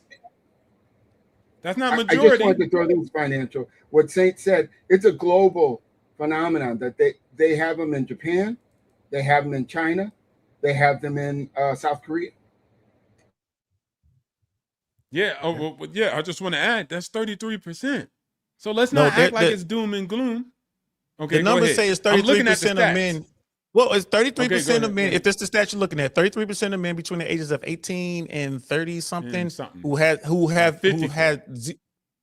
no sexual contact or whatever in the past year. That's the stat. I was talking about jobs. I was talking about jobs. The people who weren't working. I wasn't talking about sex. We were talking about jobs. Like you said, people are not working. They're not doing anything. And then so I looked it up. Approximately 30% of men in America, 16 to 58, are not working at all. And I went with full-time appointment because I didn't want any like weirdo stuff. So right. And I 38% mean, well, we got to look at the whole thing. I would say, I think if we start throwing in some like people who are underemployed, right? People like, because they'll count your little bullshit ass, Uber Eats job as a fucking job. Well, no, I just said really full-time employment. So that people who are partially working in the night, that's a part of the 33%. So it's not like that they got no job, but it's not just serious full-time work. Okay. Or we can look at at how much they're making. But my point is, the vast majority of these dudes that I'm encountering, and this is anecdotally speaking, the vast majority of dudes that I'm encountering, right? These are guys in the red pill space that just fucking gave up. And they don't know how to. They came to you. Well, they didn't come to me. They're just around me. They're there to cheer on, other people or whatever. They're groupies, and they just get kind of, they'll be at an event just so they can, hang out with Coach Greg Adams or, hang out with Fresh and Fit or hang out with whoever you name the thing. They're spending their money to come down to these events, and they don't even. Fresh and Fit had a yacht party. It was really like this big fucking boat. Right. And they had this big party and they charged a lot of money to get on there. And they had the boat. It was 60% women, 70% women. And you had all these dudes on there. And it was like none of them dudes were trying to talk to the girls. They were all clustered up together, talking to each other, playing chess, talking shit, watching the live stream. Like you're at the party, you paid to be here, and you looking at the fucking live stream. Motherfucker, you here. Right. These are the dudes that are out there. And I say to those guys, they can't hit the wall, man, because they're not even in the fucking game. I can't give them credit to say you hitting the wall. They ain't even in the fucking game. What I'm trying to say is they're still getting up and they're going to work. They're still pursuing, even if the small goal is small.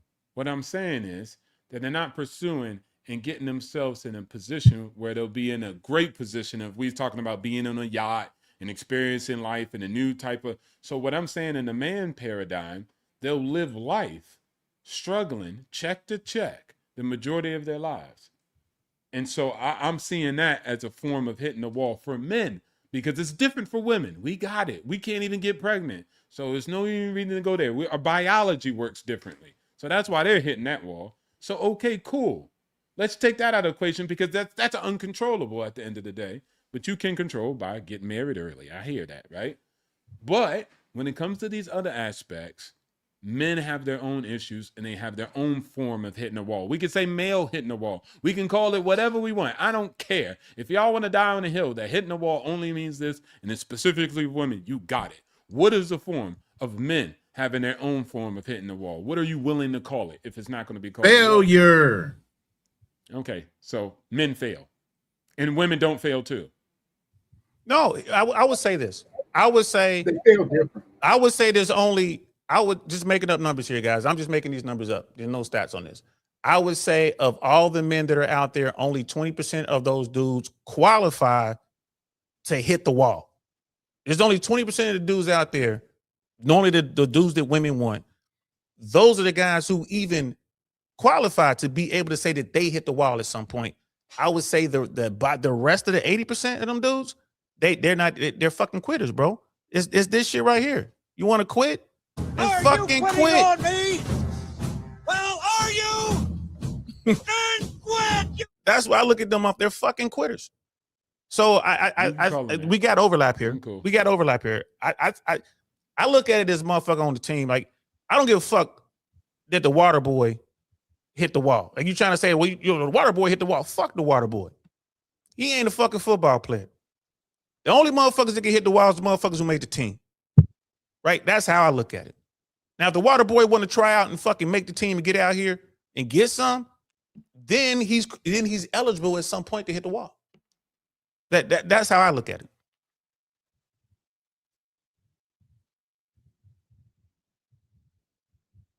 Is Ronin frozen or is that just me? I'm frozen. My camera be freezing. Hit the sometimes. wall. Yeah, he froze. He froze. My camera hit the wall a long time ago.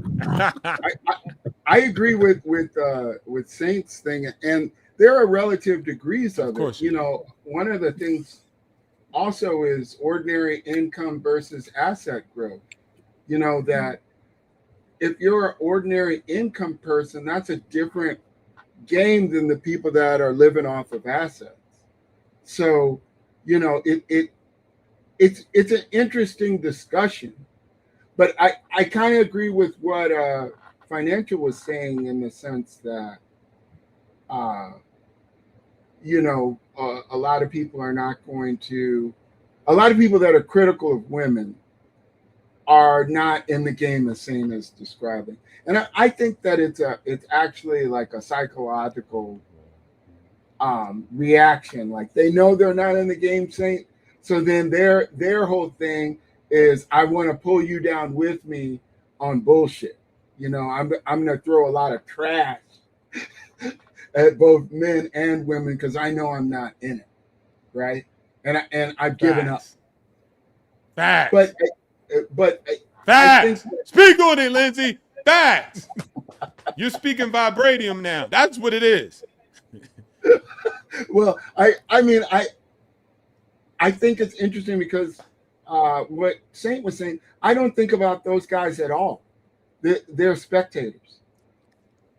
They're not actually in the competition of life, really. So who cares what they think, because they're not risking themselves to fail, you know. And I'll speak. No, go ahead. No, I was trying to speak directly because I'm looking at the title: Men versus Women, Hitting the Wall. Who really has it worse? Now, let me just hyper focus on who really has it worse. Listen, you can listen to everybody on the internet, but this is what I'll tell men, and I know this is real. You got it the worst. Because society ain't going to look to help you when you're homeless. Society ain't going to care when you want to delete it. I'm telling you.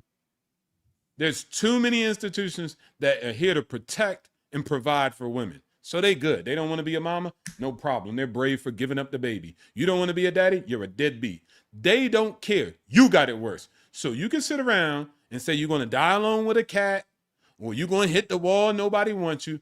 As Lindsay would kind of allude, it's a coping mechanism, guys. If you don't really get on your stuff and get in the game, at least don't quit. Let me go to what DL says. Don't quit then, right? And get in the game. You're gonna have it the worst. And you can name anybody, whatever you want to on the internet, but real life talk, true story. You will live the worst amongst anybody, and nobody will care. I don't even care. I'm gonna double down on that. So yeah. My man Cody is I'm king. done. Go ahead. Yeah, my man Cody is king. That's one of the cats from MySpace, man. Shout out to you, bro. You know, like his chat right there, that one right there. You know what I mean? Like, and I think now we're all in line. When I read the title, you know, Men versus Women Hitting the Wall. It was a trick title. I already know men had it worse, but I was waiting for you guys to say it. Well, but here's the thing: when I read that title, Men versus Women Hitting the Wall, who has it worse? I'm thinking, after you hitting the wall, who does it, you know, who has it worse hitting the wall, not in life? Of course, men have it worse. It's hard. It's just hard to be a man. That's whatever. But I would argue when a woman hits the wall, especially, you know, like the women we were naming earlier today, you know, when Tyra Banks hit the wall, I would say that was worse for her than, you know, when some dude, like some rich dude hit the wall, or some former, you know, one day Brad Pitt will hit the wall. Right. And I would think that him hitting the wall is not as bad to him as the Tyra Banks of the world and the Vivica A. Foxes of the world hitting the wall. Because as a man, you kind of know, like, the fucking shoe is going to fall at some point, bro. Like, you kind of know, like, this shit ain't going to last forever. You know what I mean? Like, but women, shit, since they were fucking 8, 13 years old, they were getting so much attention and all this shit. And then all of a sudden it stops. That would fuck my head up, bro. I ain't going to lie to you. Yeah. It fucks up their ego. Well, the big thing that has changed is that the marketplace has become. I had to global. dodge bullets. I had to come back alive from PTSD. I don't give a damn what they feel. I'm looking at reality. Just because it's kind of like perspective. Their perspective is weak. But there's other women who've been through more hard struggles and would see that as a joke. They're like, I don't care if my looks are gone, because they've been through real life, real talk, true story. So they can have perspective. But you can't make an argument to me that me losing my buddy in combat is the same as you losing your hamster at the age of 5. Get out of my face with that. So I don't care how your perspective is and what's worse or not, right? But the thing, I did say about it being worse for men, but here's the one thing I didn't say. The upside is much better. Please believe it. If you do the work. Agreed. You can Agreed. always Brother Lindsay was Greater saying than something. any woman who looks good and marries the girls, it don't matter. There's nothing greater than being a man on this earth. Even watch this. Feminists even say that. Feminists is on my side when it comes to this, right? Because they say men are high value. Men got all the things and they could do whatever they want. They could sleep with all these women. Men could make all the money and they make all the money. She's chatting stuff. What she's saying is a small segment of men are living life on super, super great. The vast majority of men are moving garbage. They don't have nothing to do with no dang, what is it called, patriarch. They ain't got no chips. They ain't got no power. So they're talking about a specific small group of men that are living this life on excellent. And if you put in the work, you can live life on excellent. Yeah. So it could be worse or it could be the best. And men often, if you guys know, right, we know this, men sit on the extremes of both. We're the most geniuses and allegedly we have the most doofuses. Now you're going to have to ask your question, which side of the paradigm do you want to live on? But you can make it happen. Brother Lindsay was trying to say I don't give something. a damn if she's on a yacht. Go ahead. Well, I don't, I agree with what everybody is saying, and we're kind of all saying the same thing, different parts of the same story. I think it's really important for people to give themselves their best chance to win.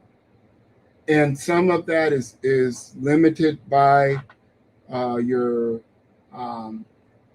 where you're stationed in life, and some of it is your mindset, and what you want to do is wherever you are in that station in life to get a little better each day. And if you can do that, then you will see changes. But it's not easy to do. If it was easy to do, then everybody would do it, and everybody would get a participation trophy.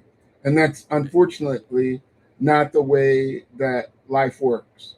That people get more or less what they put out. And there are exceptions to this. There are other reasons why it might not play that way. But those are the caveats. Those are not the rules. And so it's an interesting query that you put forth, Ronin, because it makes the reader think. Yeah, what because yeah. The biggest thing here, you got to say it's not level set. There are different expectations based on sexuality.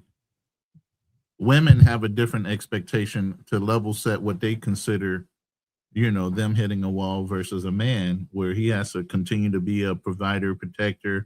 He has to rank up. It's so much more than a man is expected to do than a woman. So the fall is harder on men, and there are less resources to help that man up. He's got to want to get up and do it on his own, because nobody's going to help him up. Where if a woman falls, there's all kind of reinforcement and help and systems and things that are in place for that woman to take advantage of. So it's a faster route of recovery for a woman, I would say, more than a man. So the man is going to actually take the hit harder, but we're expected to. But yeah, like we've all been saying, a man can always get back up and excel. You just don't give up. And that's what we kept on amplifying in this conversation, is the man that gives up is the failure. Yes. Or and I would say the one that this. hits the wall. I would say this too, with respect to men getting help. Especially military cats. Get people who play sports and all that. Mm-hmm. A man does get help if he builds the right team, if he builds the right tribe, the right gang, the right whatever you want to call it. You guys know as Marines, and I know as a paratrooper, if I go down, my people gonna pick me up and run me out of there, right? But you got a band of brothers. we don't real. have, right? It's gonna be men who pick you up and run out of there.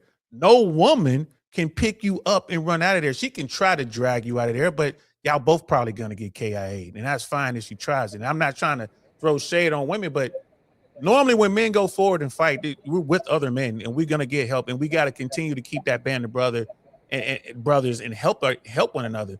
But you're right, we don't have. I mean, there's no male abuse shelters. Could you imagine? You know, you go to the police, tell the police that your wife who's 5 feet, 5 feet 1, exactly. So, but I want to build her feelings. I want to build on something Saint said because it was really important.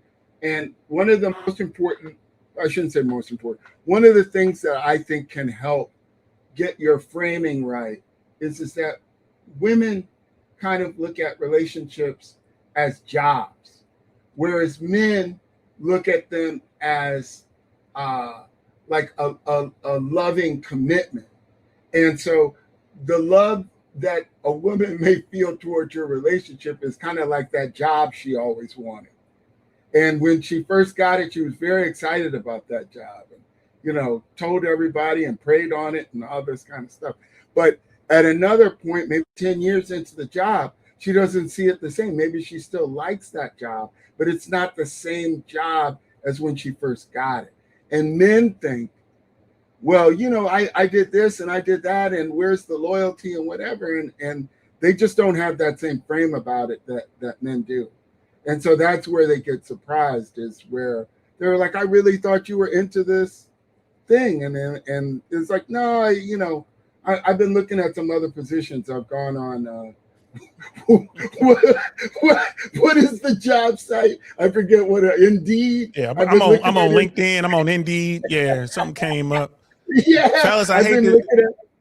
Yeah, go ahead. I want to say this before you bounced out real quick. Look, and just tell me what you think about it. But I know we talk about that, and we talked about like the women on the yachts and all this other stuff. I've never been, and then again, I'm just helping. This is my prescription. It ain't right for everybody, but I've never been a man who was just like worried about that. You know why?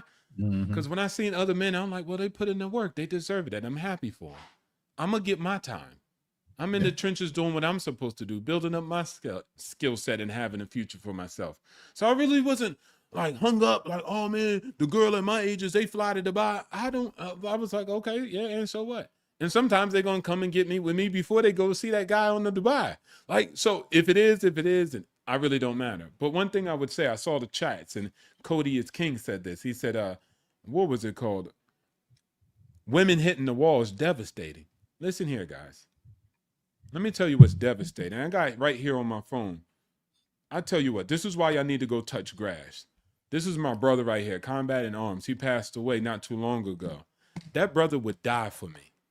That love that I had for that brother is greater than anything else that you're talking about. That's a devastation.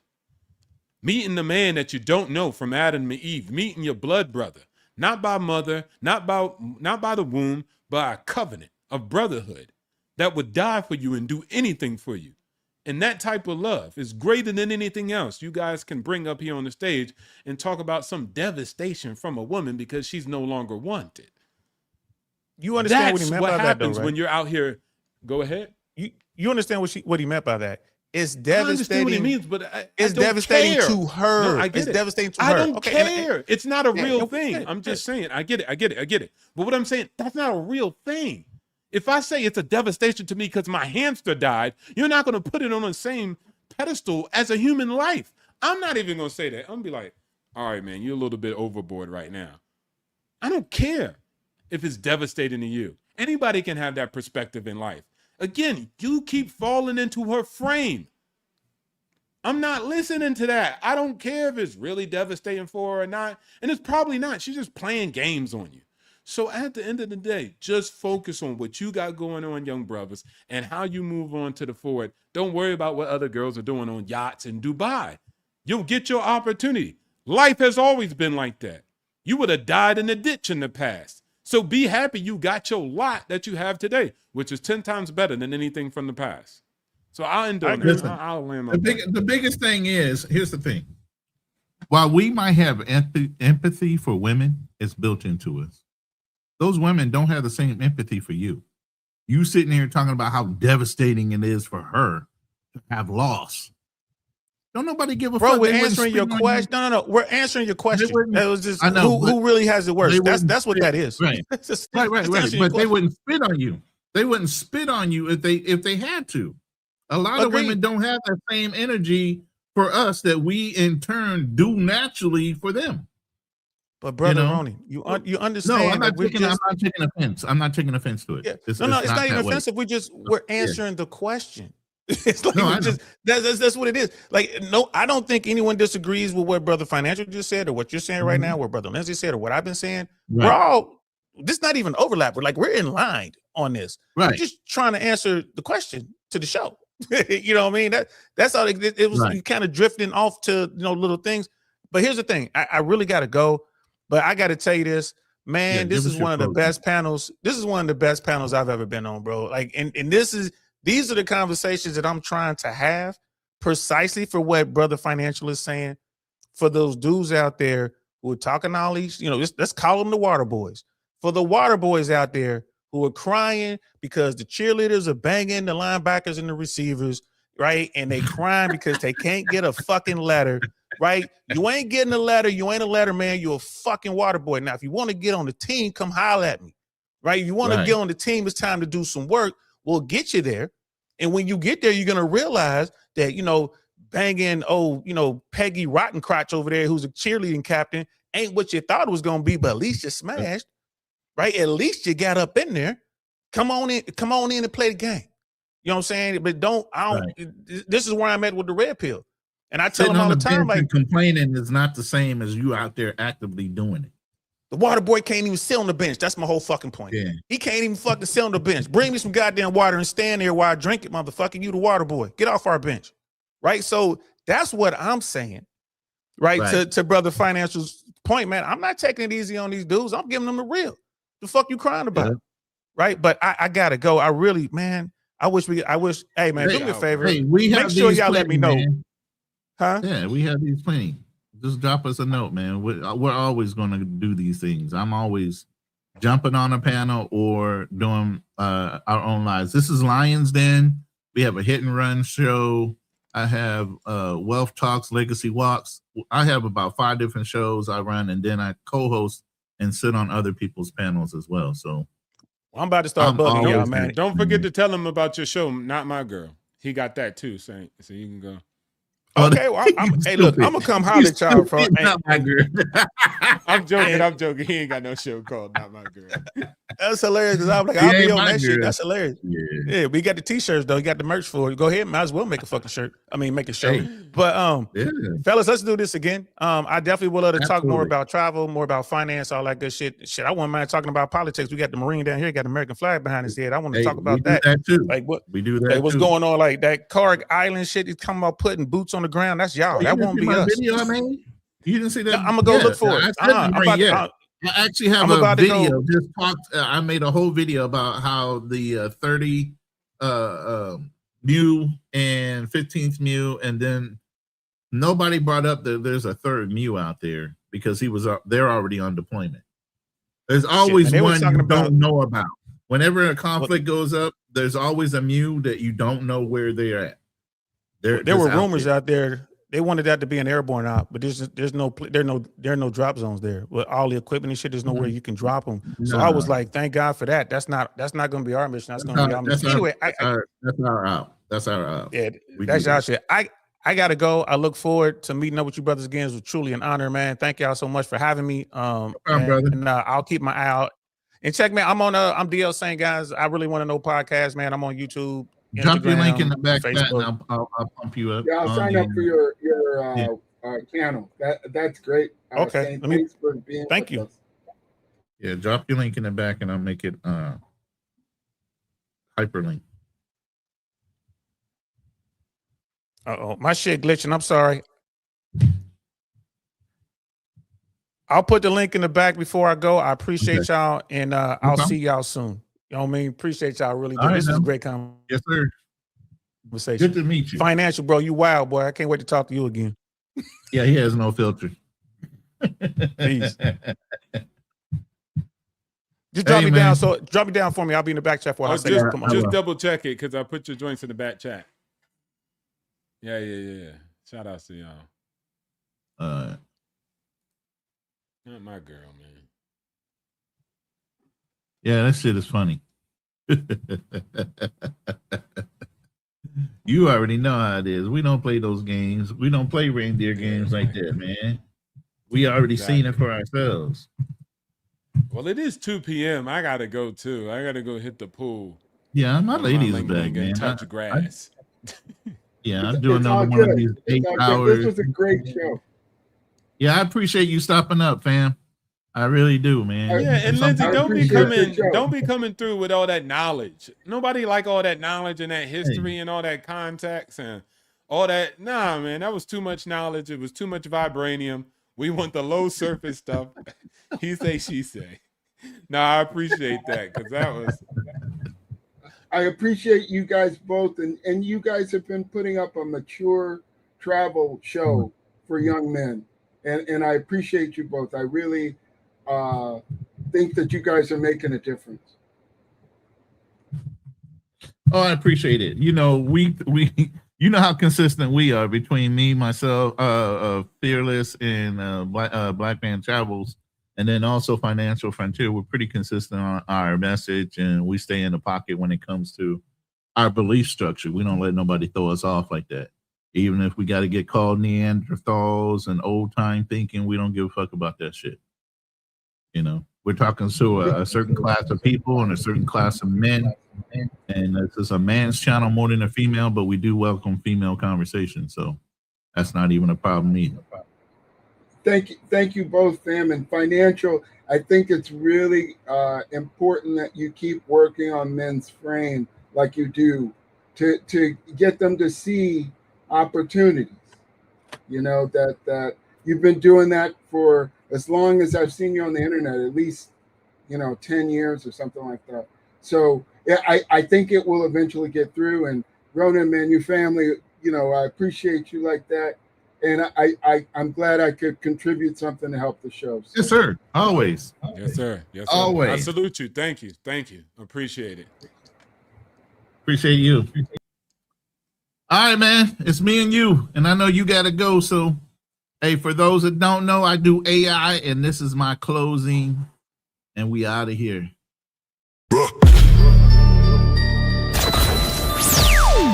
Kill the noise, lock the doors. 3 men at the table. No scripts, no retreat, no fear. Welcome to the Lion's Den. Welcome to the den, Lion's Den, where the pressure gets heavy and the real stand firm. Welcome to the den, Lion's Den. 3 voices at the table, let the truth be heard. No running, no folding, no hiding behind the fence. Ronin, BMT, fearless. First through the gate, let the strategist speak. Calm under pressure, but the structure runs deep. Ronin at the table, every word got weight. Study every system, every motive, every state. Veteran discipline play. Long range sight. Separate the facts from the noise in the fight. I do not chase trends, I examine the frame. Follow the incentive, then expose the game. Build with a purpose. Stand on the code, carry the pressure. And control the load. No empty performance, no counterfeit shine. Ronin in the den, hold the line. Ronin, hold the line. BMT enders with the passport stamp. Global perspective, every pattern gets mapped. Traveled in an unfiltered, no rehearsed disguise. Seen the world firsthand, so we recognize his lies. Facts in the chamber, context and place. Culture and money examined face to face. Type of mind sharp, business sense clean. He reads the machinery behind the machine. Receipts for the claim, evidence before spin. BMT brought the world inside the den. Bring the facts. Bring the facts. Fearless steps forward, tighten your stance. Direct with the question, never dodging the chance. Competition in his blood, business in his mind. When the pressure gets heavy, he does not step behind. Challenge every weakness, every gap in defense. Drive the point home with experience and sense. No fear in the voice, no retreat in the chest. Disagreement is pressure, pressure breathe is the test. No apology often, no convenient bend. Fearless brings the challenge inside the den. Never back down. Fearless, never back down. Fearless. 3 men, different roads. Different scars, different codes. 1 table, One standard, one pen. Who holds the line? Ronin, Who brings the facts? BMT, Who brings the challenge? fearless. Where are we now? The Lion's Den. Lion's Den, where the pressure gets heavy and the real stand firm. Welcome to the den, Lion's Den. 3 voices at the table, let the truth be heard. No running, no folding, no hiding behind the fence. Ronin, BMT, fearless. Welcome to the Lion's Den. Check the levels, cameras ready. Microphones live. Ronin ready. BMT ready. Fearless ready. 5, 4, 3, 3.